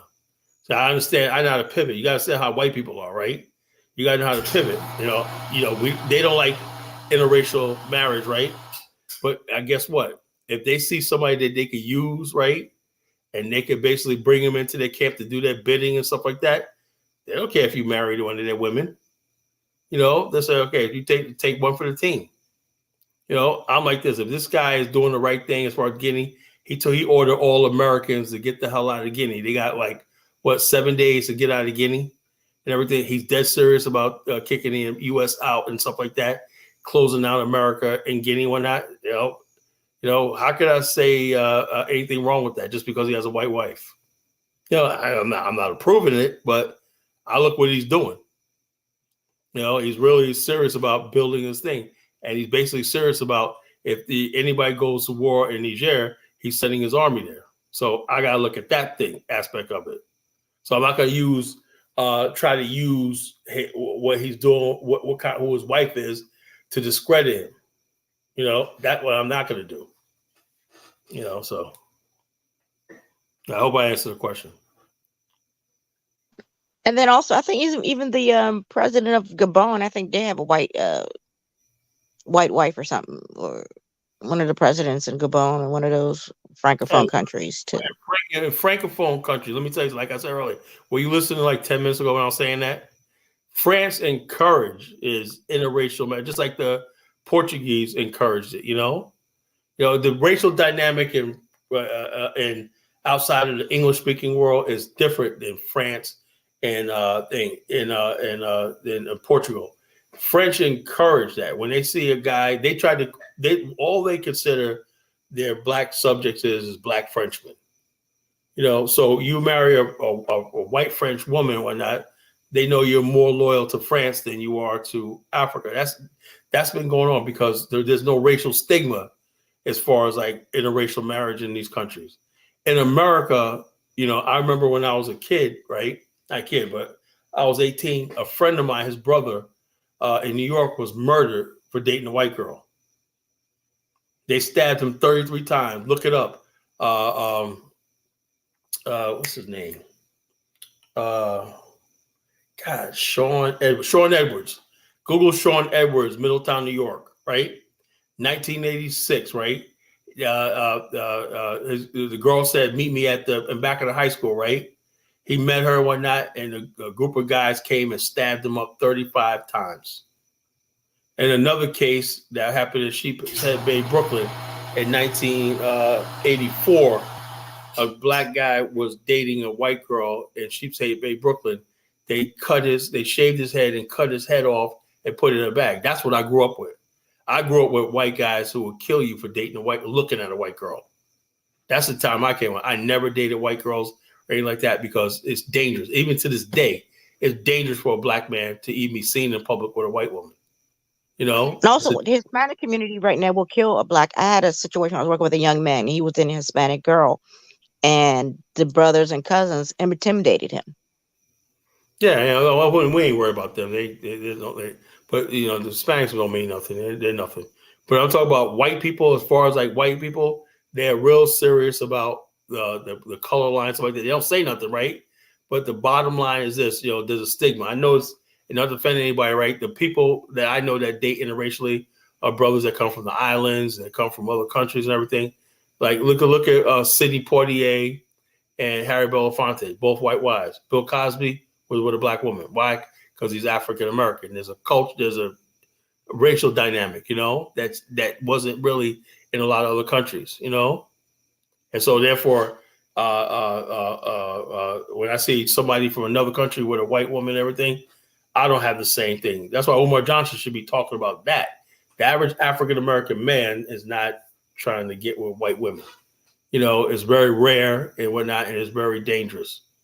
We always know it's very dangerous to this day, messing or dating or dating outside your race and stuff like that. It's really dangerous. So we don't want that stigma and everything. And we're always trying to build racial. And that doesn't mean it doesn't happen, right? And people do it, and sometimes they have like that. But there's a lot to dating outside your race, but other people don't consider that. Other countries and everything like that, a woman's just a woman. Color doesn't matter to a lot of these people. America has so poisoned. The culture of America has so poisoned two groups of human beings against each other, right? That we black people have basically bought into. That's how we survived in America. Stay on your side of town. Don't date white girls. My uncle, when I was in third grade, told me, he said, look, I used to like this girl in my third grade class, right? She had long hair, whatnot. And she was from Spain, right? And all of a sudden, my whole family gathered around me like in prayer, like, oh no, he's going to like white girls, right? And my Uncle Albert came with me and said, boy, let me tell you something. You don't ever date white women, black people or white people, right? I go, why, Uncle Al? He said, because it's not right. You stick with your own race, your own color, whatnot. We were not meant to be together. I was in third grade. And that stuck with me my whole entire life. Whereas in Africa and those countries, they don't have that talk. So if a guy got a white wife, whatnot, because he didn't grow up in America.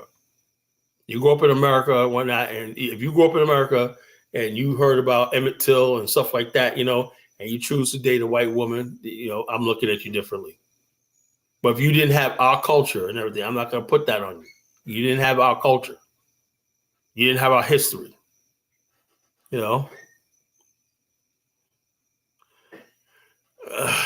Let's see. Kala wants us to treat Kanta that way. You want to treat Mexicans. I really don't know what you're talking about, bro. Pan-Africans reside in Western nations would do well learn, establish farms, manufacture in the West. Well, they are doing that, right? But the whole thing is, how do you translate that? Did I read the question right, Bomani? I'm saying, let me read the whole thing. Pan-Africans that reside in the Western nations should do well to establish farms and manufacture plants in the West first, then go to Africa. They've been doing that for decades. But the thing is, when you go to Africa, right, you don't have the credit system, right? You don't have logistics. You got power failure. You got all these things that's beyond their control. So, and you got corrupt officials. People trust me, Mackie. You know, people have thought about it. There's a lot of smart Africans that live here. You know, they want to go back to the continent and build, but there's no means to do that. You know? Carl, you don't see leaders of other countries marry outside their race. It's only in Africa. Well, yeah, you know, it's like this. I'm not going to put that on Africa because most of the African heads of state, Paul Kagame's beautiful wife, you know, George Weah's wife is a Jamaican. Adu's wife is black, you know. Most of the African leaders have black wives, you know, in Africa. So let's not like that. It happens like that, but it's very, very rare. We can't just say one thing, oh, Africans are married. No, it's not like that. You know, it's not like that. It's not, you know, something that we got to sorry about. You got one guy that's married to a white woman and everything like that. He took over the country. Well, he wasn't elected. You know, he took over the country. He's the head of state right now, the head of the junta and everything. And his wife just happened to be white. He's happened to be the man in charge right now. But he wasn't somebody elected by the people and like this. If he was running for office and he had a white wife and everything, I don't think he would have got elected. But he came to power as a result of a junta. But and that's just one person. Yeah, one person. But like I said, and of course it's in French Africa because French Africa, black people in France, when they go to France and they get around these white chicks and everything like that, you know, and there's people interracially dating openly and everything. You don't see that in America. You don't see black people and white people dating like that, you know, in America. You know, it just doesn't happen because there's a culture here. I'm sorry, when I went to California to visit my family member, she's actually in an interracial relationship. She's black and he's white. And all I saw was interracial relationships in California. California. California's a mess. California's black population is only like 5%. That's not a sample scale. 80% of black people live east of the Mississippi River. You know, California is just an outlying area. That's not even like that. That's what they do out there, you know? But you come here to Virginia, Maryland, and stuff like that, North Carolina, it's black couples. You know, it's not no big problem, you know, and you don't see a lot of interracial marriage and stuff like that. Even among black immigrants, you know, they're always with their own women. You know, and also, you know, people talk about interracial marriage and everything like that because you got a lot of black women who are convinced that white men want them. It's not the case. You know, I have white male friends and they're not, you know, they think black women. When I moved down here to Virginia, right? Now that we're on this topic since you asked, right? When I moved down here, when I lived in New York, right? You never saw black guys, right? I would not date none of my white friends, date my sisters. And I was like, oh, I like to just do, no, don't work like that. You don't date my sister. And I don't date your sister. How about that? You know, when I was growing up, right? Black men or white, we didn't mix like that. We had friends, but we didn't cross the racial line. And so I always had this idea, right? That the South was so racist and the white man, when I came down here and I saw the real culture here, I seen so many, I didn't see a lot of black men and white women, right? I see a lot of black women with white men. And then the dawn on me, I researched, I said, it's a power dynamic, right? The white man is the main employer. Since slavery times and everything like that, you don't have that strong black community that we built in the North, right? So I always ask these black women, I was like, why are you messing with that married white man and whatnot? He's a side chick or whatever like that, you know? Well, Mr. Such and Such is a good man. He give me this, whatnot, that. And I'm like, that you should have yourself a husband. And that happens in the South here, you know? And I realized there's always been this subtle relationship between the white man and black women in the South. That goes all the way back to the plantation. You know, when no one's really examined that, you know, that relationship between white men and black women in the South. We saw a little bit of that in that stupid TV series Scandal. You know, this affinity and love for the white man that some black women have, you know, the Loving case in Virginia.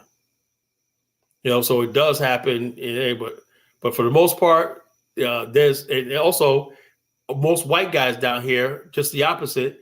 They don't care. Almost every white guy I know here will say they slept with a black woman sometime in their life. Yeah, you know, I had this black, you know, their virginity was taken by an older black woman or something like that. You know, I'm like, what? You're like, welcome for a black man, like, welcome to the South.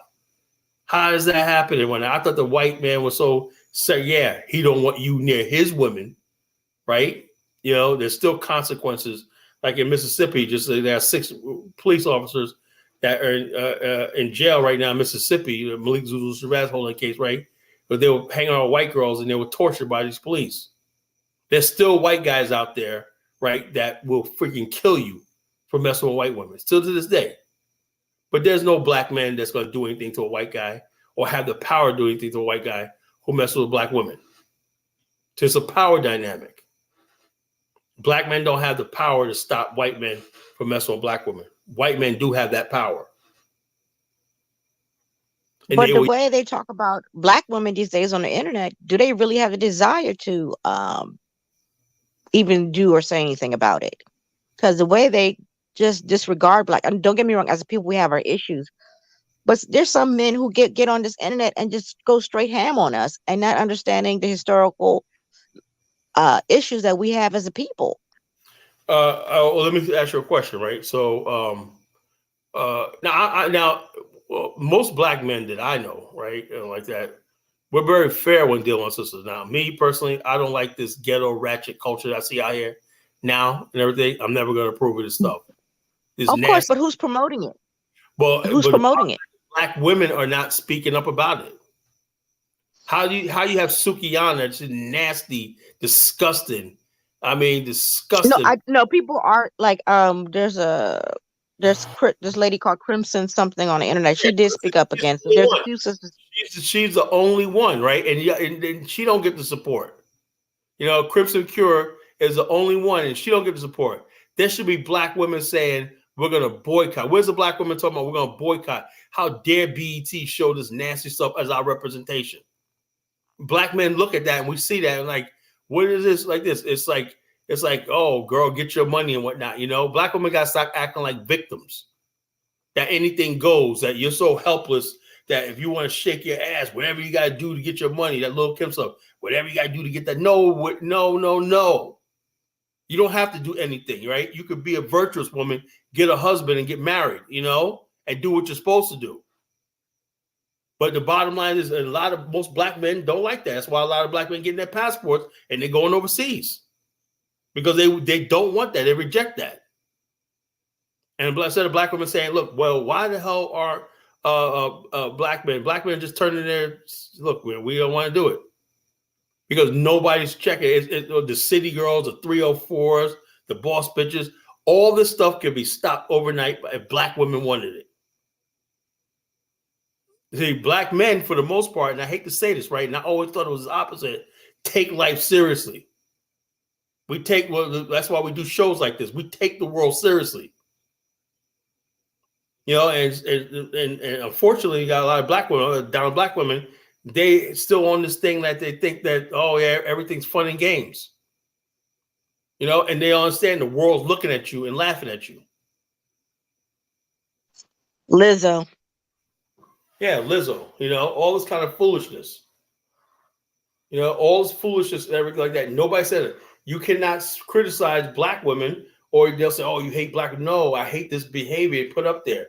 It shouldn't even be black men that say, it should be black women and say, how dare you put all this stuff out there? Black women should be boycotting BET right now after that award show. You know, that's racist. Why are you showing the very worst about us and everything? That's not who we are. But black women got a lot of pushback. BET did get a lot of pushback. Yeah, but it shouldn't have aired in the first place. Why would they? And also, right before that happened, we all thought Tyler Perry bought BET. Come to find out, that's what happens when you start listening to social media. Oh, Tyler Perry bought BET. Tyler Perry didn't buy BET. He ain't got $3 billion. None of them got $3 billion. You know, if they did buy it, they couldn't operate it at a profit. You know, there was this all showboating. We want to buy BET and everything like that. So everybody thought Tyler Perry approved it because he had bought BET. He He went to negotiate with it. They never signed anything. But social media, because we don't have responsible Black journalists who's tasked with getting the story right. It's just all over the place on Phil Scott show and everything. Tyler Perry just bought BET and whatnot. It ran away like it's the truth. And BET's like, nah, you guys can't afford this, So the bottom line is this, as far as like that's concerned, the sisters out here got to check other sisters. You have to have this. You see Black men going at it with each other, right? You'll see Umar and Tariq go at it, right? You see O'Shea and Boyce Watkins go at it, right? You see people going after Fresh and Fit, everything like that. You never see Black women, right, challenge other Black women. They can be dead wrong and they're wrong. And Black women will never say anything, right? To do it. Like I said, a good segment of our women are out of control. You never see Black women say, look, I'm going to be my sister's keeper. No, you're wrong. Like this gorilla. Somebody should have been smacked that girl in the face. But Black women don't do that, And so what you see online, when you said earlier that Black men, they talk about the frustration of this out there as our women. This is all social media driven. They're frustrated about the image of Black women, out there in the world, or the stuff that they see in the culture and whatnot. That little girls and whatnot, emulating this whole culture. And that's when people come to social media and they vent. That's all we have. All we have is social media, The Black man really has nothing other than social media. And so the bottom line is the sisters got to basically say, look, we're not going to tolerate this no more. If they care about us, if they care about building the relationship back with Black men, because this can't continue. You can't talk about nation building and building a community. How are you going to have generational wealth if you're not building families and building marriage? I think we talked about that one time on Diane's show, Michelle. How are we going to basically have generational wealth and families if women aren't talking about marriage and settling down with one man? How can we do that? That is not going to happen. You have to have that basic foundation in order to have generational wealth, even to build wealth, create wealth, and pass on wealth. Other communities understand this, except us. So the bottom line is this, and this whole culture and everything like that, and all the stuff like that, that white people praise. And also, we always think just because white people like it, the first thing they'll tell you is, well, white people do it. White people do it, Yeah, but Kim Kardashian got a family. She got kids. She made sure she got something out of the deal. Beyonce. And also, she has generational wealth. She has generational wealth, which we don't have. Beyonce basically has Jay-Z, 2 kids and everything like that. Nicki Minaj has a husband. Even Cardi B has a husband. But you're running around acting a fool. All these women are building their families and everything like that. And the Black women out here think it's okay just to do all the stock culture and everything like that.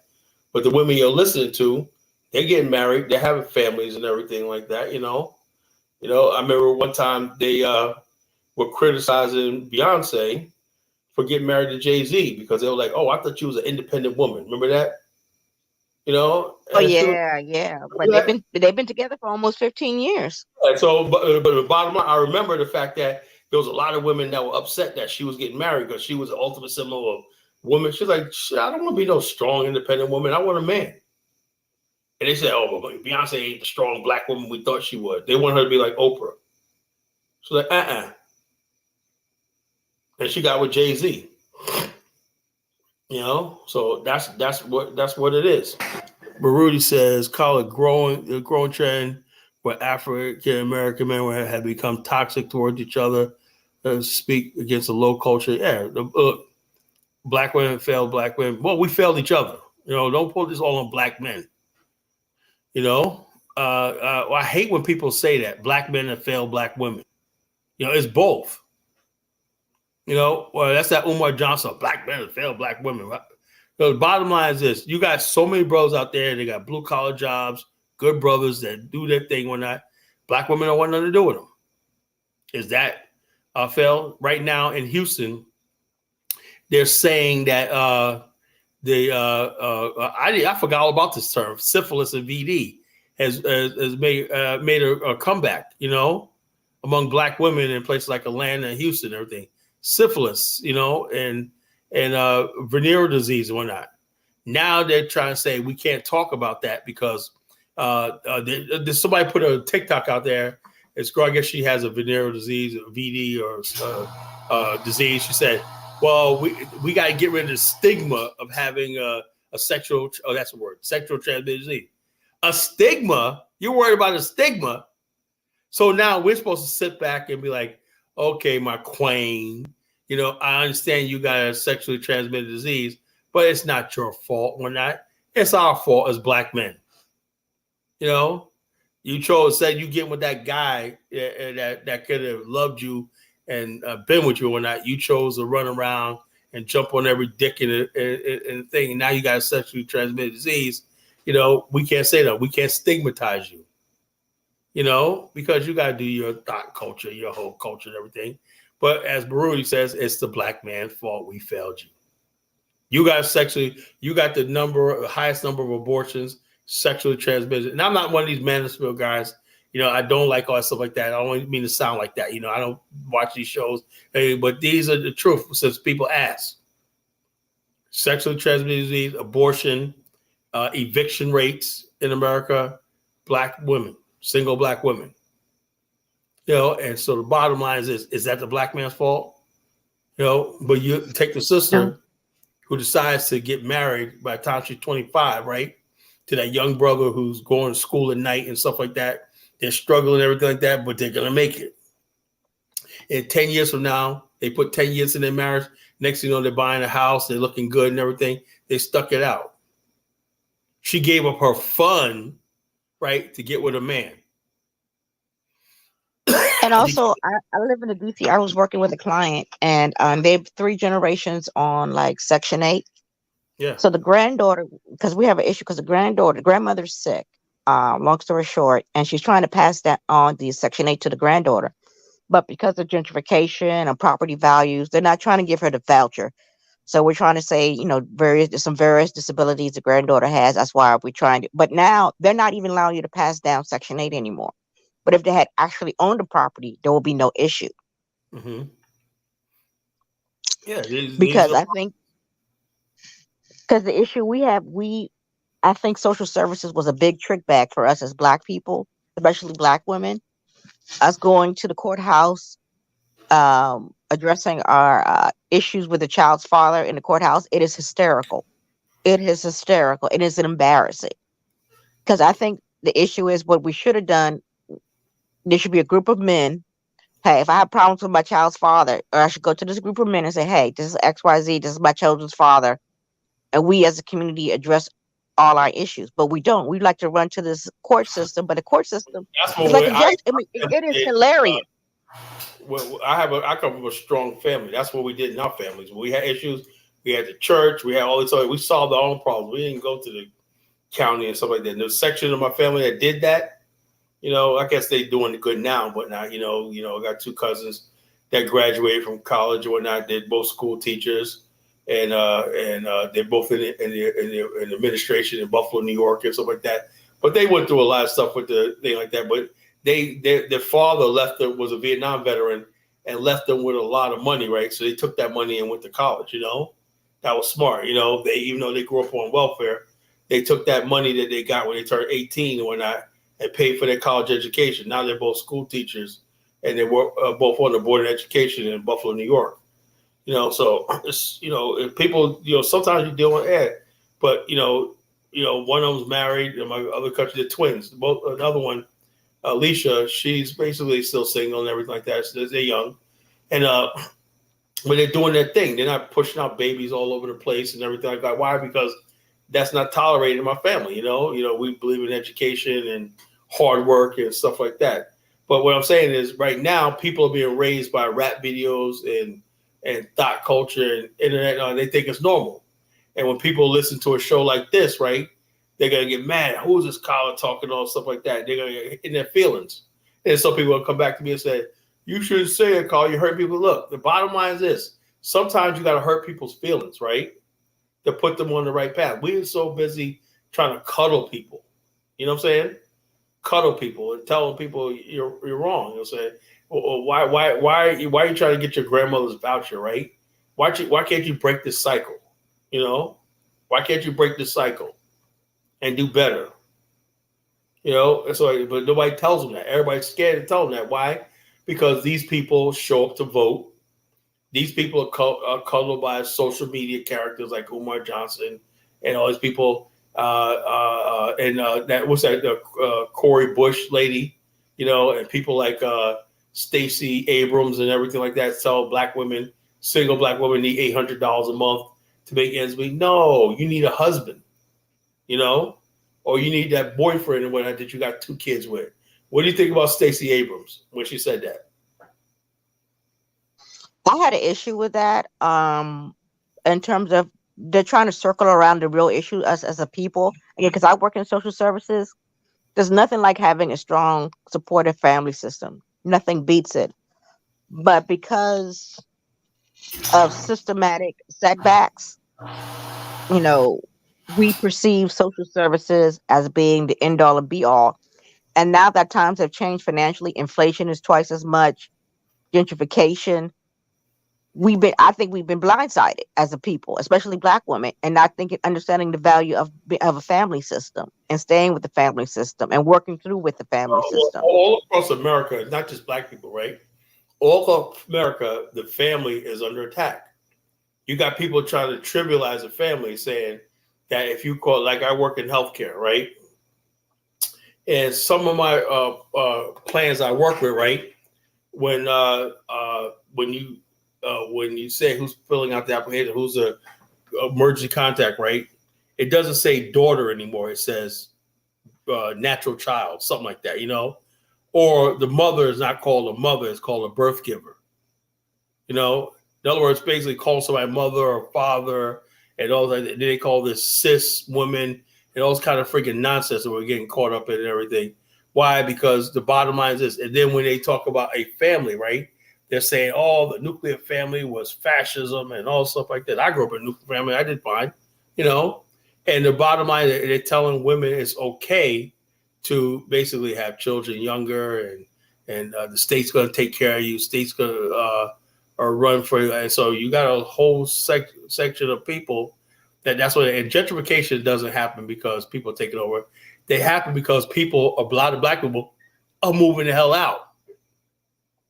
They don't want to be around that nonsense, that toxic culture and nonsense. So therefore, when they start moving out and everything like that, guess what? The gentrifiers move in. You know, so I don't believe gentrification be things like this. My old neighborhood, South Jamaica, Queens, right?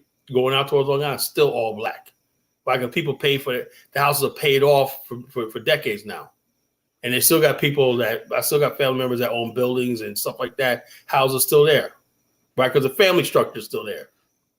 You know, daddy's home. You got men that this is my home, is where I live at, right? But you can't have a whole neighborhood with single mothers and everything like that, right? You know, what's going to happen to the neighborhood? It's going to die off. You know, and so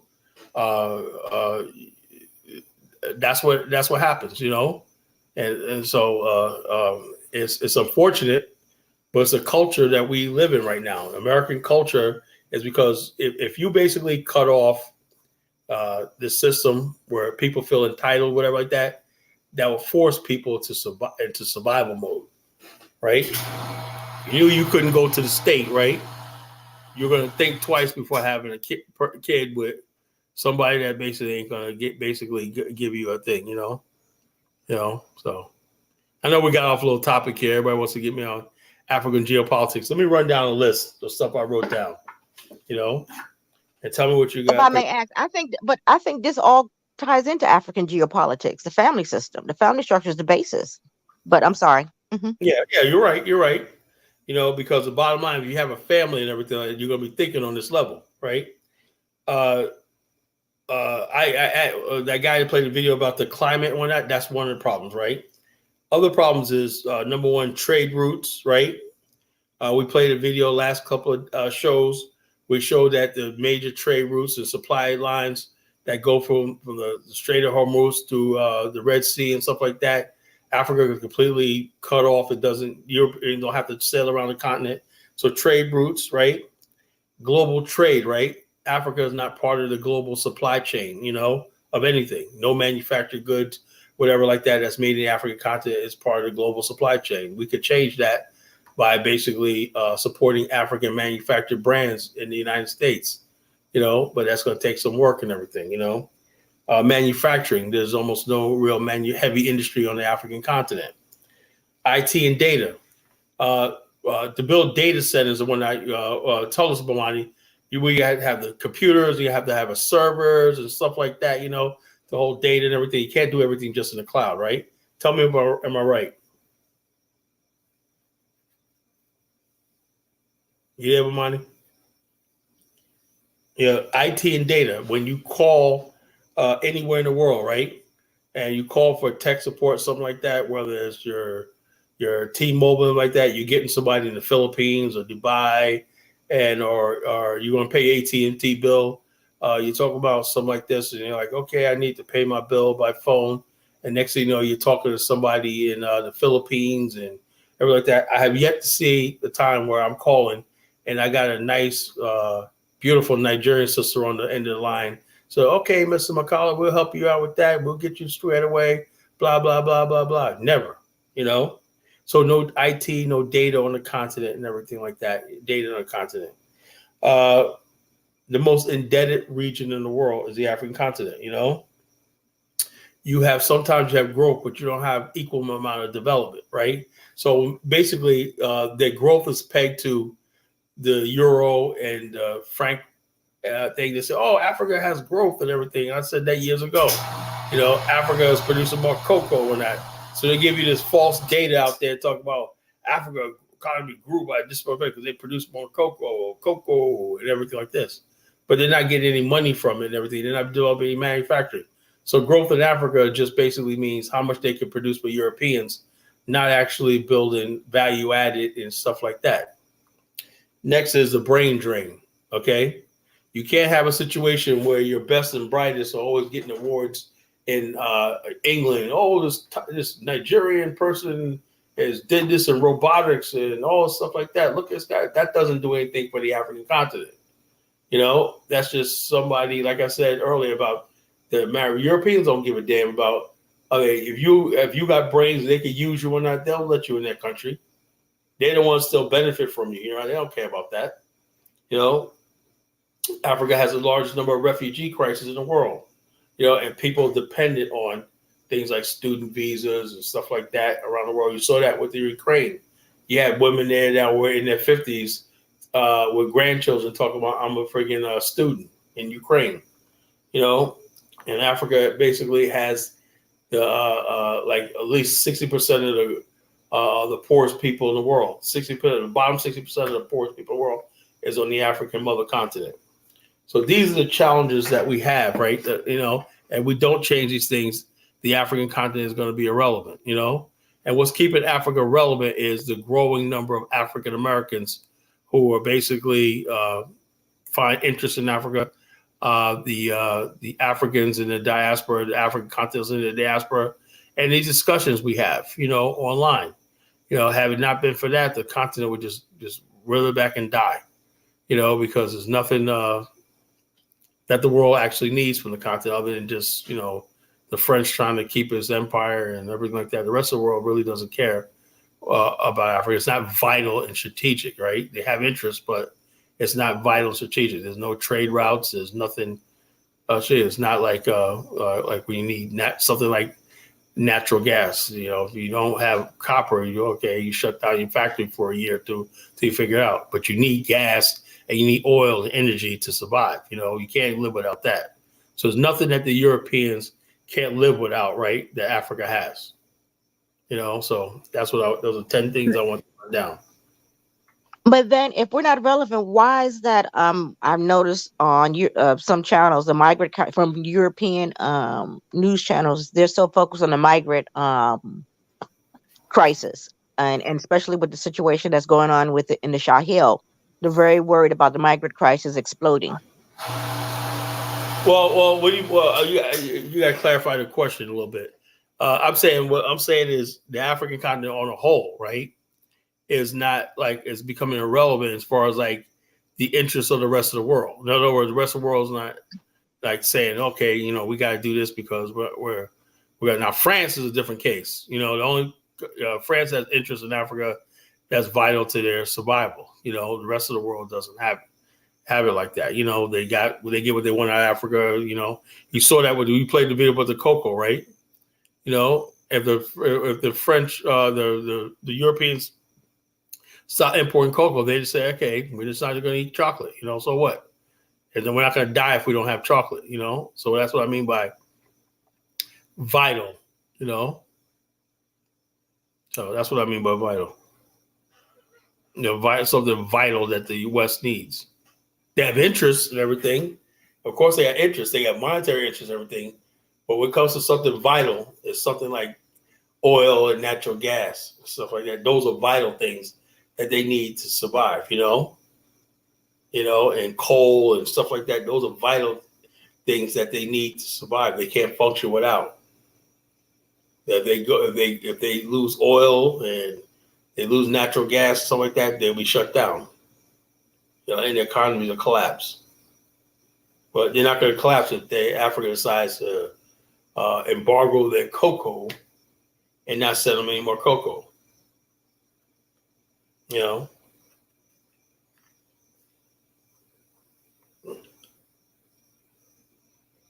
So, yeah, more questions up here, Bomani? It's getting late, so I gotta get ready to shut it down. All right, Yes. this is good. I gotta catch you now. So when are we gonna have the party? When are we gonna have the wedding party? Let's have some fun. When are we gonna have the wedding party? What wedding party? We'll keep you posted, but definitely appreciate you. I want to know what wedding party are you talking about? Your wedding party. Oh! You talking about me and Isabella? And when she gets there, we'll work on it. We'll go. Okay. Main thing is I got to get it. She's coming in November, so okay. November's gonna be cold. Oh well, I can't do nothing about that. You know, it's warm down here. It's warm down here. You know, warm down here. So so she's coming in Just November. keep us posted, or like at least send a link so we can send you well wishes or something. No problem, but it's always good to catch up with you. Okay, all right, Michelle, you take care. All right, you too. Bye bye. All right, you take care, sister. Yes, Color Genesis, my brother, man. Yes, let's wrap it up. Let's close out. It is late. Yeah, did you want to play the video? How long is the video? About 4 minutes. 4 minutes. Let's play this. It was I could end on a good note. Its support of the expansion of the BRICS leaders will be seized with discussing the expansion of the bloc, as well as the criteria for the admission of other member states. This as South Africa has expressed its support of the expansion of the bloc, despite Brazil's skepticism on the matter. More than 20 countries around the world have expressed their wish to join the bloc. South Africa supports the expansion of the membership of BRICS. The value of BRICS extends beyond the interests of its current members. For its efforts to be effective, BRICS needs to build partnerships with other countries that share its aspirations and perspectives. An expanded BRICS will represent a diverse group of nations with different political systems that share a common desire to have a more balanced global order. The president also reiterated the country's stance on non-alignment. Our country is committed to a policy of non-alignment. We have resisted pressure to align ourselves with any one of the global powers or with influential blocs of nations. During the Cold War, the stability and sovereignty of many African countries was undermined because of their alignment with major powers. This experience has convinced us of the need to seek strategic partnership with other countries rather than be dominated by any other country. While some of our detractors prefer overt support for their political and ideological choices, we will not be drawn into a contest between global powers. Instead, our country strives to work with all countries for global peace and development. Ramaphosa highlighted the importance of the summit. This BRICS summit is particularly important as it is being held as the world is confronted by fundamental challenges that are bound to determine the course of international events for years to come. Our world has become increasingly complex and fractured as it is increasingly polarized and competing with each other in various competing camps.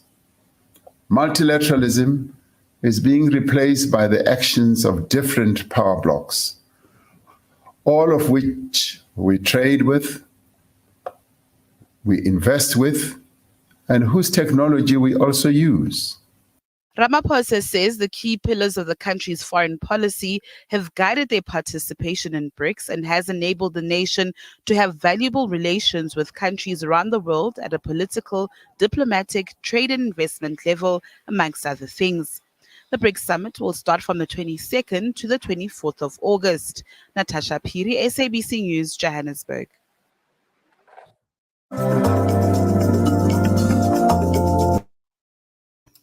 Well, I look, I'm all for it.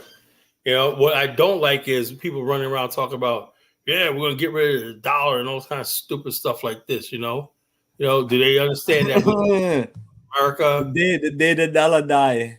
Yeah, right. Yeah, well, that's never gonna happen. You know, That's never gonna happen. Alternative. Very optimistic. If we really had our act together, right, they could play both hands. They could use BRICS. The main thing is you have to be focused on real development. And then the BRICS thing could work. The BRIC things could work. You can have an alternative funding source than the IMF and the World Bank. That's what I'm not hearing. You know what I'm saying? That's what you're not hearing it. Well, that should be one of the main situations. Right, but you don't hear them saying that, right? They were saying that at first. Now it's like, oh, we're gonna dump the dollar and keep doing the same corrupt shit they were doing all along. It's like so. I'm not really all these people like Phil Scott. Oh, the BRIC Negro. People like Phil. They get excited, but he's kind of like a kid in a candy store. That's what I'm saying, man. Stop with that. They get excited about every little thing. It's not woods yet. He must really feel oppressed by racism and white supremacy.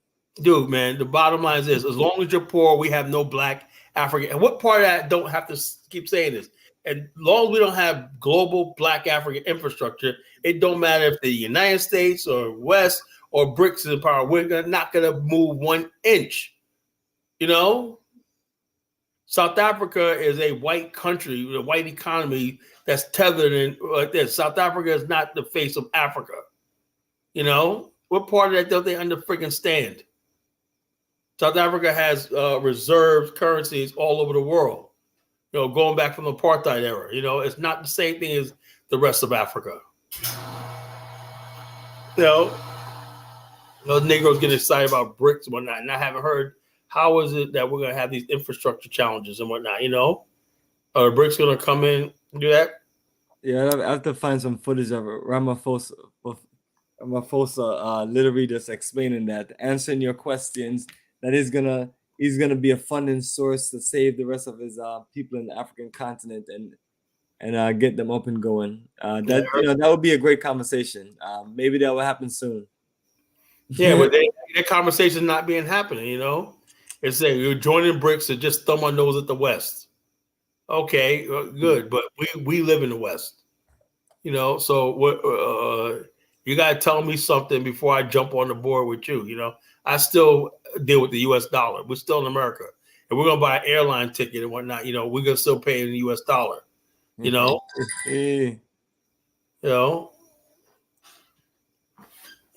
All our goods and services are purchased with the U.S. dollar. So what does that do for us in the West?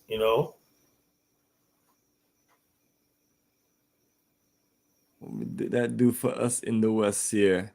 Just color like you're done for the night, man, brother. You can just, this is everything you got right here. This is the big one. Let me answer Barudi's question.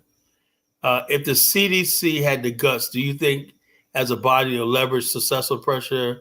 Look, the CDC could not stand up against Obama and extend sanctions. Are you kidding me?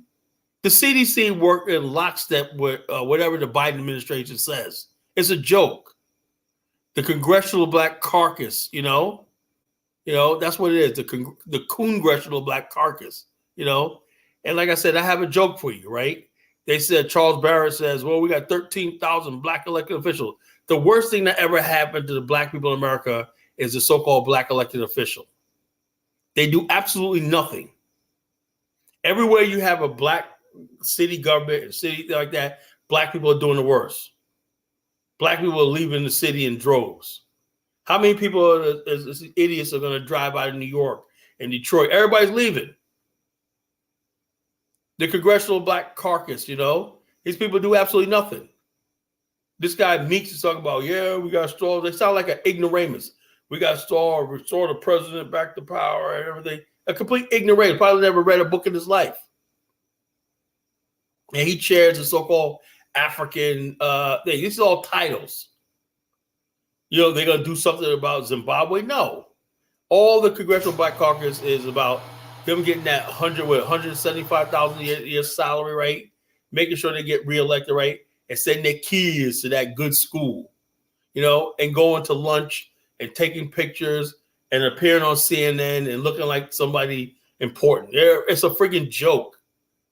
I wish people stop telling about the Congressional Black Caucus. It's a joke. The bottom line is this. When they fail to act on the sanctions on Zimbabwe and stuff like that, they're freaking useless. No, they're not going to do anything. So a lot of people from overseas have this idea that, something Congressional Black Caucus. The only way you can get the Congressional Black Caucus to move, right? The only possible way, right, is that we have to get into politics in America, right?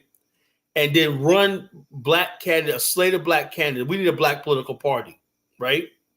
To run against all these Congressional Black Caucus. But we tried that with that fruitcake. What's that guy in South Carolina against Jim Clyburn? Remember that? What's his name? Marcel. Don't know. Marcel, whatever his name is, the gay guy, whatever. And bottom line is he ran against Clyburn and only got like 4% of the vote. Black people are just basically see their Congressional Black Caucus guy, and he's going to, and Clyburn's not going to do anything but follow in lockstep with the Democrats. He's a Democrat. All these people are Democrats before they're black. And they're going to do what AOC, Cortez, and all these people tell them to do, right? To keep their jobs so they don't get primaried. And we had a black political party in America. All these black people running their mouth and everything about reparations. What about you organize a black political party one night and start unseating some of these people in office? Then you get somewhere. What's up, Bobcat? Then when you see that happen, then let's talk about a Congressional Black Caucus. Right now, you got a Congressional Negro Democrat Caucus. That's all it is. Nothing's going to happen, so stop asking. It's not going to happen. They don't give a damn about changing anything in Africa. All they want to do is go to Africa and just preach the same freaking nonsense, Marcel Dixon, that's his name. That goofy idiot when I ran against Clyburn and whatnot, only got 4% of the vote in the primary.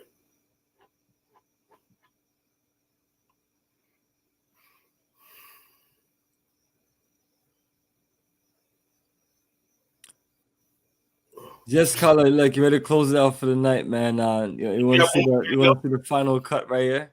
Yeah, go ahead. Let's play one more. The final segment. Yeah, let's put it. Let's make it to 5 hours.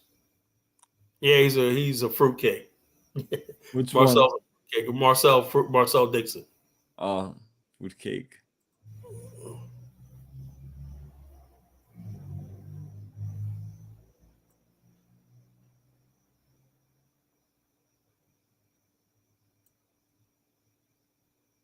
Cold War between the youngest president in Africa, Ibrahim Traore, and the most educated president in Africa, President William Ruto. On this video, I will take you through every detail on what is happening between these two African giants. Many have seen this war, but they haven't taken it serious just because right now ECOWAS has the final say on what is happening on the West African countries. And if you may allow me say this, ECOWAS commissioner has already given a statement that they are ready to invade Niger anytime from now. While on the other hand, a group of locals in Niger's capital, Niamey, have vowed to recruit tens of thousands of volunteers to fight alongside the Nigerian army in defense of their country, against the backdrop of impending Western-backed ECOWAS military intervention. Residents spoke out openly in support of the recruitment, which is already underway, with thousands signing up. Mothers and fathers vow to do whatever they can to support the country's military in what they call the real fight for our freedom. One woman said, "I will pray for our soldiers. I will cook for them. I will give up my children. And if I have to fight, I don't mind. Our country must be free." And this is why I said earlier that the worst kind of war to engage in is one in which the citizens are the army. How do you fight and win this war? If the aim isn't to ignite the entire region and set it on fire, we wouldn't be talking about war here, because I see another Ukraine brewing on the West African coast. But unlike Ukraine, where citizens ram from recruiters and escape the country rather than volunteer to fight, maybe because they know it's a proxy war, the Nigerians aren't running away. They're staying back to fight and defend their country. And they have support not just from Mali and Burkina Faso, but from places many people will not believe until the actual war starts. Trust me, if this war ever happens, it'll be the biggest thing that's ever happened on the continent of Africa because it holds the key to the liberation of the entire continent. And this is why I think that the African countries on the side of the West must think twice before embarking on this potentially ill-fated voyage. I know what I'm talking about. There isn't going to be another Libya on the continent of Africa. You can take that to the bank and cash it. And if that doesn't tell you something, I don't know what will. Let's leave that aside and let me dive into the topic of today. What is happening between Ibrahim Traore and President William Ruto? It's not a long story. Please let me explain. My name is Ontita Brandon, and welcome back to Teens Republic, the life-to-life educative channel. Before we continue, please subscribe to this channel. We promise you will have the best videos for you to watch and learn. 35-year-old President Ibrahim Traore of Burkina Faso has called for African countries to put their energy on developing themselves. In a report that has been shared by a reliable source of information, it has been reported that young president has stated that as long as there is no development in a country, youths will always leave the country in search of greener pastures. This is happening at the same time when it has been reported that President Traore has stated that any military intervention in Niger by another country is going to be taken as a declaration of war against his country. Several sources have confirmed that the president said this amid claims that France was planning a military intervention in Niger to restore ousted President Mohamed Bazoum back as the president of Niger. Speaking about this, President Traore has stated that any attempt by any country to conduct such an operation is going to be dealt with by his government. They will respond by force. This is happening at the same time when President William Ruto of Kenya has stated that his country, Kenya, is going to support any decision taken by ECOWAS in attempts to restore ousted President Mohamed back to his seat. President William Ruto has also stated that Kenya is against coup in Africa, adding that coups takes countries back to the old days where there was no democracy. Above all, this means that if President William Ruto will dare to touch Niger, he will touch Ibrahim Traore. Anyways, I don't know what you think about all this. Give us your thoughts on the comment section below. The coup in Niger, our position is that undemocratic, unconstitutional imposition of the will of any government of whatever nature on the people without their consent is wrong, the same way colonialism was wrong. And that Africa can only proceed into the future if we allow the people of our countries and of our continent to determine their destiny and to choose their leaders in democratic means, using democratic means. The way you do here in Mozambique, and the way we do in Kenya, and the way it is done in many parts of our continent. And therefore, as a union, in the Africa Union, we are against any undemocratic removal of any government. Coups are not a panacea. They are not a solution to the challenges that we have as a continent. They are as undemocratic as the colonial masters. He was vice president when Mugabe was removed in a coup, and he said nothing. Didn't say one friggin' word. He didn't say nothing about Libya. You muted Bomani. He said nothing about. What's the difference then? Well, the bottom line is because the West is using this president that was deposed, I think, because so in other words, he just basically takes Niger and we have a coup or not. But where were these people at? Where was ECOWAS at when people were being put in cages in Libya and sold in slave markets? I saw that with my own eyes, on video. What happened to those 30 men that was slaughtered in Morocco and Spain? They're part of Spain. That place that's the border. It's in Morocco, but it's a part of Spain. When Africa tried to bum rush and they killed them all. Where was the so-called ECOWAS then? Where was the African Union then? What about all the people dying at sea, drowning? There was a thing where there was where an inflatable boat was shot up by fishermen and the Mediterranean, sunk people and drowned and whatnot. And you see bodies lying. Where's ECOWAS when you got people leaving the continent because there's no development and stuff like that? But let them invade Niger. You saw that lady, right? You saw what she said, right? I'm ready to die. Unlike the Ukraine, where they fled the recruiters, right? People are saying we're signing up. We're ready to fight. We're ready to have this war. They're ready to have this war. They said, let's do it. Because they got nothing to lose. So all these people talking us up.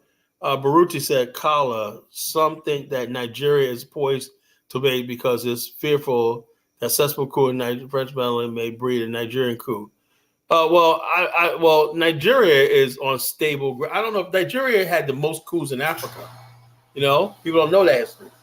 Nigeria had coups after coups, and Nigerian coups, they get worse and worse. The only real coup in Nigeria was when Abacha took over, in the mid-90s.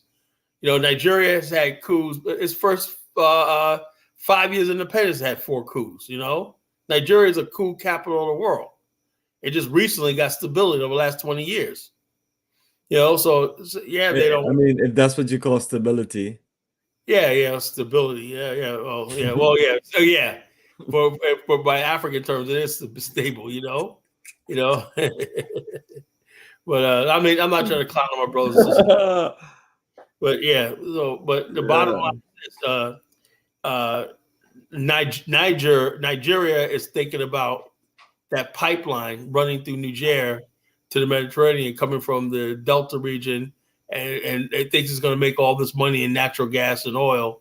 There's natural gas, actually, to the Mediterranean, and Niger is going to run right through Niger, and France is treating Niger like his own property. Oh, yeah, you can build a pipeline. Niger, they're not going to do nothing about it. We control that country. And the former president of Niger signed on to that. So the bottom line is that's what it is, Bottom line, the French want what they want, they backed themselves against the wall. ECOWAS gave them how many deadlines to restore? Well, at least several. Several one night, we 2 years from now, one night, you better restore this motherfucker, it'll be 2 years from now, we sitting there. I mean, it's kind of like a bully who keep on saying they want to beat you up, but you literally just just talking, and you literally just like, okay, what are you gonna do? What you gonna do? No, I'm ready for you whenever you're ready. But I think they just wanted to see where they would stand with some hardcore threats. But when you determine, I guess maybe they realize that they have to do the same thing as other nations, where you just have to just And go Ruto through it. is a liar, right? People in Nigeria are incensed. Like Akeem just said, the average Nigerian is like, we ain't trying to invade this. What the hell are you talking about, right? What's democracy? You didn't get elected saying that you would do something like that. We didn't get elected saying that we're going to send our troops fighting for ECOWAS or whatnot. We're Nigeria. We're like this. So even Senegal, the biggest supporter of this ECOWAS, right? You got people demonstrating by the thousands in Paris right now, Senegalese, against this invasion. All over Africa, nobody wants this shit, I mean, what is France going to send their military in? No, you see what they did before, right? They recruited Africans. People don't know. Let's go back history lesson. They said what did the lady say? 2.5 million, brother. Yeah. I never would have thought the number was that even close. I knew it was that high. I knew it was that. Garvey talked about it. And then I said they had 200,000 African Americans. 3.5 million. It was African Americans with the Harlem Hellfighters, right? That helped. France is nothing, France is like, yo, thank you, black men, for saving us from Germany. That was just on the African side, not even from the Black America side. Yeah, they're not even from Black America, That's a lot of black people. That's a lot of black people fighting in supposed to be some kind of European pan-European war. So the bottom line is this, and we got nothing out of it, right? We helped France when Garvey said, look, give us. I'm sure, brother. I wasn't there and you wasn't there, but I'm sure that they promised our people a lot. Of course they did, but what we wanted was like, this is what happened. And Japan never delivered. Did very little in World War I, right? But what it did was it took over Germany's islands in the Pacific, right? It just went there and occupied them. And then they were given at Versailles and everything, they were given the islands, right? At the Versailles Treaty, right? Garvey said we want to take Germany's territory in Africa, but they didn't have the means to occupy. We should have just took the territories and planted our flag down in Namibia and Tanzania and Cameroon and stuff like that. We should have just took the territories over. But we waited for them to say, hey, Japan just went and took Germany's islands over, And then years later, Japan and Germany were allies, But it didn't matter. Japan said, okay, we're just going to occupy these allies. We saw Germany is weak, so we're going to go ahead and grab these islands in the Pacific, and make them our own. We didn't do that in World War II, Thank you for your insight today. That's what we do, folks. We give you a lot of insight and stuff like that. That's what we do, That's what we do. We hope people could watch shows like this and get educated and share some stuff like this. The brother Hakeem blessed us with his knowledge tonight, and we could build something. We could make this platform the real voice in the face of Pan-Africa, that we have intelligent people that understand geopolitics. We're not driven by emotion and illogical thinking, that we're real rational, logical people, and that we can move forward. That's what I'm trying to do. That's what Bomani's trying to do, and hopefully people will join us with this.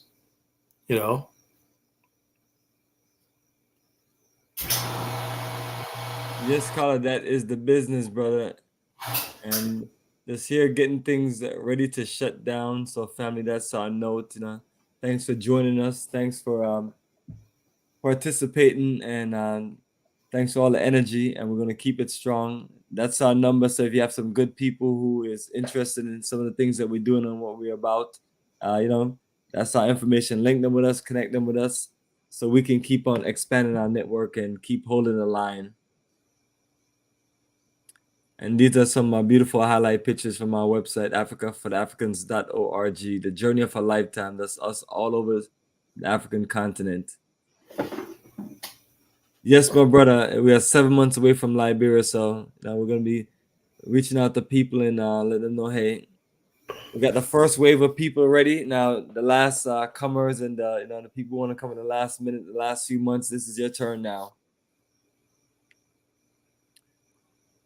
So yes, my brother Kala, appreciate your energy, brother. I'm gonna play us some Sons of Africa. Close out the night. Another knockout show, you know? Absolutely. Always a classic, man. Always great presentation. Excellent. know. Keep the energy going. All right, Bomani, I'll talk to you tomorrow, brother. Absolutely, brother. I'll holler you. Bye, brother. Peace. All right, folks. Peace out. You know, Kala to set. Well, we got the conference. Black Power.